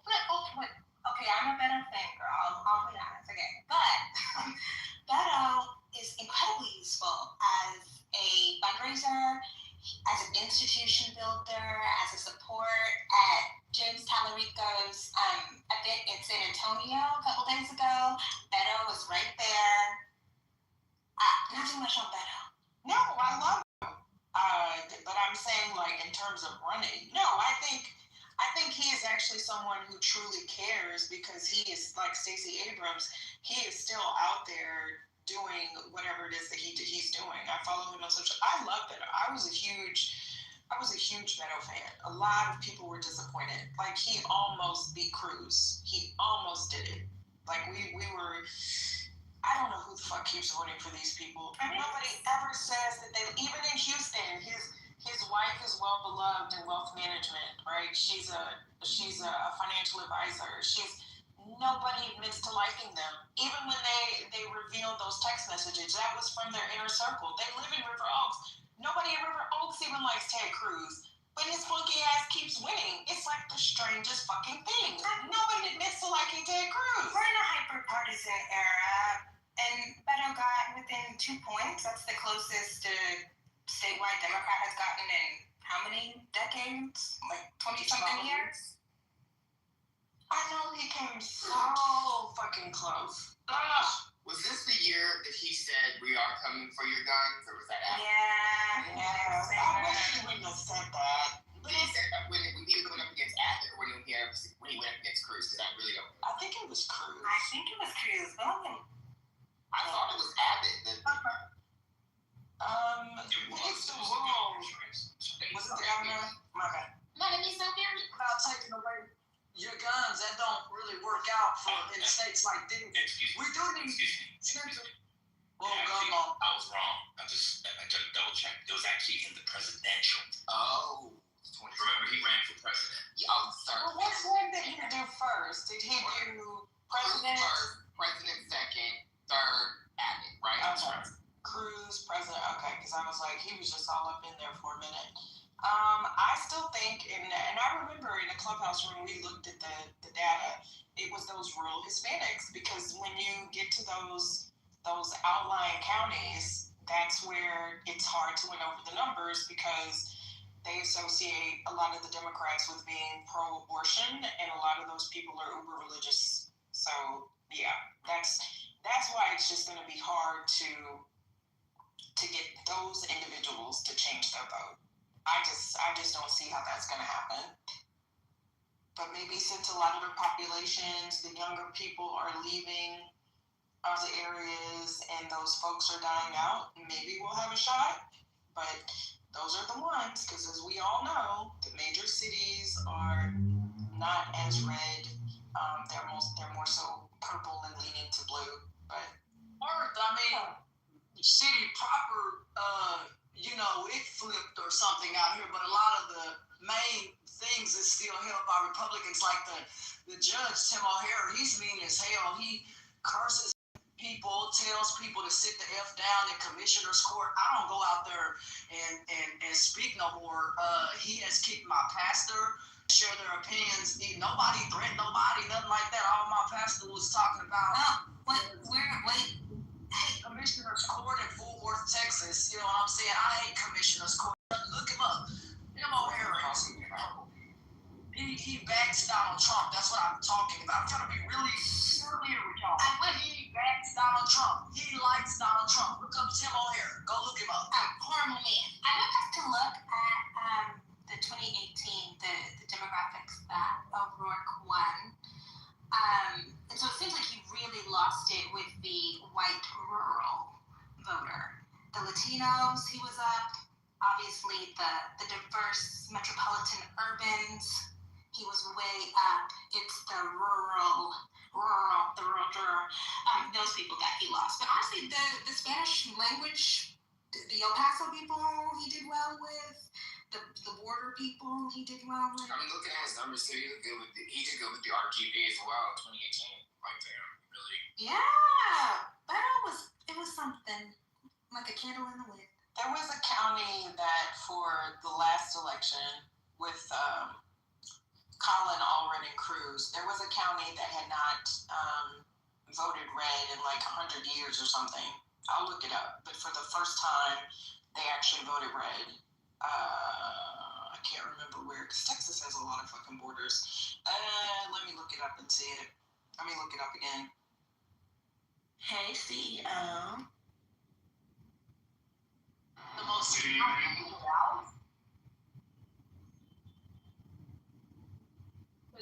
which state has the most counties? Somebody was at that. I said, that makes a difference too.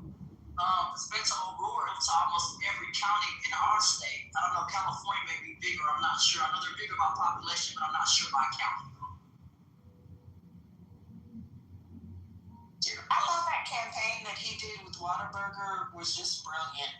Like, I actually watched it, and I don't watch a lot of that stuff, right? Because it's like, oh, it's a politician, make your decision. But he's such a very affable guy. But we know it's hard for genuine people to actually get elected, to these offices.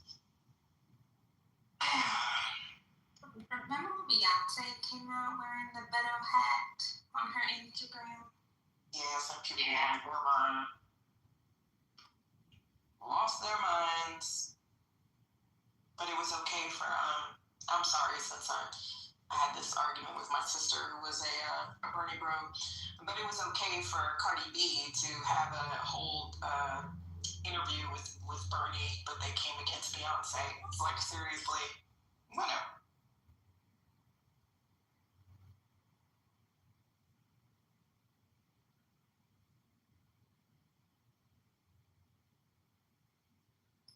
I'm curious. I'd love to know who Jasmine's injector is. She does look really good. She's getting some good injectables for sure. So.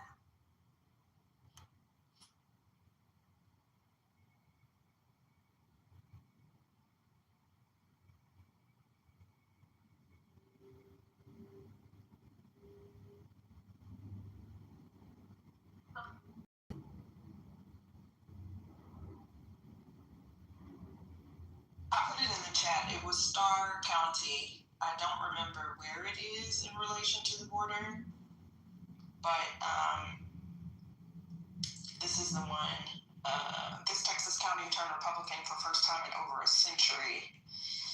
This article is dated, November 5th, 2025.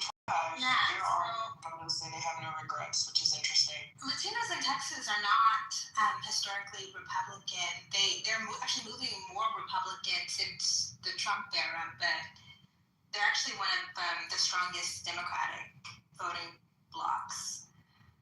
So hopefully with all of this chaos and cruelty, they can shimmy on back to the left, or the Trump people can just stay home in November. That's the hope.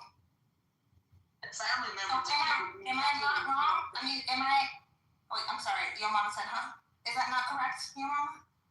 From my understanding, the Latinos are historically Democratic voters. It's a mixture, and some of them.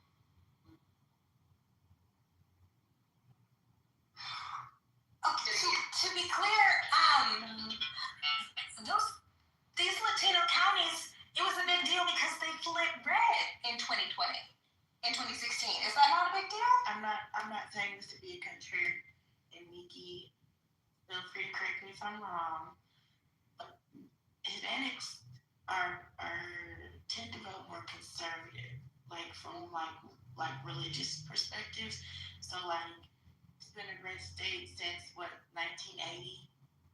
Yeah, George W. George Walker Bush. No friend. Oh, sorry, my bad. Thank you. Yeah. And so our Hispanics here, like the ones that like can legally vote and all of that, I thought they tend to vote Republican. I could totally be wrong. I'm just gonna look it up. Yeah, I totally go too. That's why I was hoping Mickey could jump in here and just kind of clarify because. I think it's the rural. I think we have to make a distinction. The rural. Yeah, you do. In particular in Texas. Yeah, but Marshall, you're literally on the border. You're literally Republican. You're in the party. You could probably lend more insight into this. So the majority of eligible Hispanic voters in the United States lean towards the Democratic Party. In my area, in areas up above me, we've started to lean Republican. In my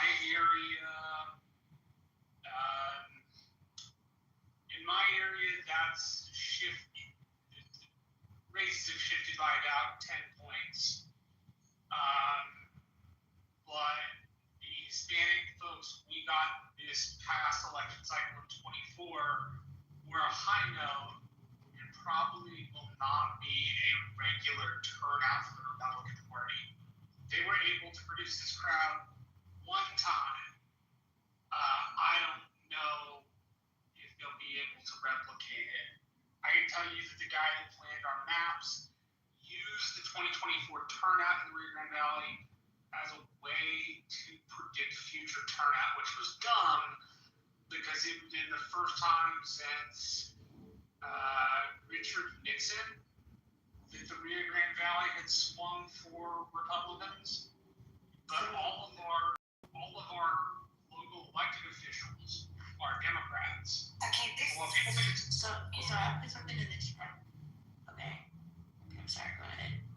Okay, this says before 2016, Democrats routinely counted on winning roughly 2/3 of the Hispanic vote in Texas, with Republican. No, the University of Texas Politics Project estimates that Donald Trump's share of the Texas Latino vote rose from low 30s in 2016.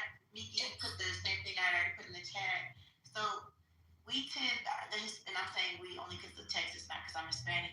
The Hispanics in Texas, girl. I'm sorry. Let me laugh on me. Right, folks, exactly. But they vote higher here than the national average. So I'm not saying I want this to be true. I'm just saying the Hispanics in Texas tend to vote and lean in more with Republican views. They're not liberal people. But that's no. This is what I'm saying. Okay, I'm sorry. Go ahead, your mom. So in 2008, the Obama folks and high net worth donors built a campaign focused on Texas and turning Texas blue. It was a turning Texas blue campaign. Part of the strategy around that was investing in engaging Hispanic voters. And they thought that if they registered younger Latinos, younger Hispanics, I don't know how people describe themselves, if they could register those voters and move them to the Democratic Party, that Texas would be blue. That project failed miserably. It failed because even when they registered them, they still ended up either not voting or voting for the Republican. That has been, since George Walker Bush first ran for governor, they have been inching more and more right. And we've never been able to build a dent on that. And you guys could look up the Texas, Turn Texas Blue campaign. I can't remember the name of it now. But it started right after the Obama election in 2008. And in fact, some of his team went to run that campaign in Texas. Well, to me, and I don't want this to be true. I'm just using you can use common sense. If we know the Hispanics are the majority here, and we are still in a red state, then come on now. But just because they're the numerical majority doesn't mean. I'm sorry, you're in the matrix. I'm sorry. That's why. I'm not in the matrix. I just think y'all are excited. I want to say something. Somebody can say something that may oppose your belief. That doesn't mean we have to do that. I'm not in here rah-rah for the. I'm just saying based on what I see and based on what I know, it's kind of like almost 50-50, but I would say it leans a little bit more towards Republican views. I'm sorry I live here. I'm sorry I see it day in and day out. So I'm just saying, I can also see that if we know that there's a large Hispanic presence here, and we have been red as a state for 4 decades now and counting, and it's only getting worse. I don't know how we can fight. I don't know if maybe you're ready to catch the mic when I get done. I don't know. I can't hand it to you. I don't know why we can sit here and say, well, I know that an overwhelming. So white people make up 63% of the electorate. Doesn't matter what they are of the population. Hispanics only make up 20% of the electorate. Obama in Texas, this is according to the New York Times, got 63% of the Hispanic vote in Texas in 2008. 63%. But they only made up 20% of the electorate. McCain got 73% of the white vote. That's how he won. They're maybe the plurality of the state population-wise, but they don't vote in large enough numbers. The other thing about Texas and the Latinos is they are systematically disenfranchised. And the Republicans go after the Latinos with the voter ID stuff. And the Democratic Latino people, they get targeted and get their homes raided and stuff all the time because of the work that they're doing to get the Democratic-leaning Latinos to the polls and stuff. I guess that's two different things, getting them to the polls, because the last article that I put, there's a group of Democratic insiders and pollsters released a memo that showed Democrat voters who turn out less often actually lean more conservative than those who always vote. I do agree with Penny. I call it aspirationally conservative.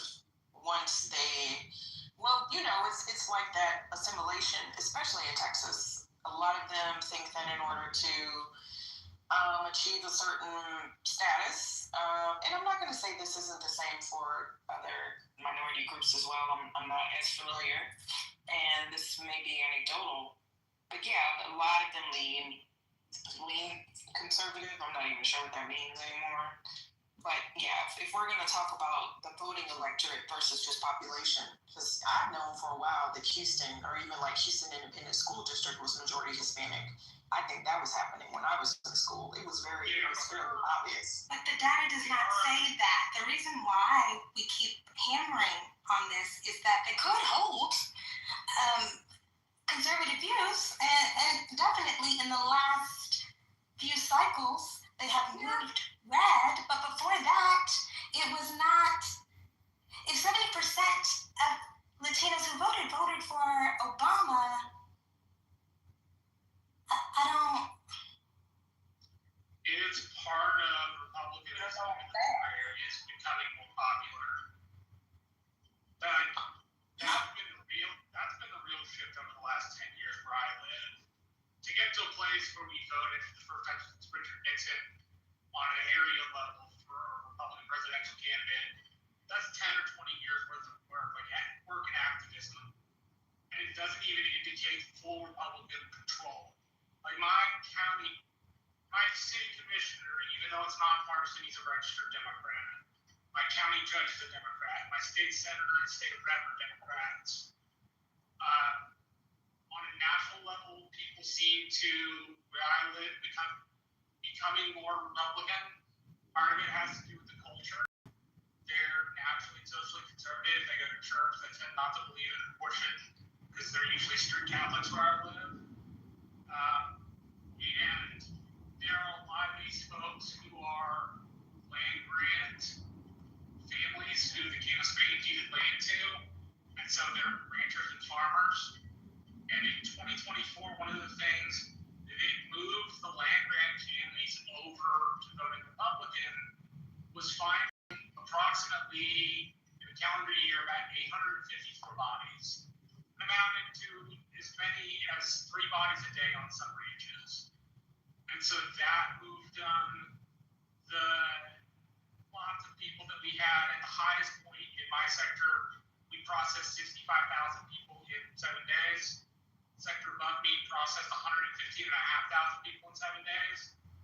And a lot of these folks who lived here, who have family in Mexico, and who go back and forth to Mexico, started coming in and saying things like, you know, if I have to follow the law, they have to follow the law. And you'd get cops who would come in and fire them. And they'd say, don't tell anybody else I came. Don't make a big deal. Here's a donation. I want a small sign. And, like, don't expect me at your membership meetings, but I'm on board. And proceeded not just by Republican working through the Grand Valley, but by Texas to open itself up to Latino conservatives, which was an expressly Abbott push, believe it or not.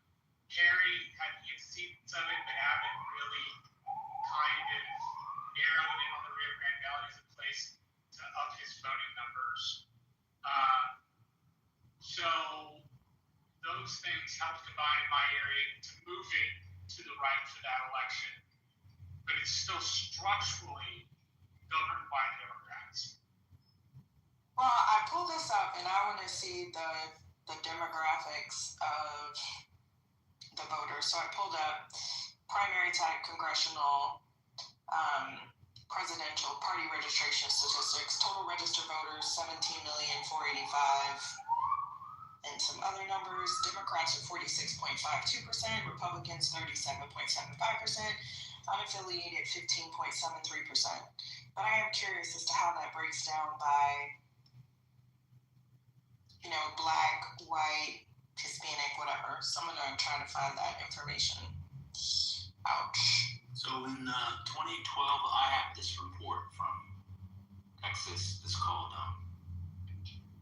the Texas Report, America's Voice, Latino Decisions Think Tank. They got it from 2014. In 2012, Obama got 70% of the Texas Hispanic vote. 70. 70. 0%.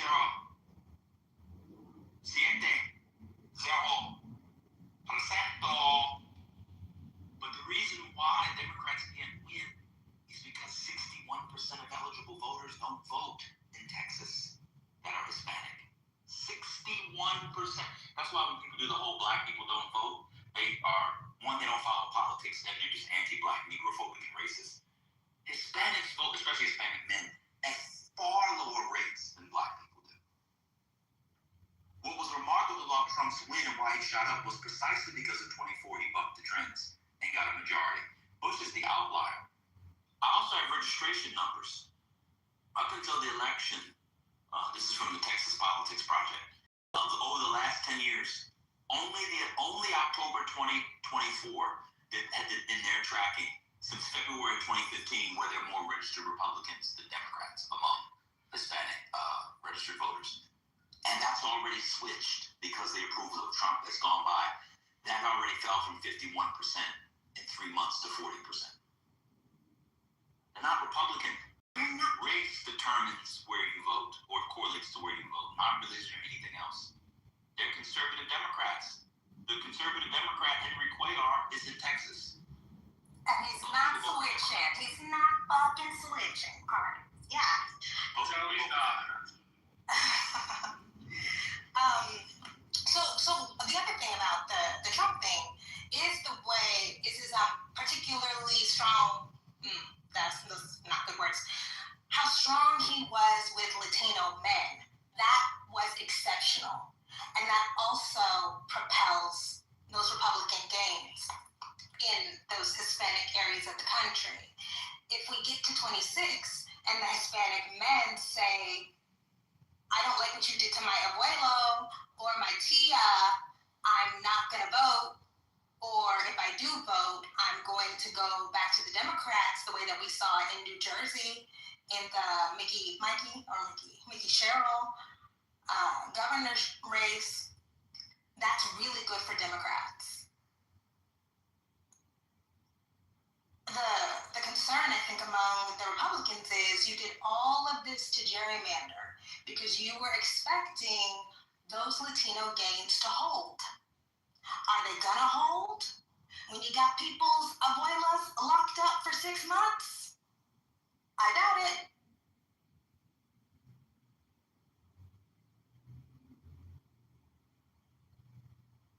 But I thought that the reason that Trump appealed more to these groups was the return to like the traditional nuclear family. I'm doing traditional with the rabbit ears, right?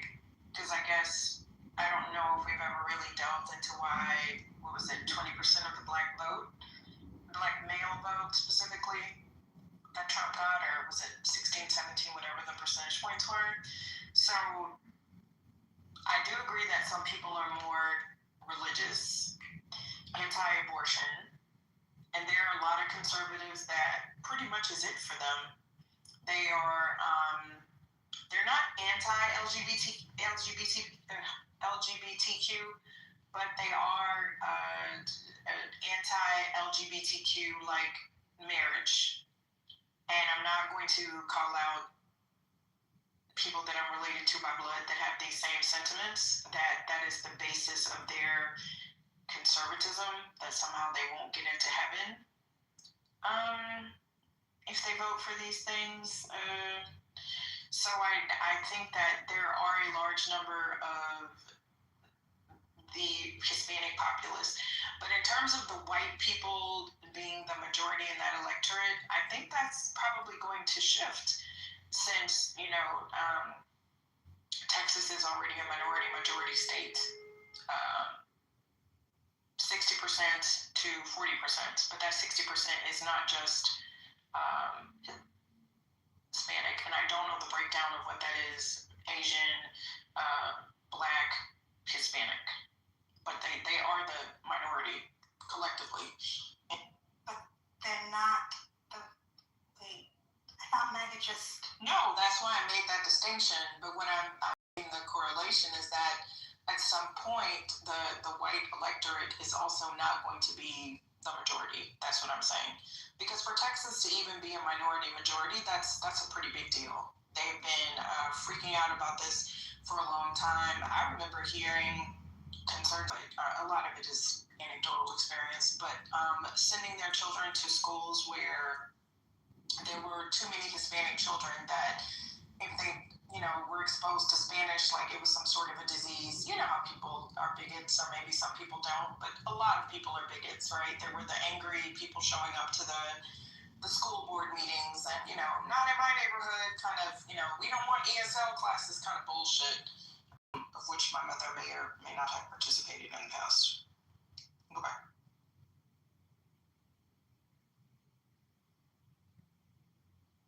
Anywho. Yeah, they need to identify Henry Cuellar Jr., someone that can get the youth out, Latinos out, registered, and to actually turn out. And I don't care if he's a Dem or whatever you want to call him, like how Henry Cuellar is, but that is the answer. We'll figure out who that is. I don't know if that's Castro or not. He's a bit liberal. But they need to figure it out. They really need to figure it out. So I did look this up. In the state Senate of Texas, There are 6 state senators, only one of them is Republican. For the Latino members of Congress in the House, there are 2, 4, 5 Democrats, 2 Latinos, 2 Republicans, so 5 Democrats, Latinos in the House, and 2 Republican Latinos in the House. And then, of course, Ted Cruz is the senator. The electeds, the Hispanic electeds are a majority Democrat, easily. It's not even 50-50. It's very lopsided towards the Democrat. Do you think they could get one of the Castro brothers, Kimberly, in 2030 to run? Who's the progressive one, though? Julio, I thought. The one that's running in subcommittee in the House. He's the more liberal? Joaquin? Yeah. That was Joaquin? Yeah, if it's a person I'm thinking of, he's quite charismatic. He would do a good job on the campaign trail. Yeah, I like him. None of that matters because, well, a couple of things. I said that Clinton won in 16 by almost 30 points over Trump among Latinos in Texas. Not Obama, but almost 30 points. But they were only 20% of the 20-some percent of the electorate. It doesn't matter who runs, y'all. You have to build a political culture. They don't have political culture. They don't do politics. It's really that simple. I don't know. You can run all the people you want. That's why the Democrats need to put a Latino on the main ticket to get people invested and buy-in for a political culture. They currently are they're not the majority of Texas, but they are the plurality. How can you be 40-some percent of a population, but only 20% of its electorate? What the fuck are you doing?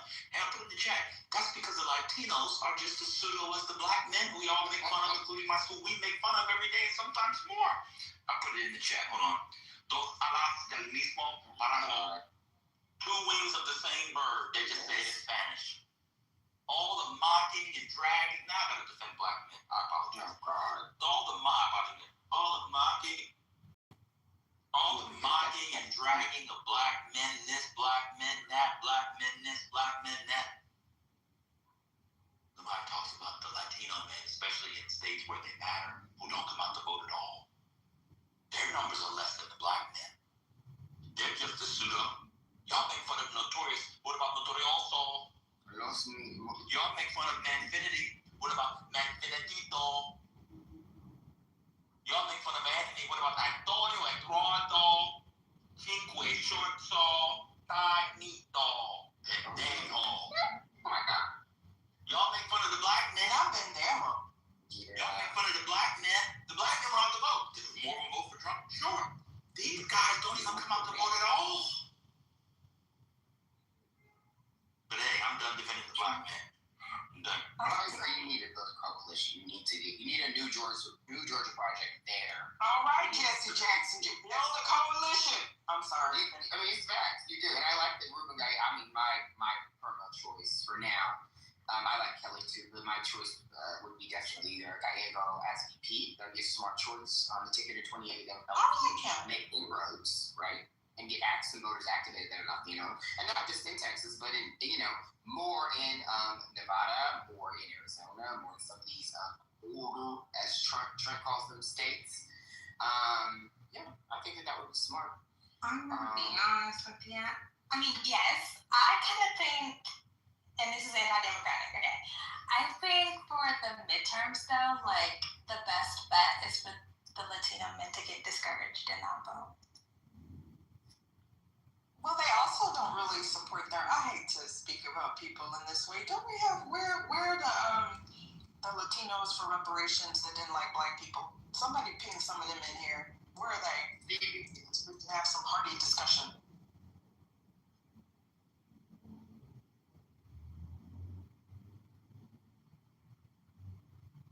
Okay, Frank said, okay, be right back. Are you going to get them, Frank, or what? Well, anyway.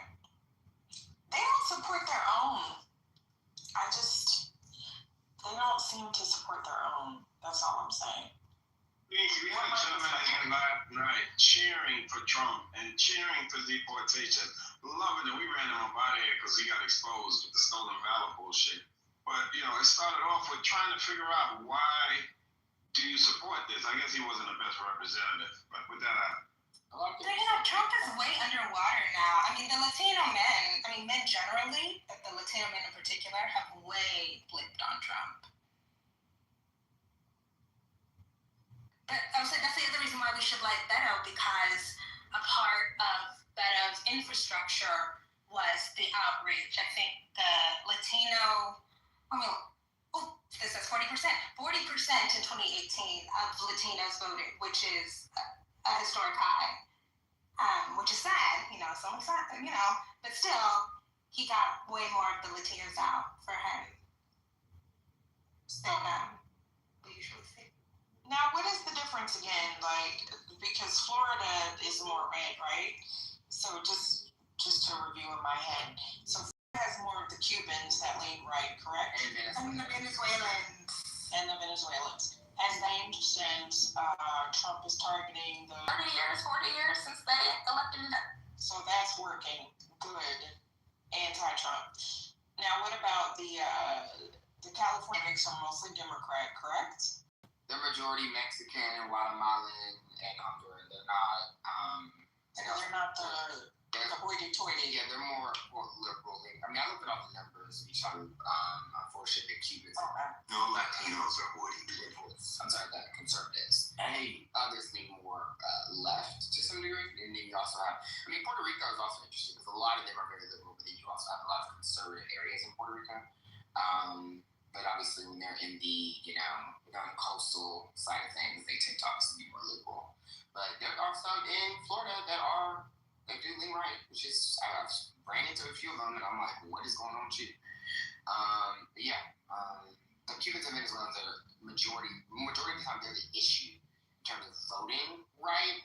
But as we've been discussing, generally speaking, a lot of them don't have high turnout in general, maybe specifically Texas. So it's a toss up, And now the Hispanic in Arizona are more right as well, correct? They tend to lean more right, but as of late, there have been a lot of liberals that are there now. Tucson, Phoenix, Maricopa County's, changing. People don't like that it is. The Maricopa is changing. Well, we shall see. But is that, I guess that's what this whole conversation is about. Is that a durable change, though? Like, the Trump people and the pollsters and people like Patrick Ruffini and Chris LaCivita, right? Their thing was we're changing the face of the Republican Party. We're making it the Black and Latino, Julio and Jamal or whatever. But I think Trump has destroyed that. I don't think that's a safe bet moving forward. The older people are, I would be curious to see, and maybe let me write it down, so I can look it up my own edification later, what percentage of the age groups are these people? We know they're younger. They are younger. So the silent generation is dying. Is it safe to say that as you get older, their politics change? Or is it pretty much proven that people's politics stay the same, as they get families, get mortgages, so forth and so on? I don't think that the evidence demonstrates that people become more conservative as they get older. Didn't Kamala win boomers? Yeah, she won boomers. She didn't win y'all's Gen X people, though. Yeah, Gen X is conservative, boomers liberal, millennial, progressive, and then Gen Z idiots. I think that didn't he almost win them or something? I have to look at that. Wait, she didn't win with Gen X, but she won with boomers? What the fuck? Yes, because Gen X is conservative. It's crackheads. You know what? He made inroads with Gen Z, but they've all fucking flipped on him, and now they're all back to being lefty liberals, except for the ones who want to go to church every Sunday and pray and act like they're these Christian nationalists because they suck Charlie Kirk's dick. Those are the ones that are still the youth. Those little weird white boys with those haircuts that want to just... Yes. Turning Point. Yeah, it was Turning Point losers who listen to Joe Rogan and all those other, Ben and worship Andrew Tate. They're still there, you know what I mean? But I was looking at the data. Yeah, they're still. It's like a small taper off. I'll say that. Oh God. And you know how Abbott wants to put Turning Point in every high school in Texas? The Turning Point people. It just sounds like, to me, like it would have been a competition with Motown back in the day for artists. I hate that name because it makes me think about like Turning Point Records or something.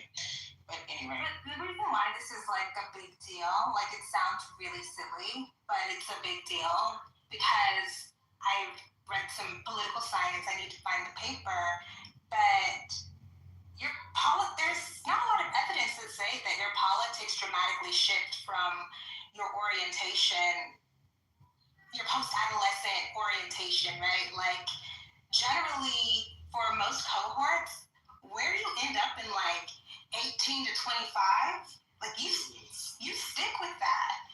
And so if we are moving all of these kids into this conservatism, if the past holds true, that's a whole generation of like little baby Christian nationalist oriented young people. Yeah, I don't think they should be introducing that to high schools at all. If you want to join a politics club, like the Republicans actually have an auxiliary. They're called the high school Republicans, and they're considered like they use it as pages. The equivalent of pages sometimes. But I don't think Turning Point USA should be in high school. It seems like over politicization of our youth in a way that would be unhealthy. I mean, I think I put something in the chat. I don't know. Abbott to me is like it's like he wants to make a. Y'all know I hate Governor Hot Wheels. I can't even honestly be like, what's the word am I looking for? I hate his guts. I hate him more than I hate Trump. So I just fuck him for life. I don't give a shit what he does.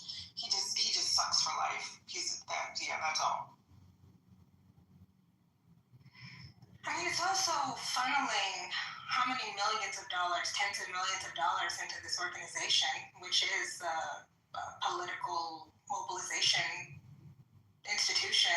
I mean, because all of those chapters, they have a franchise model. They all have to pay dues to the central hub of Turning Point. It's really shady. They were like the young Republicans and the college Republicans.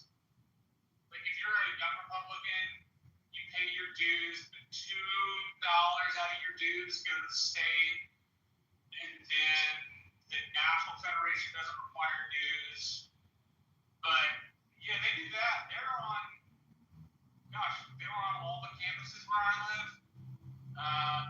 I didn't see them much when I was at A&M. A&M for when I was there was not as conservative as it had been, say, 10 or 15 years prior. When were you there? I was there 2010 through 2012. Okay. I didn't come back when I had better grades. So, I recall specifically having a very little professor named Tommy Fleury.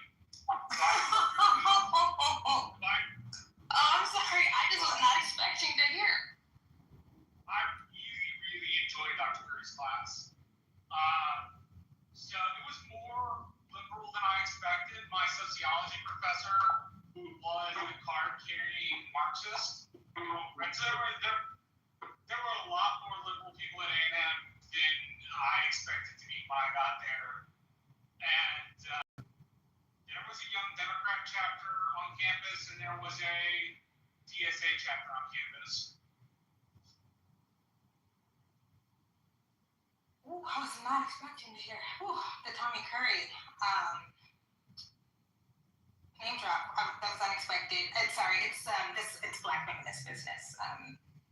Marshall, it's fine. It's not you, it's me.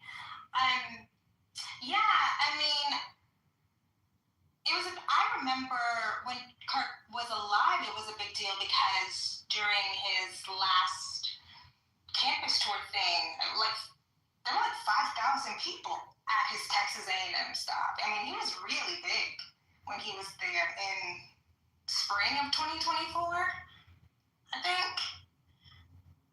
So I've always associated A&M with conservatism, so it's interesting to hear you say that it was less conservative than you expected. But that's also Obama era. Don't get me wrong, it was good. I mean, I recall there was this white supremacist on campus, and he was from something called the Youth Position. Hold on a second.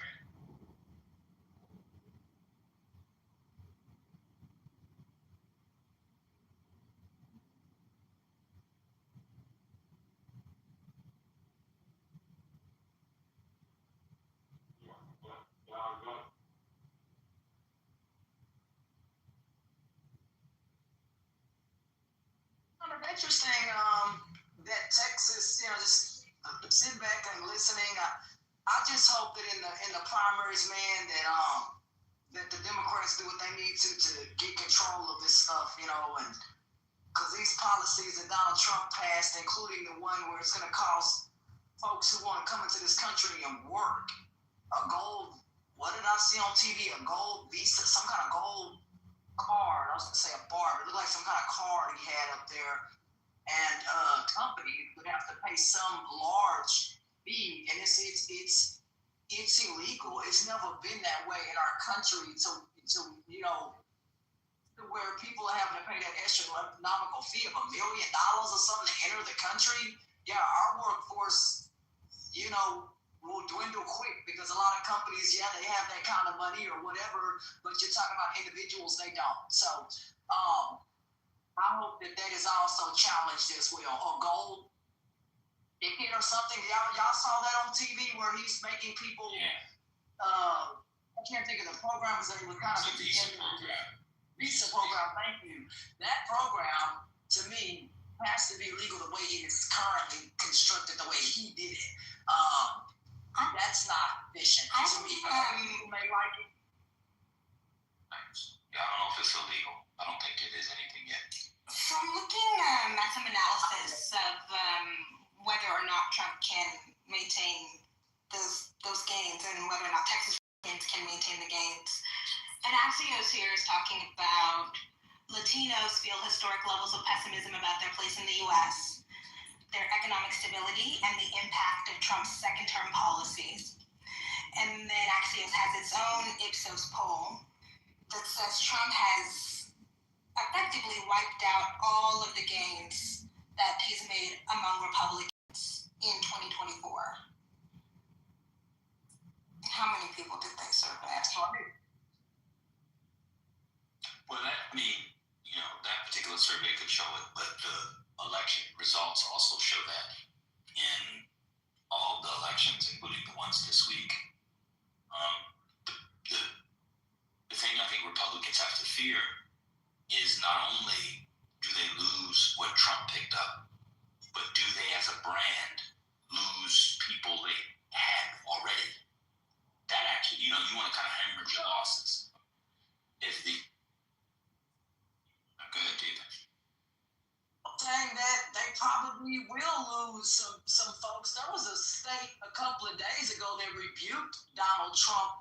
He wanted that particular state to flip for him, and he thought that they were, and they didn't, man. They rebuked him, man. So a lot of these states are like, nope, we're not doing this, even if, and some of those, I think it was Republicans in that state that said, So Texas, whatever, but other states are like, and I'm grateful for that because, here in Texas, we don't get to vote on what you need. Not this process. It's shoved in our faces. We don't get to, vote like California did. You know what I'm saying? That's what I'm trying to clarify, and that's not cool. It's like a dictatorship in that way, and that's why I say I like, living here in some ways, but I don't like the politics and how things are run here because it feels like we live in a time that was yesteryears still how they run our state. Do they make money? Yeah, okay, great. Okay, but that ain't helping a lot of people. So I just really hope y'all that things are taken over and that we win the primaries for real. Because it is showing very, very well that the Democrats, I think they're going to do what they need to for real. So that's what's up. So the I think it was 2-1 before roughly. I mean, the policies are so abhorrent to people that they might not switch, but they might stay home. There's also an element of the Latino vote, like there is for every demographic, that are just Trump fans. If you look at the New York Times, did a map from the big election day in November, the first Tuesday in November, where they put the little blue arrows left and right arrows right. It's astounding. It's every arrow on the right for the 2024. Back in the It's crazy. 2006. Yeah. In the one county, oh shit, I just lost the name of the county. It's in the very top of New Jersey. Oh my God. What's the county at the top of New Jersey? I can't remember. But it was usually a Democrat county. Thank you very much, Passaic County. Trump won by 3 or 4 points. She won by like 16, 17 points. It's like a 20-point shift. In Latino. And it's a huge Latino, I think 40-some% Latino, and they all kind of went back the other way. So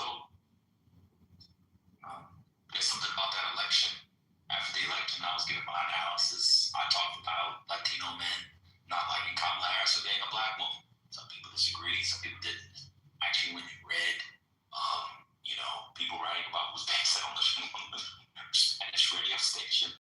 I read some cultural studies people talk about machismo. They didn't like what she was doing. They like how he did it. There you go. So, I don't know. Hope I can transition this back. Yeah, that's this is a really short write-up that I put in the chat. So the quote from the SMU political science professor says that he's expecting the GOP in that 5-seat gerrymander to only pick up 3 of the seats for 2 of the seats that are predominated by Latino voters, that they will remain Democrat. The other positive, not saying Democrat like a Republican, that they will remain Democratic. The other positive sign is that there is a really big Tejano star that is running for Congress, and he is choosing to run as a Democrat. Running in my district. What's his name? Bobby Pulido. Bobby Pulido. He has a one-hit wonder. He's running against a woman named Monica De La Cruz, who I worked for last cycle. And I'll tell you my perspective so far. Monica says she's been doing a lot of traveling in the district, but her campaign is not up and started yet, from what I can tell. I mean, she recently re-announced her bid, but that's going to be an interesting race for sure. Yeah, so it's good vibes. It's good vibes for Democrats.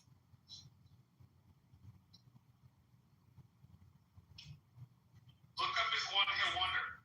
It's a good Tejano song. I just recommend Democrats don't go around telling Latinos they have a slave mentality. Very well if you want to win that demographics.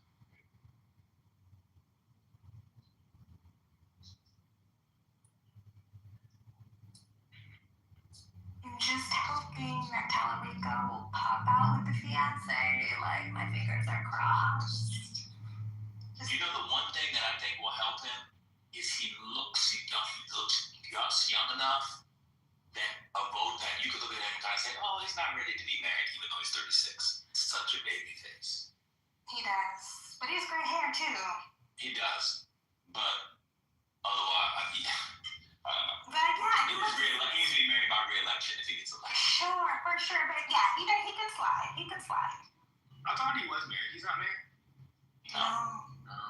Just married to Jesus. Oh, Ephesians. Well, the Talarico will last name. Hopefully that helps Trixie. I would not be surprised if Trump doesn't float amnesty or a new path to citizenship before the midterm. course you would. I remember you.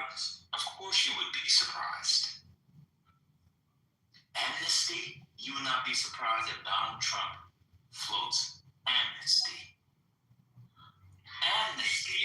He's a complete whore. Whatever it's gonna boost him. How about boost? They don't care. They don't care. This. He's got the capital to do it. No, he doesn't. He's gonna create the headline. He's gonna float it. Is it MAGA day? Just ruin combos, bro. Y'all be in a workflow, having good combos. Y'all can say the dumbest shit. There's no way in which. Come November of 2026, you let me know. If Donald Trump floated amnesty or a pathway to citizenship. Amnesty. The man who's slave catching with his ICE slave patrol. Just for the good people. Why do you sound out of breath when you're talking in a stationary position? Hello? No, you're saying that, all this capital that they have spent and the spectacles and the breaking windows and arresting people in schools, he would then do a 180 and then offer people amnesty? Or just combine the two. Combine them. And make it super confusing in areas where he has strong immigration enforcement support. Keep pumping out those crazy Border Patrol TikToks, and in areas where you got a lot of Latinos that don't like the policy, start pumping out. We're gonna do a path to citizenship. So like a DACA. Green card. Like a TACA. Yeah, something for Dreamer. He's a TACA. Yeah, the man who literally because he's a whore for whatever interest will get you to vote for him. He's not gonna be up for election again. So like give them amnesty to get the vote and then deport them. Wait, if they can vote, how could they be deported? Exactly. He said combine the If they can be deported, how can they vote? He said they combine the two. I'm gonna be honest with you, Manville. That's the second dumbest thing I've heard today. What was the dumbest today? Yeah. Where did they get okra from? That was the dumbest. But after you've completely shattered the trust among the Venezuelans and the Cubans and the Latino men across the country, to then come back and piss off the remaining part of his base by offering amnesty, that just seems, it's absurd. Wait, where are you getting the Cubans and the Venezuelans feeling betrayed here? There are videos Pew Research, yeah. So I just mentioned Pew Research just released data on the feelings of Latinos about their place in the United States, Trump's second-term policies, and also the economy. They feel actually historically pessimistic about their integration into the fabric of American society. Cubans everywhere or Cubans in Miami? And because with Venezuelans, the recent immigrants, not so much, but the historic Venezuelan migrant population has been extremely anti-communist and is extremely pissed off at the Venezuelan regime. They're the reason that they're here and had their businesses and their livelihoods stolen from them. And also, right, their family members that had TPS, that TPS has been revoked. A lot of those people have also been scooped up by ICE, but also the Venezuelans make up a fairly small proportion. We had a conversation about this maybe a couple months ago. They make up actually a pretty small percentage of the electorate in Florida, in the state of Florida. Yeah, but they're very heavily heavily concentrated in western Broward County. And Miami just elected a Democrat. Also, that's city of Miami, which is not nearly as Venezuela. The other thing Much more that make sense about what you said was that Trump can proclaim that shit all he wants. But getting Congress to pass a bill is a whole other story. He can't promise that a total opposite branch of government he has no control over will pass legislation he proclaims. If Mamdani can, surely he can. What does that mean? If Mamdani can make promises and get a vote out for things that he has no control over as mayor of New York and can only make suggestions to legislative bodies to get done, Trump can just say Picked that up from Donald Trump. He was copying him. So you're comparing what a mayor did in a D+45 electorate to the national environment Republicans are going to be under. A mayor in New York City, you're comparing to the national environment, which is looking like it could be anywhere from D+10 to D+15. You think that nationally we're at D+15? I said, it could be anywhere between. That's where we've been this year. It's been about D+12 to D+13. Have you been following the elections? It's okay if you haven't, brother. Just say you haven't. Have you been following the elections? The only election I've been following is that I saw the Democrat won in Miami. Okay. So there was a special House from Georgia the other day.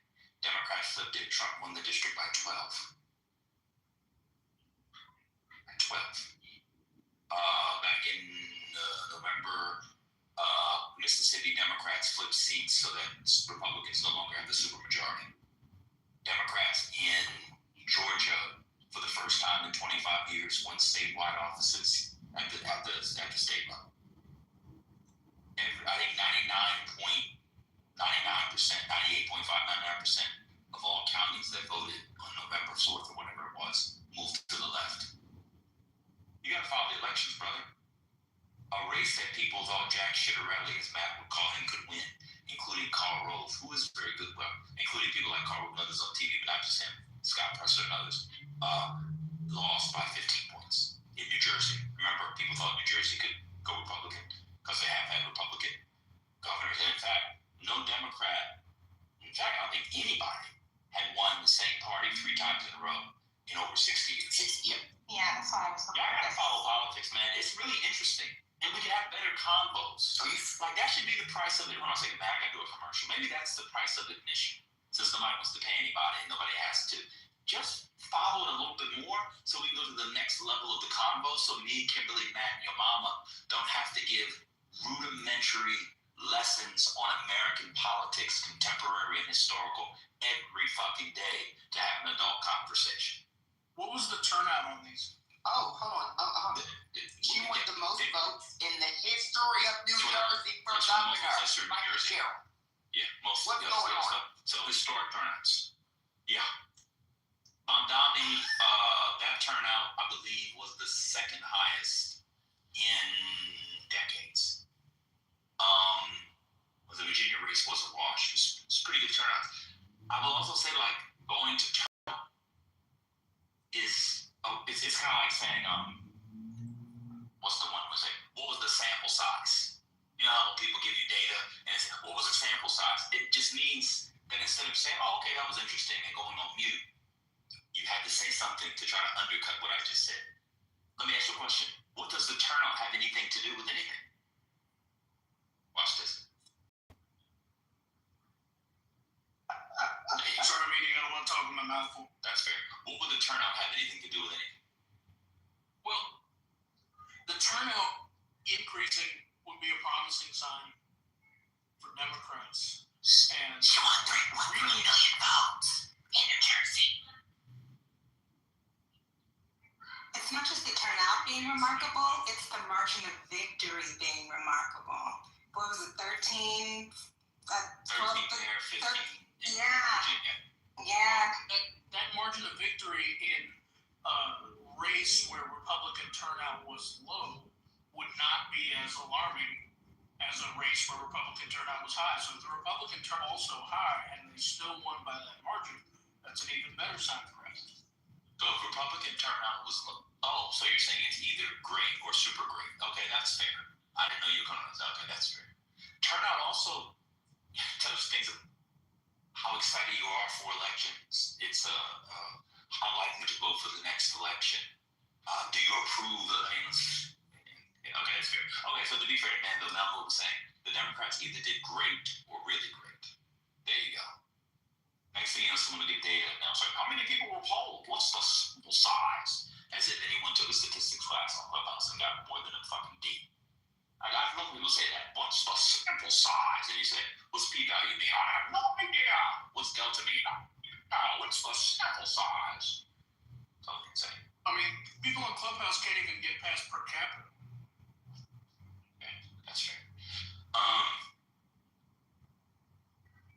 What's fascinating about some of these races, from Schittarelli to the mayor's race in Miami, Trump endorsed these people. These weren't like they were just Republicans. He endorsed them. The race in Tennessee 7, man, he ended up winning by what, 9? Yep, 9. That then overperformed by 12 points. Yeah. Here goes Robert again. People on Clubhouse is all here. We'll ask Robert to come up and explain per capita. This man just has to be in here, and all he can do is just comment on people on stage and participate. We'll have Robert come up and explain per capita. One mic on Robert. One mic on Robert Brookings. He said people on Clubhouse don't understand per capita either. He said people on Clubhouse is you, so we'll let him explain it to us. That's a different Robert. I didn't find but Robert. Robert Brookings. I thought you meant Robert Supreme. Supreme is always on the stage. No. This guy never comes on stage. He always has something to say in the chat. So we'll let him come up and explain per capita too. Come on up, Robert. Yeah, so I'm looking at Tennessee 7, so it was +9, and in 2024, in the House race, it was R +21. Yeah, and for the presidential, it was R +22. Yeah. The 12 performance, I think. That's good. Wasn't good enough. Wasn't good enough. I'm gonna tell you why. She wasn't a good candidate for that district. Exactly. I'm sorry. I know she just wasn't. Sorry. Had they picked a moderate northern national black person, they would have absolutely won. And they would have won Clarksville. They would have done. Is when you look at the data, and obviously this is still different because we have something that's called the partisan voter index, which is understand that political also they write about, that I'm not going to break down because I'm not sure. But when you look at that, when you set that aside, if you just have her baseline overperformance of 12 points and you put that on the board with 2024 data, Dibbs would have then potentially won, I believe, won a Senate race in Florida, Texas, Iowa, Alaska, Ohio, North Carolina, and Maine. So what's going on? If they replicate just that next year.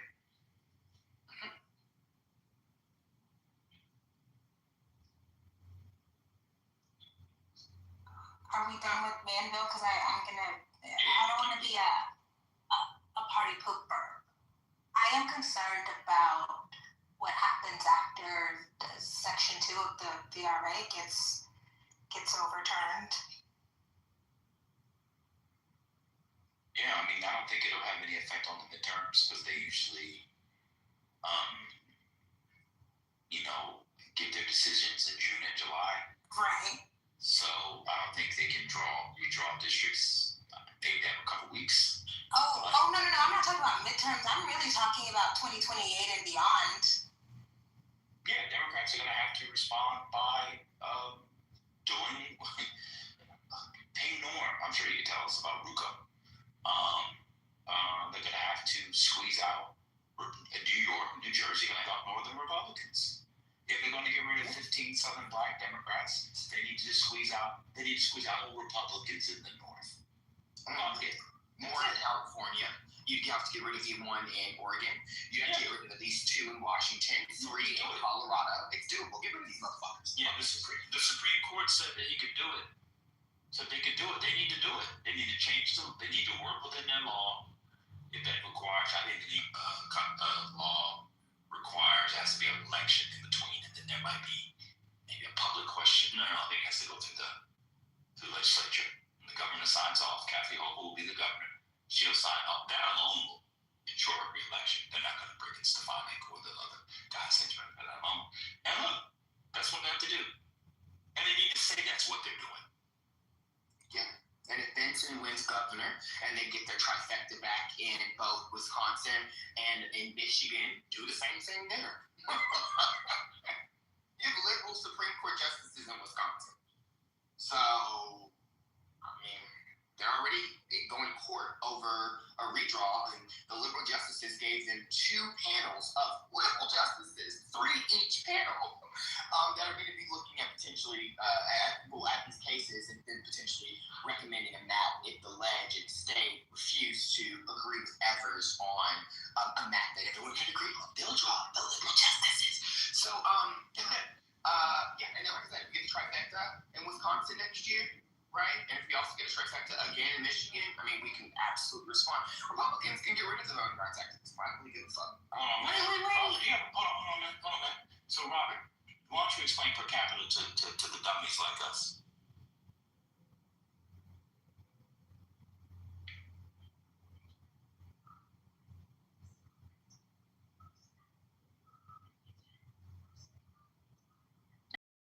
Old dummy. Nothing to say. Go ahead, Matt. So I was so there's the winning part. Okay, I totally believe that things can be shifted around to win. But there's also the respecting the rights and to have Thomas and Alito retire before the midterms, and we somehow eke out a victory in the Senate and block any potential Republican garbage on the court. I mean, what are we really going to do about this? Nothing. Yeah. So I'm not going to no. This is where these retarded people wanted us to go. We're here. Nothing we can do about it at this point except scream and complain, fight back, redistrict, and pretty much, well, you people like Ruben Gallego, who I agree with, this is going to suck. However, Democrats actually are favored to benefit from the VRA eventually being on because of all the dummy manders Republicans have in some of these states they've already overly gerrymandered. So as soon as they do this, sure, you're going to have safe seats in certain areas, but in others you won't. So it will just create new swing districts. So yeah, I mean, we knew that the data Democrats actually would benefit from it. Republicans will benefit from it temporarily, sure, but we'll continue to redraw state by state, probably well into the 2030s, whenever we are going to have to redraw anyway in 2030 for 2032. And yeah, Democrats will potentially benefit, but that's going to be on them. Yeah, and then 2032, unless Democrats of course build more housing, then we have an issue, sure. But we're just talking about what we look at now, how we look at dummy manders, how each state has overly gerrymandered, and how they'll respond by trying to pretty much just eliminate these quote-unquote VRA protected seats. I mean, I forgot which site broke it down because I read all of it and I was kind of laughing after. I know Ruben Gallego, he kind of quoted them. He was talking about it. He was like, Democrats actually would gain about, I don't know, it gives them about a 5 point, I would say it gives them probably about 5-ish seats than they would have if the VR wasn't overturned. So it just pretty much makes the House obviously do or die all the time, sure. Very, very close all the time, sure. But it doesn't make it impossible for Democrats to win it. What happens to the numbers if instead of persons in the state being counted, only voting U.S. citizens are counted in the census? I can't do this. Does it change the calculation in favor of the Republicans? I think it does. Bruce Meyer. Wait, doesn't the Constitution say that? Yes, all persons. Okay. This is a mega. So I'm not entertaining it. These strict construction that seem to be very liberal on what constitutes a person or a U.S. person. And it's also very conservative. Fucking talking about Constitution. They're very liberal on what constitutes So, person or U.S. person, what does that mean? When they stated that all persons would be counted in the census, or all citizens would be counted in the census. Who stated that? The Constitution states it. It does not say all citizens in the Constitution. It does not. It says Well, persons. let's have Robert tell us. What do you know? Since I'm dumb, this is the best I have, and I can't get numbers in my quote-unquote rooms. Why don't we have Robert tell us? Robert, can you tell us what's in the Constitution? Tell us what it says in the Constitution. Okay, that's what I thought. Now you were right about persons. What did it say in persons? What's the apportionment clause say? Let's have high school 101 with MAGA Meespro again. We know Robert couldn't do it back when he was in school anyway. They didn't have high schools for Negroes, so he stopped his education in 7th grade. Go ahead. Look how dumb Robert is. I'm not bringing a lady into it. You'll do it to my wife. You're too old. She don't want no old, but she might want you Medicare. She don't want you looking like Brady. Did they have high schools? Hold on, man. Did they have high schools for the Negroes when you were in high school? You're on stage, ODN. Come off mute. ODN, you on stage. Come off mute. Look down the inshore and come off mute.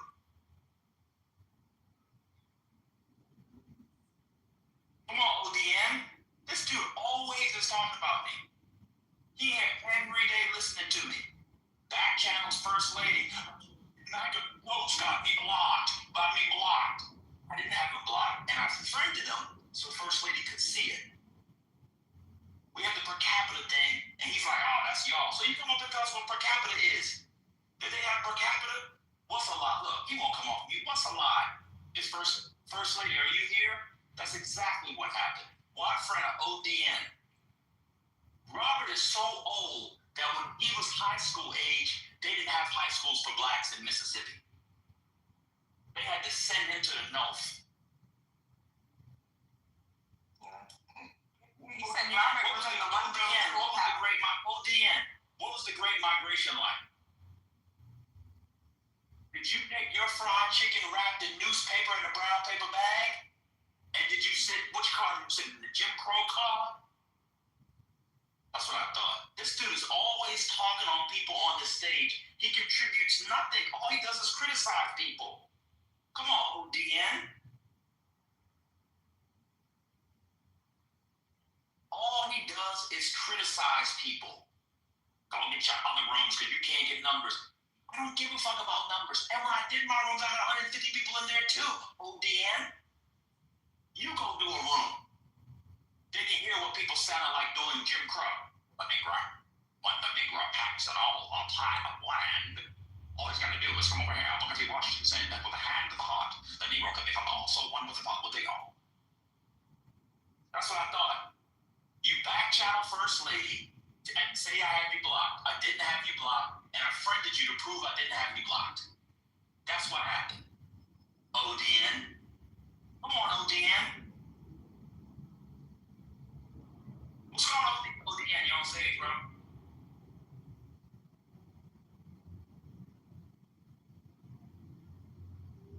Always got something to say. Like they ain't trying to say nothing right now. Hold on, Ash. Don't make me a bitch nigga, but why are you not coming off mute? Exactly. All you do is, why do people come in here knowing I'm speaking? We're having a cool, chill conversation. Mandel comes on stage, who's a white supremacist and a racist, and says something dumb. We're gonna drag him, and he'll leave. And then it's funny because he's actually a Latino on our end, but he cosplays as one on the app. But you don't know how to come off mute yet. Maybe a Mister allows me to come off mute if I take him to the Piggly Wiggly on Sunday, looking like motherfucking Hulk from Driving Miss Daisy. Y'all go back to the room, nothing.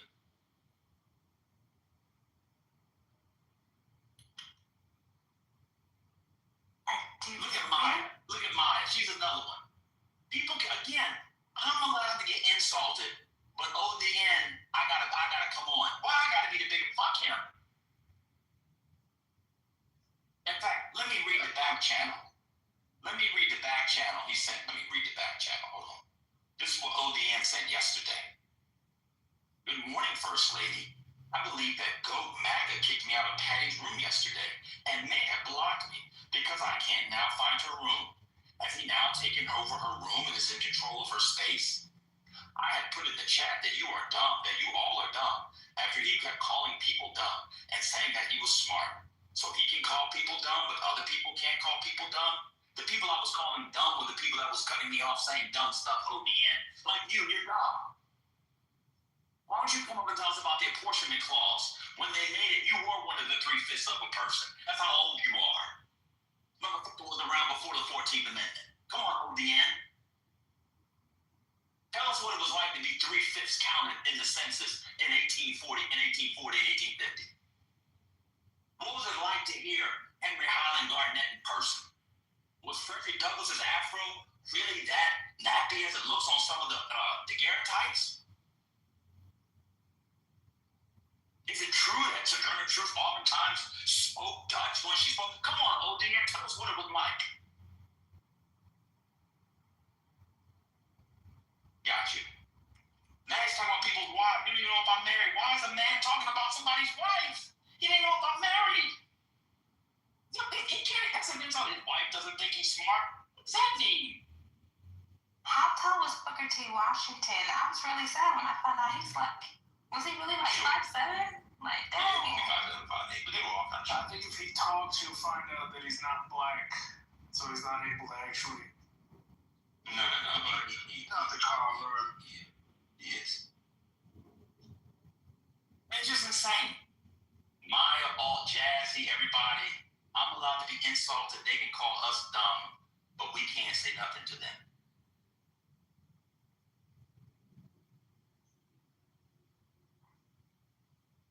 What was it like at the Atlanta Cotton Exposition? Did they give out free bags of cotton? Did it bring back trauma from when you used to pick cotton in Alabama in 1858? What was that like?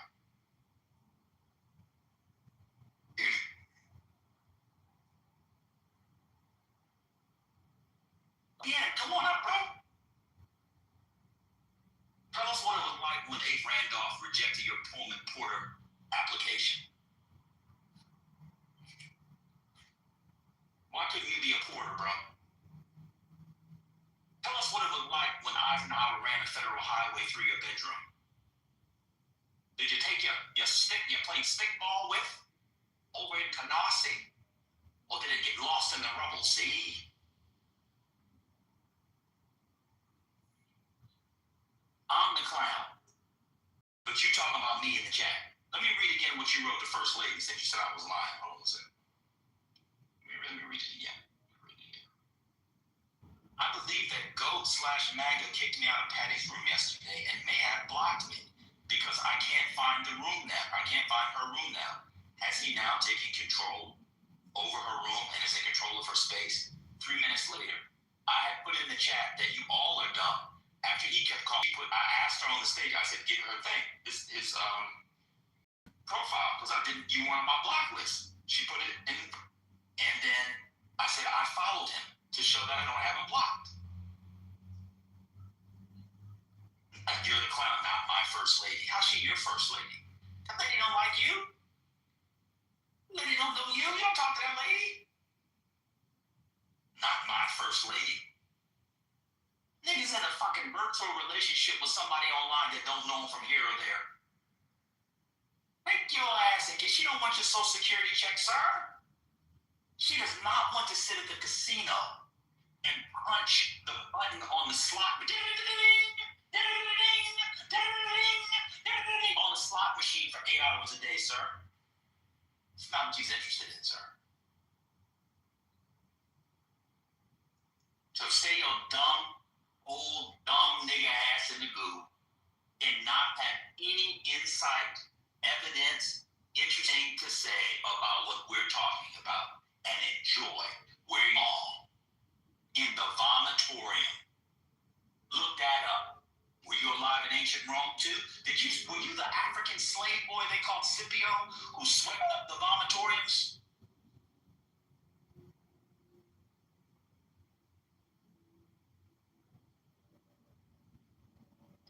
too much on CPI for Congress. I'm just saying. Yeah, if anyone knows, but you did come up, bro. Come up. Mr. Big Stuff. Personally, I just think it's rude. This motherfucker is so old that if he came on stage to speak, he would break his hip. He'd break his hip coming on a club. That's just how old he is.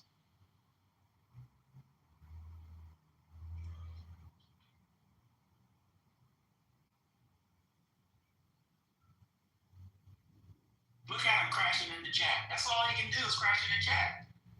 You need to go in his medicine cabinet and check his cuff. His pressure probably 140/90. Don't forget to take your insulin shot tonight.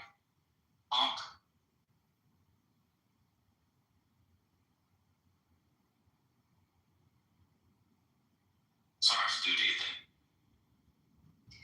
I was just saying, I would be remiss if I didn't bring up the fact that this nobody head ass nigga thinks that it matters that people blocked him out the room when my famous, very, very and very entertaining, very active in the conversation head ass was blocked out the room for a fucking year.